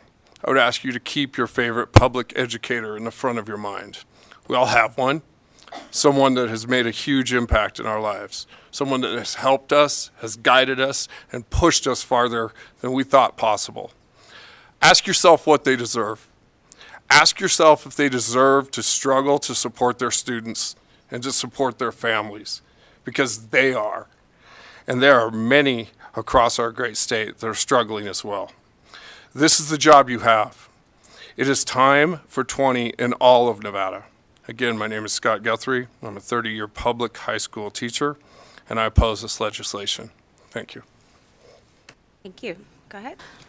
Good evening, Chair and members of the committee. For the record, my name is Annette Magnus, and I'm the Executive Director of Battleborn Progress. As a proud graduate of the Clark County School District, we are in strong opposition of AB 400. This bill from the governor that is supposedly the Nevada way, but is really just further codification of a voucher scheme and a consolidation of his power. I'll begin by stating up front that we are completely opposed to voucher schemes of any kind. The decades-long effort of wealthy elites like Betsy DeVos to funnel our taxpayer dollars into private schools is wrong. I don't care what you call them or how you dress these bills up. This is a voucher scheme, plain and simple. Let's talk about our taxpayer dollars since we are in a money committee. Do I have a choice to fund our schools because I chose not to have kids? If I don't like driving on Durango in front of my home because the road has not been fixed, should I get a coupon to drive on other roads? If I don't approve of the job that the firefighters do, should I get my taxpayer dollars back? No, that's not how any of this works. That's not how taxes works. That's not how funding education should work either. We all pay our taxes so that everyone can succeed, not just a select few. If you want to send your children to a private school, then you can do that. You can pay for it while not putting our public schools at risk. Finally, giving the governor power to take remedial actions over schools is grossly undermining the entire structure of our state. Consolidation of power to do whatever the governor wants is not the Nevada way. We should not defund our public schools for voucher schemes. We have said it before and we will continue to say it. We do not support voucher schemes in any form. This bill is grossly inappropriate, bad for our educators, bad for our kids, bad for our schools, bad for our state, and should be rejected. Thank you. Thank you. And you will be our last one. You have just under 2 minutes because they didn't use all the time. Thank you so much. I am Sarah Adler, but here tonight on behalf of Hank Brown, Carson Montessori Charter School Student Legislative Team. And he shares with you, in regard to transportation, Carson Montessori would not benefit from it because we serve 5 different school districts, so our families must transport. It may be needed by other charter schools, however, it should absolutely come out of the general fund, not the PCFP. Missing on the commission is a charter school representative and the voice of the student. As our legislative team has stated on bill after bill, the voice of a student is a must. No standardized assessment can give you that information. Last, on AB in section 23, the data collection and reports have now added so much more to educators' plates. There are so many reports, many of which are redundant, and these requirements will demand that schools will have to hire more staff just to do reports. If it is all the same data, why do you need to do it over and over, just in a different format? It seems there should be a more efficient way to do this, and it would also be cost-effective. In talking to teachers, I'm we're so done? sorry. Thank you. Thank you very much. On behalf of Hank. Thank you. And with that, we will move to the position of neutral. Is there anyone here in Carson City that would like to testify in the position of neutral on Assembly Bill 400? Seeing, yes. Okay. Good evening. I will make this quick. Good evening, Chair, Vice Chair, and committee members. My name is Jenny Hunt. I'm the Director and Principal of Mariposa Language and Learning Academy, an independent, self-managed, Washoe County School District-sponsored charter school. We serve a diverse demographic in Reno of learners, with 90% of them being Hispanic, 100% of them being on free and reduced lunch, and 50% of them English language learners. Section 22 revises the membership of the Commission on School Funding, and again, we echo the sentiments that we should maintain that representation from charter schools. As has been mentioned, pre-K is an evidence-based strategy for later academic proficiency. Mariposa is fortunate enough to offer a limited number of seats through the current Nevada Ready program. AB 400 proposes funding PK when there are excess funds from the Educational Stabilization Account. We support and we look forward to a more stable and sustainable system for funding and source of PK. That might be for all learners and would maybe identify more investment into the current Nevada Ready program with amendments to the eligibility program, such as income requirements. Section 79 is fantastic as it enables hiring for critical labor shortage and values our retired teachers and paraprofessionals as they step into filling roles. There have been numerous mentions of children learning differently, etc. In concert with the need of Assemblywoman Peters, accountability for student growth for all learners can't solely be measured by read by grade 3, quote unquote. The bill must account for the diversity of learners, such as those who are learning English and their growth toward reading for college and career readiness, rather than by grade 3. The good cause exemption is essential. Also, we'd like to echo the sentiment of a few others about ensuring that all public schools, both charter and traditional, are adequately funded. Thank you so much, and we are going to move your testimony to support. I don't think that was neutral. Is there anyone else here in Carson City that would like to testify in the position of neutral? Seeing none, we will go to Las Vegas. You can go ahead. Good evening, Chairwoman Monroe Moreno and members of the committee. Seeing as the sun is set, it's a very good evening. For the record, Matteo Portelli, P-O-R-T-E-L-L-I. I'm testifying today in my personal capacity, both as a first-generation student at UNLV, as the proud son of a naturalized U.S. citizen from El Salvador, and as a passionate Gen Z voter from Assembly District 37. I've never testified before the Nevada Assembly, let alone on the neutrality of a bill, but I hope to lend my experience in Clark County to inform your vote. And I certainly appreciate your tenacity. I was standing for about 4 hours, and I got homework due tonight, so I'll be brief. Here's a fact. Better educational opportunities will help improve school safety. Throughout my 4 years in high school, I served as a licensed peer counselor with Nevada's sole youth diversionary court program. I spent over 400 hours and on dozens and dozens of juvenile justice cases involving drug possession, trespassing, fighting, petty larceny, advocating for first-time delinquent minors. Most of the teenagers that I worked with came from minority backgrounds, such as me and my little sister, whose family desperately seek to improve their educational situation or, frankly, make it easier to change their school. Nevadan students deserve to go to safe schools with curricula which empower them to fall in love with learning. The evidence surrounding juvenile justice recidivism rates is undeniable. When families are empowered to change and inform their educational state, everybody wins. Fights decrease, grades decrease, and our school becomes more collaborative, compassionate, and competitive on a national stage. My parents taught me and my sister to believe in the power of education. So no matter how you vote on AB 400, I implore this committee to invest in the future of our state and by supporting parents' right to choose where and how their children learn. Thank you. So I'm going to remind everyone that we're in the position of neutral. If you do not plan on testifying in the position of neutral, please do not take a seat at my table.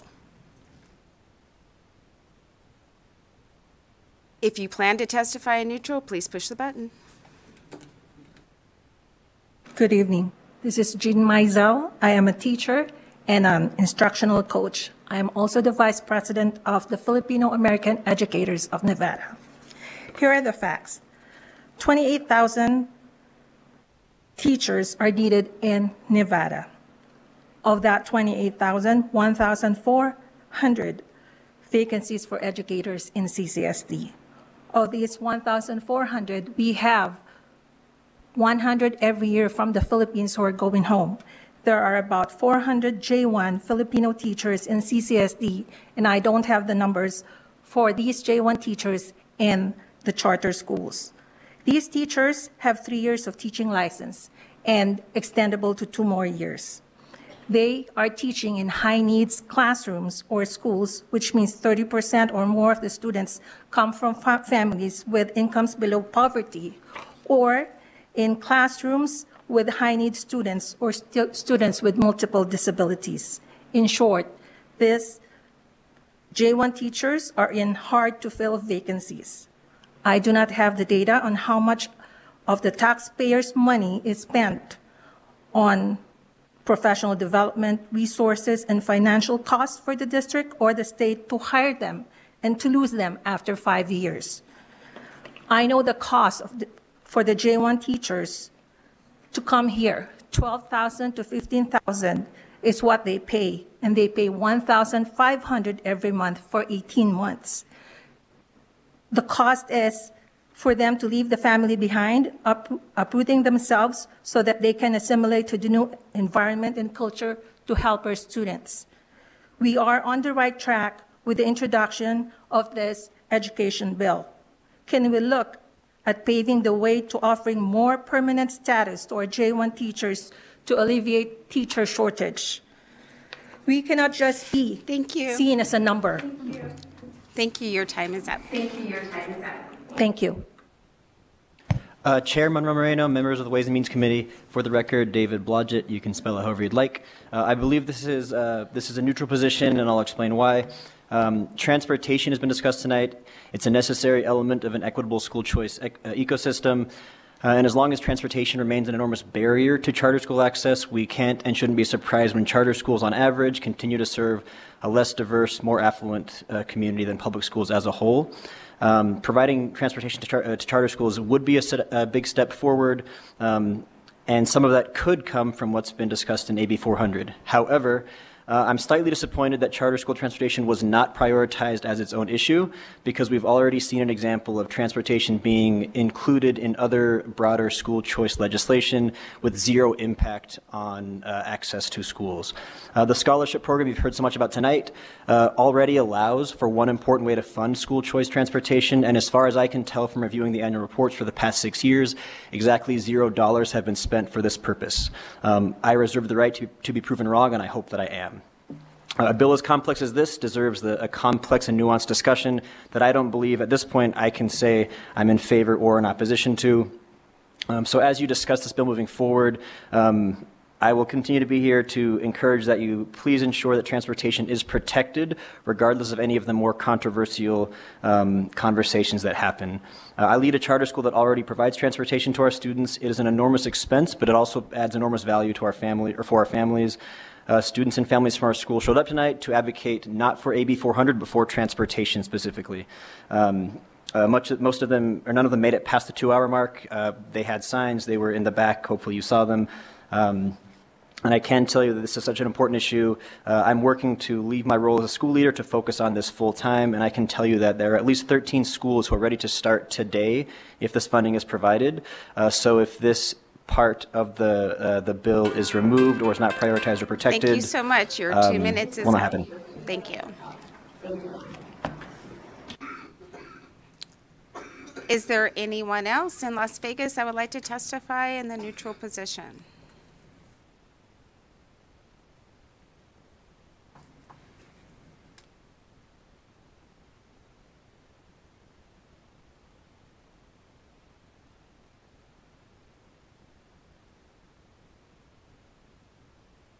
Hello, I'm here.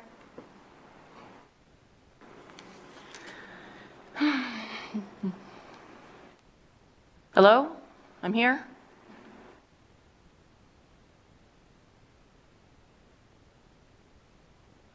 We haven't done that. Hello, I'm here. I can hear you. Go ahead. Sorry. Hello, my name is Suzanne D. Reed. It's S-U-Z-A-N-D for Deirdre, R-E-E-D. Yes, please spell it right. People are complaining about the lack of funding and their fear of losing money. Sincerely, it makes me feel like I bought you guys a big bowl of candy and I only bought a Snickers bar for myself. Stop it. Okay. How much do we spend on each student in Nevada public schools?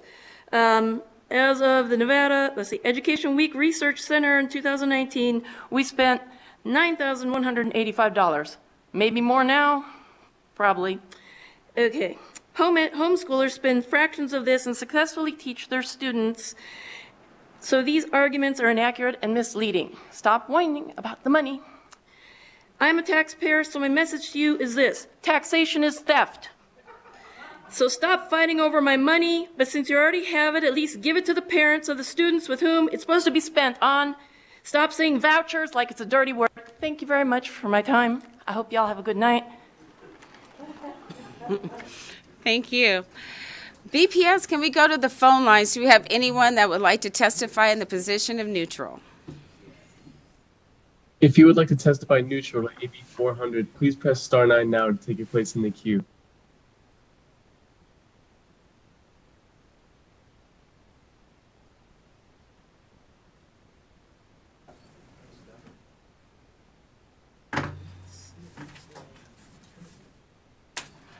Good evening, Chair and members of the committee. My name is Matthew Wilkie, Mathew, Wilkie for the record. I never thought I would be giving neutral testimony. I've ran out of time previously, but I'm going to give it my best shot. Education is extremely important, and a highly educated Nevada, regardless of where they get their education from, is extremely important. However, we need to prioritize the public education first, get that up to speed, prioritize getting all that up, and then let's revisit this, and then we can revisit this. So that's the best way I can get at a neutral testimony, and I thank you guys for your long evening and your time. Thank you so much. Next caller. Thank you. Hello, Chair and committee. My name is Leslie Quinn, and I actually flew over to Carson City so that I could testify on this, and then had to leave my plane, tried to call, and my call wouldn't go through. So we are in the position of neutral. Excuse me. We are in the position of neutral. Okay, I am going to be as neutral as and then you decide. So my thing is that I hear both sides saying. I hear the public school teachers. I hear the other parents saying that they want public school. Our children went to public school here, and luckily, because the parents of us pushing them, one has become a nurse and one is into welding, so that's pretty amazing. But at the other side, there's parents that they have a right to want what's best for their children. So, I mean, I don't understand why that would be a problem. When over $1 billion was given to the public school system during COVID, I want to understand if they couldn't do what was best with the monies at that time, then what is more money going to do? I'm just really confused on that. Shouldn't this really be about our children and them succeeding rather than somebody being concerned about where their taxpayer dollars are going? I mean, I understand. I don't think that we should be taxed like we are either, but if we are going to be taxed, let's spend it on our kids. Let's grow leaders, not needers, that are dependent on the government for their very existence. So, I mean, I am so for doing this and letting parents that want to send their kids to public school, you send your kids to public school, because with the amount of immigration that we have coming in, guess what's going to happen? No matter how much money you pour into the system, it's going to continue to bleed or be like holes in somebody's pockets that you're trying to fill with sand. So please. Thank you so much for your comments. Your time is up. Next caller. BPS, next caller. Thank you.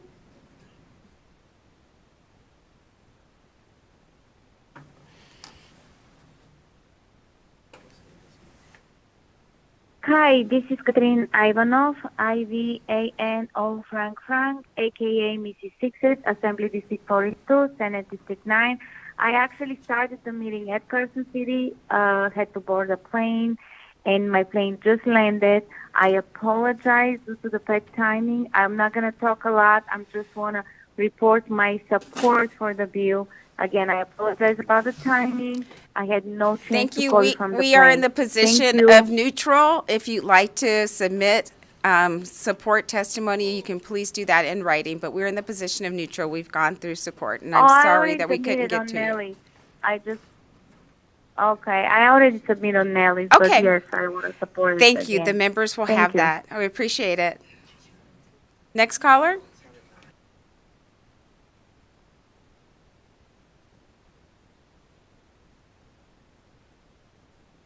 Yeah, hi. I was testifying in support in person, and I recorded my testimony. It was 1 minute, and I believe we were given 2 minutes. So are certain types of people given 1 minute to speak? Thank you so much, but support testimony is over. You did have the 2 minutes? Yeah, but it was 1 minute. No, I disagree with you, and since it's my committee, that makes me right.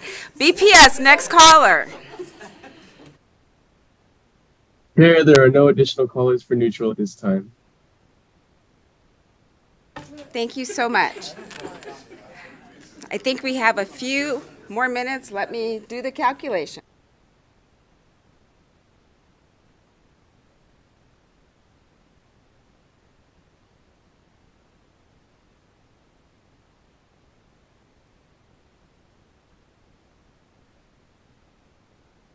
All right, we have 5 minutes. We've gone through support and opposition and neutral. There are a few people standing. We have time for 3 people. That's it. You guys decide which 3 people want to speak.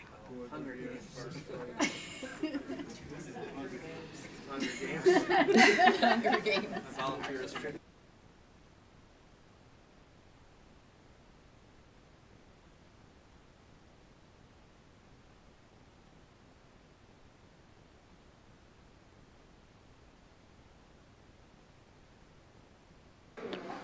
Are we ready? Go ahead. Thank you. Chairwoman Monroe Moreno and members of the committee, my name is Jill Douglas, Jilldouglass. I am the president of Battleborn Republican Women, and I'm submitting my testimony in support of AB 400, which revises various provisions relating to education. As a mother and a grandmother, I strongly support AB 400 because our schools are failing our children.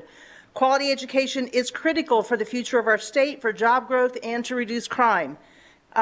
You know, if you go back through the history of Nevada, you will find that Governor Miller funneled a lot of money into education.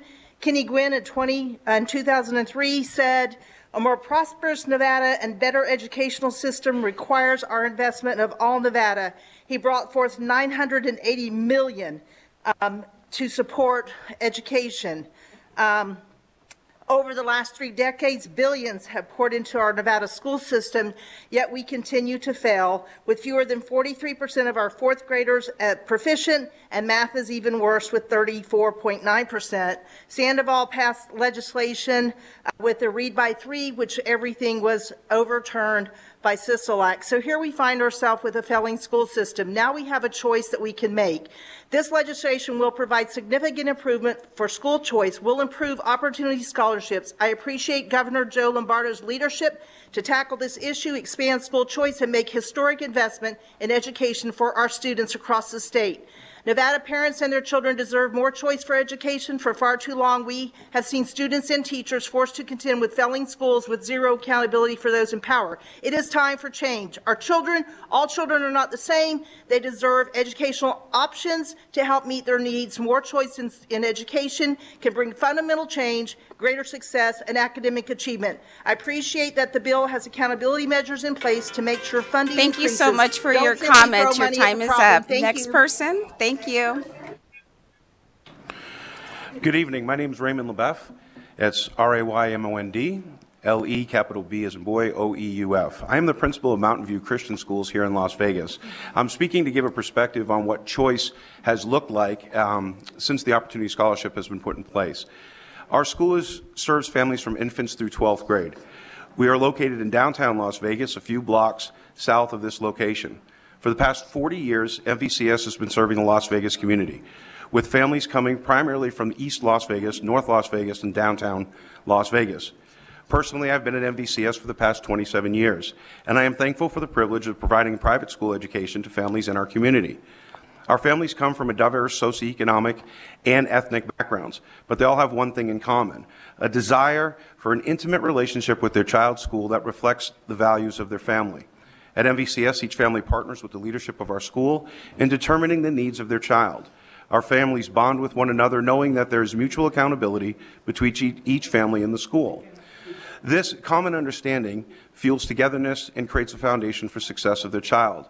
I have been the principal at Mountain View since the Opportunity Scholarship program has been put in place. I have seen the impact the program has had on families in the communities we serve. A private school is different. It's a choice made by many in the affluent areas of our city and of our state, because they know the impact of an education has on the future success of their children. Families that were once priced out of this educational choice now have access to it because of the Opportunity Scholarship program.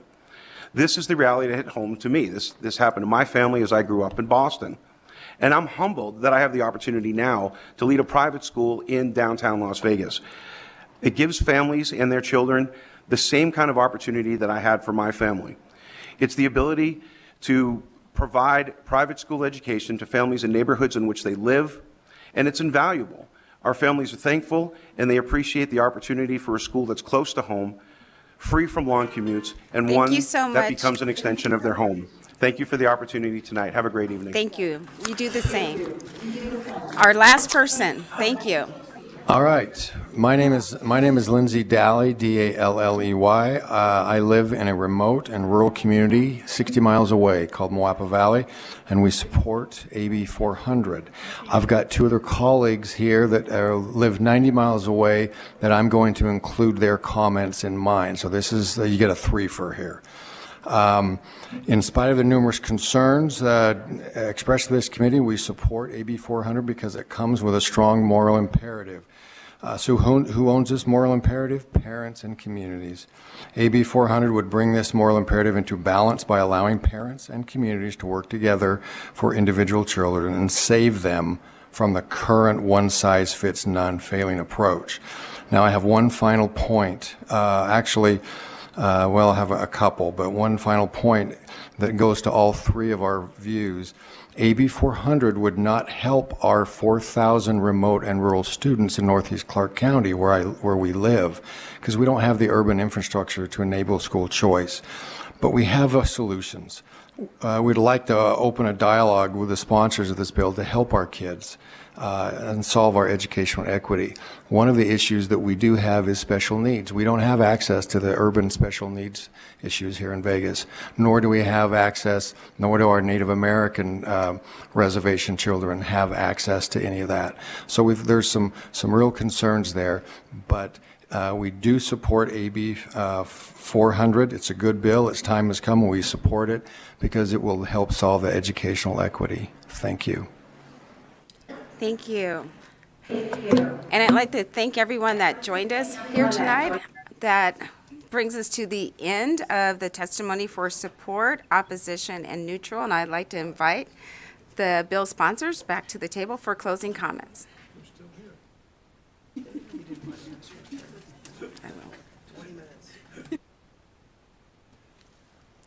Madam Chair, members of the committee, Ben Kiekeffer, Chief of Staff to Governor Joe Lombardo, and I want to thank the committee for its serious attention to this bill. We know that it is a complicated and complex piece of legislation that deals with education on many fronts, and we know that we share the priority of ensuring that our children have a pathway to success, not just in education, but for the rest of their lives. Knowing that we have the same priorities, I'm confident that we can work together to come with solutions that help address our current deficiencies. I'd like to thank everyone who participated in the hearing today on both sides of the bill. And I'd particularly like to thank one specific person who testified in opposition to the bill, and I think she had to take off. But Nicolette Andrini, who is a member of the Washoe Education Association, my children call Senora. She has taught all four of my children. And I know that when they show up at DePoli Middle School tomorrow morning at 7 o'clock, she's going to be there with a smile on her face, ready to teach my kids. And I'm incredibly grateful for her and all of the educators who are dedicated to the children of our state. Thank you for the time, and look forward to the next steps on this bill. Thank you. And before we close the hearing for Assembly Bill 400, there was a comment a testimony made during the opposition from PERS. Mr. Killian, our legal advisor, could you comment on that for me, please? Thank you, Madam Chair. Asher Killian, Chief Deputy Legislative Counsel, and I will respond as briefly as possible to avoid lulling the committee to sleep with a late-night legal opinion on pensions and the federal tax code. NRS 286-523 is a provision of existing law that governs when critical labor shortages can be declared to allow retired employees to return to public employment while still drawing their pension benefits. And public employers are allowed to designate positions as critical labor shortage positions, notably in paragraphs D and E of subsection 4 of NRS 286-523. Employees of school districts and employees of charter schools can already be declared as critical labor shortage positions. The declaration is simply made by the Board of Trustees of a school district or the governing body of a charter school.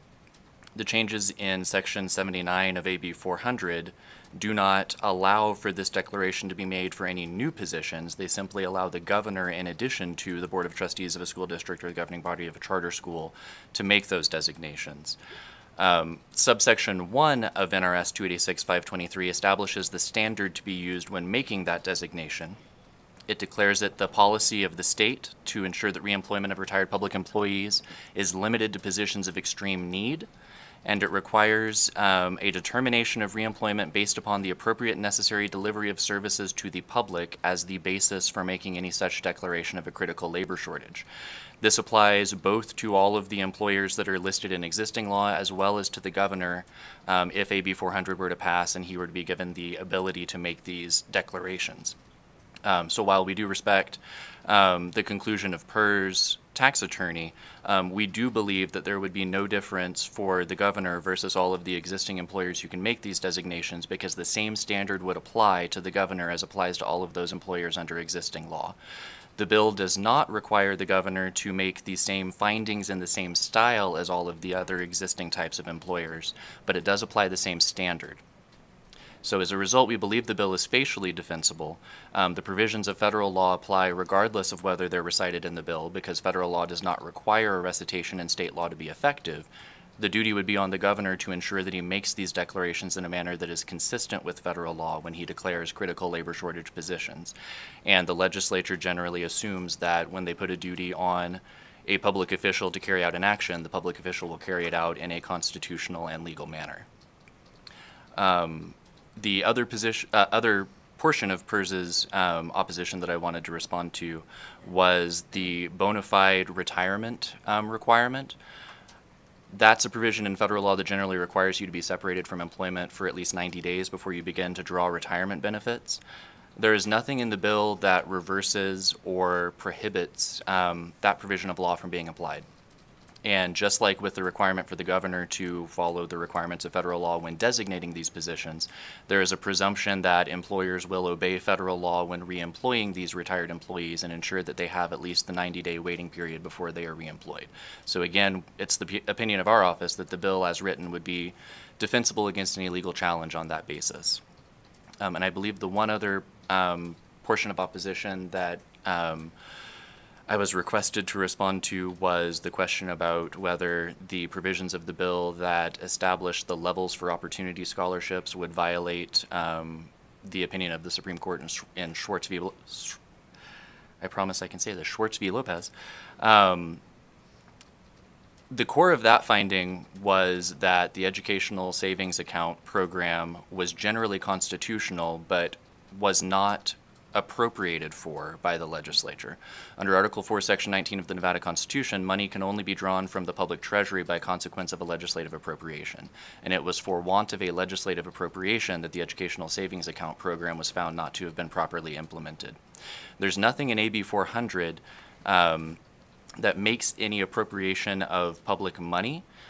Instead, the existing Opportunity Scholarship Program is based on tax credits rather than drawing money from the public treasury in an appropriation. It's based on awarding tax credits to private entities that make certain contributions to the state.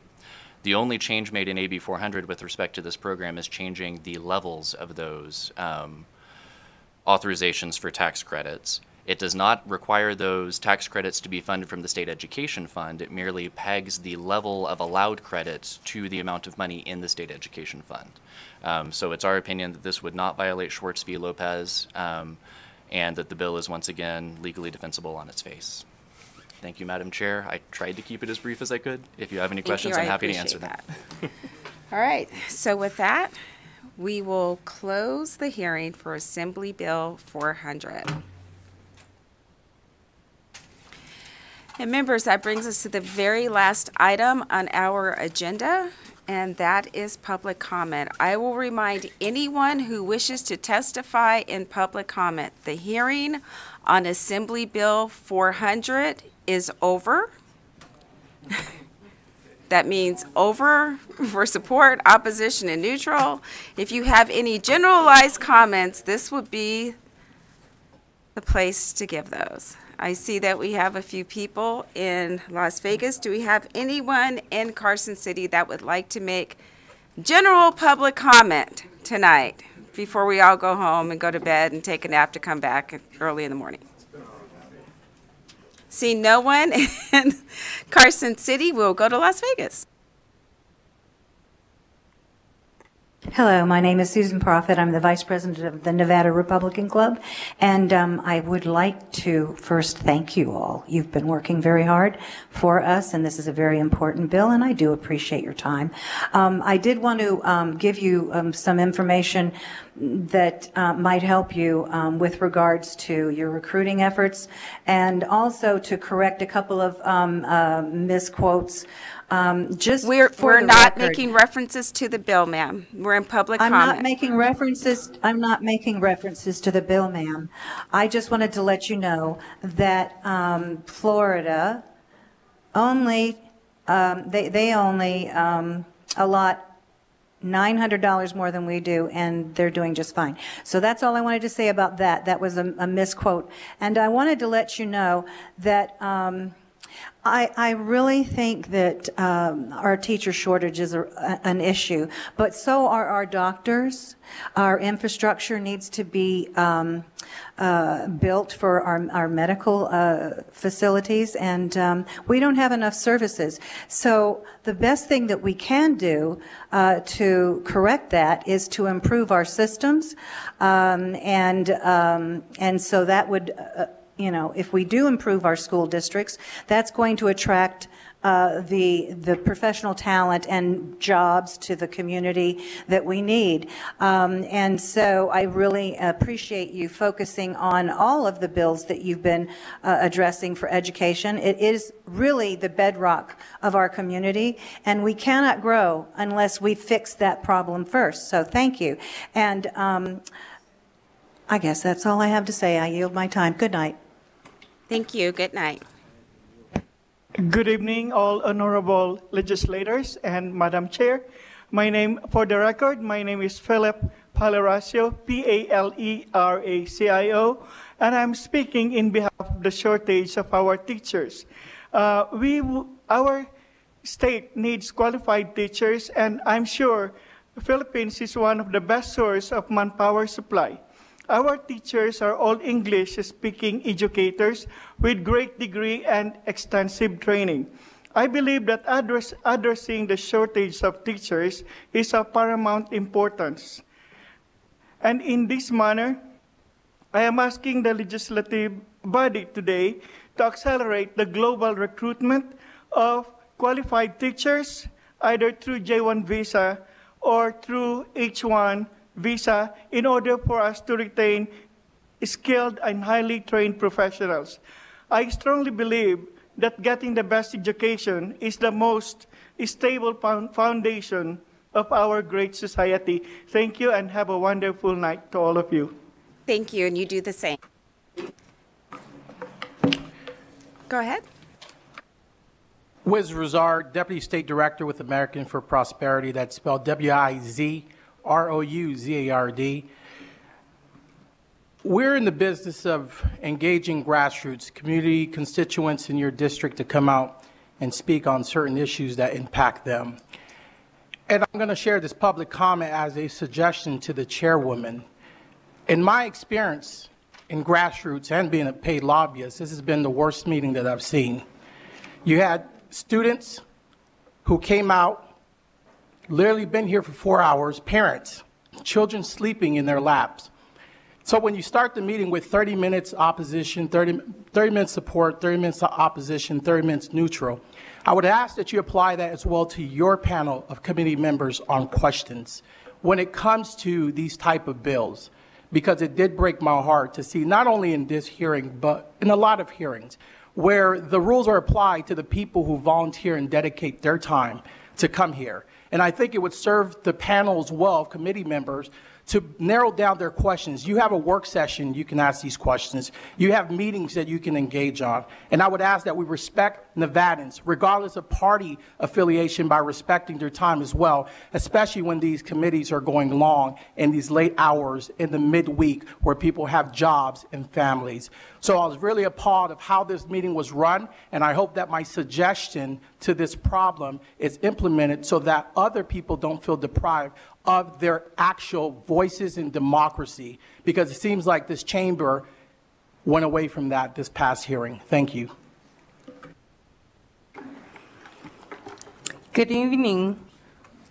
Good evening. Madam Chair and members of the committee. My name is Julie Hereford, Hereford.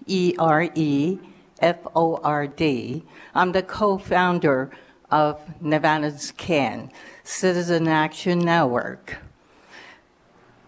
We just wanted to point out, I echo Will's statement completely, and I also wanted just to point out that we worked very hard to engage and encourage 14 Hispanic parents, brought their children with them, try to experience their very first experience in this political process. They waited and waited and they finally had to leave.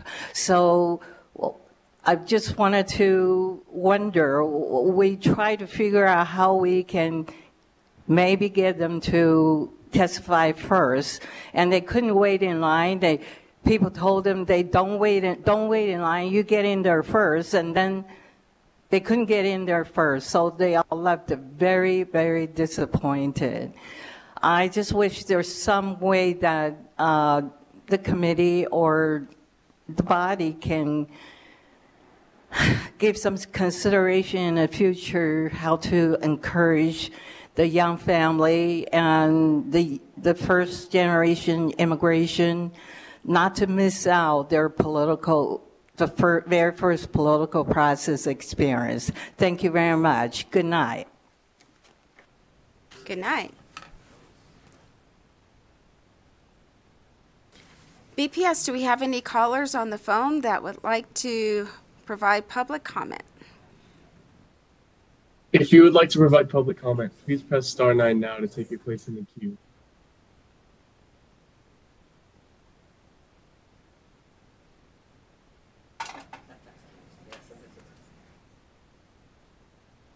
Hello, dear committee. This is John Carlo, the young gentleman from Las Vegas, and I am calling from the luxury of my home, and I appreciate it very much. And I'm calling really to ditto a lot of what was said previously, because I just feel like there's a lot of attitude being given to the public and the people of Nevada. And also, this is not, I heard a comment, someone saying, don't come to my table this way. This is not your table. Your name is not on this table. The building, the chair that you sit on, was paid by the people of Nevada. You guys are cutting off people's time. That was noticed. You know, there's a God above us. He rules above everything. And each one of us, when we lay down at night, we need to make sure your souls are cleansed, your sins are forgiven, believe in Jesus Christ, and also believe in God and the Word of God. Because I know what's up y'all's sleeves. We know what y'all are doing, and God will send his judgment on this city. You guys need to repent, and that's all I will say for now. Thank you. Thank you. Next caller.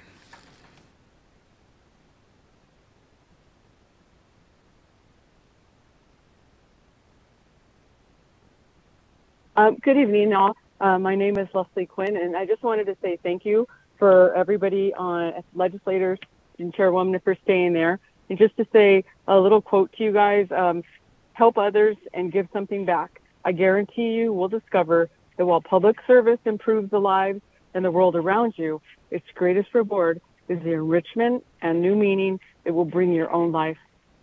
And also, silver and gold may all pass away, but a good education will never decay. Let's take care of our children first. And thank you all for staying so late. And for everybody that in the public that came and stayed, you guys rock. And this is only proof positive that we care about Nevadans care. And we just hope that you guys will actually listen to us as your constituents. And I thank you guys for that. Night. Good night. Next caller.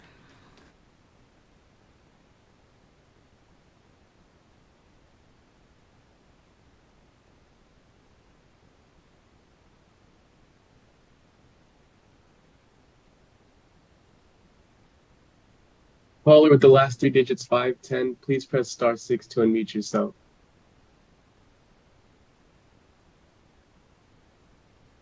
Good evening, Chair and members of the committee. My name is Lily Barron. I am just calling because I wanted to make sure that everyone else who has called in understands the extreme hard work that this committee and all of the other legislators have done for the last few days, staying until 11 o'clock. I did miss my testimony, but I know that I can write in my opposition or support to either bill, and I just appreciate you for running your committee so well. Thank you very much. Thank you. Next caller.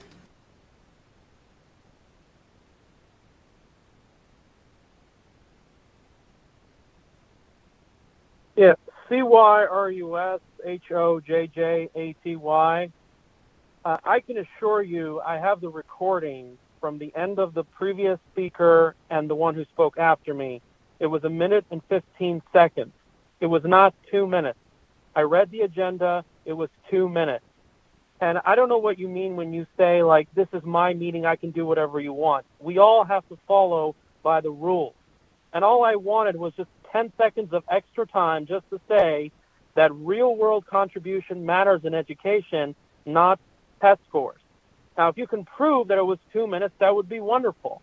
I spoke to the Capitol Police, and they told me the best way to handle this is through the Attorney General. Because if you're just going to cut us off, then what is the point of this? What's the point of following the law? Really? And, you know, we were waiting 3 hours for you guys to make a discussion, and I only was given 1 minute and 15 seconds. This is the same thing that happened to the town hall I attended last Saturday. A couple of legislatures, not all of them, were willing to speak to me for 1 minute and 2, and then with others, they were talking 4, 5, 6 minutes. Please. I don't appreciate this kind of cherry picking and choosing and everything else. And one last thing I want to go, the main problem is everything is too centralized. We need to break up Clark County. Everything, school, library, public safety, companies running everything. And you know what? That's all I have to say. I'm done. Thank you. That's all you got to do. Piece of cake. Is it the end of the world? Come on. Good night. Thank you. Next caller.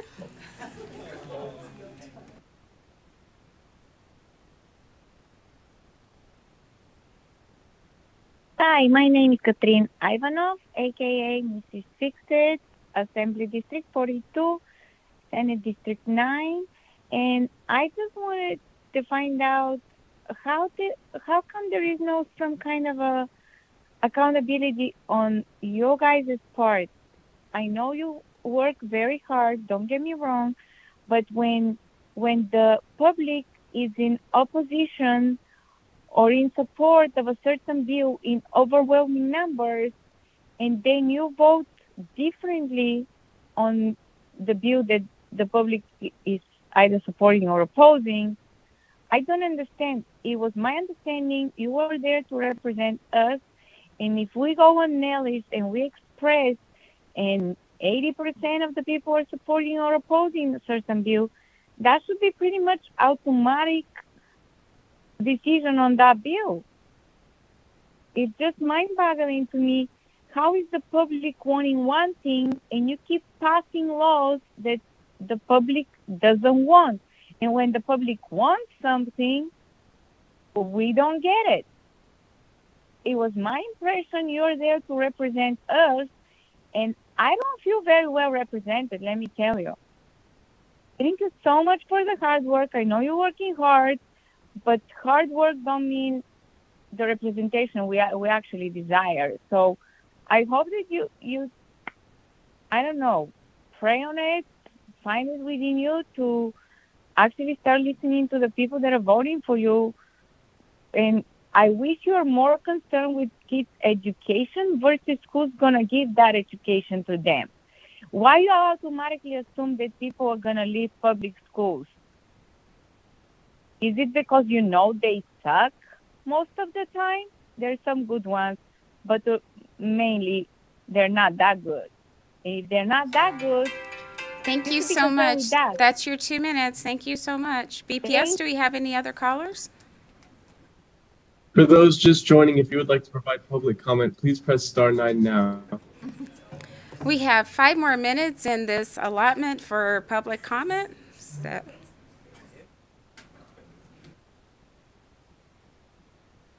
Chair, there are no additional callers choosing to provide public comment. Thank you so much. Speaker Yeager. Thank you, Madam Chair. Before we adjourn tonight, I just wanted to congratulate you and thank you on a great meeting. This bill we got was 95 pages long and 97 sections long. And our job here is to vet this policy. And, you know, the fact that we had 3 hours of questions tells me that we did just that. Chief of Staff Keycapper had 3 hours to defend the bill. We had 30-plus minutes of support testimony. I understand that the public is frustrated, but our voters have given us 120 days to do what we have to do up here. And the fact that we've been at this for almost 5 hours on a Wednesday night, I think demonstrates our commitment. We have allowed members of the public to submit comments in writing when they can't get in on the phone lines, but to suggest that somehow this hearing was unfair or unbalanced, in my mind, is a completely unfair characterization of what happened tonight. And so I just want to thank you, Madam Chair, for conducting this hearing, and thank the members of this committee and the members of the public. And we still have a robust room here in Carson City for being with us here tonight, and would just recommend that anyone who didn't get a chance to speak submit their comments in writing, and that will be made part of the record. So again, thank you, Madam Chair, and I hope everybody gets home safely, especially those driving up to Reno, because we're going to be back here tomorrow morning at 7 or 7:30 or 8 o'clock. And as long as our voters mandate that we do our business in 120 days, this is the absolute best we can do, and we'll continue to do that not just with this legislation, but with anything else we get this session.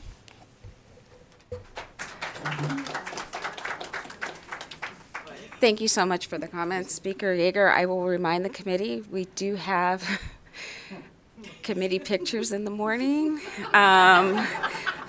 assembly pictures. We be back here bright and early at 7-ish for we're going to start the committee at 8 and pictures at 8:30 with smiles on our faces. The whole assembly. So our assembly pictures, yes. So take a nap, drive safely. For everyone that joined us here, whether you're in Las Vegas or Carson City, drive home safely tonight, and this meeting is adjourned.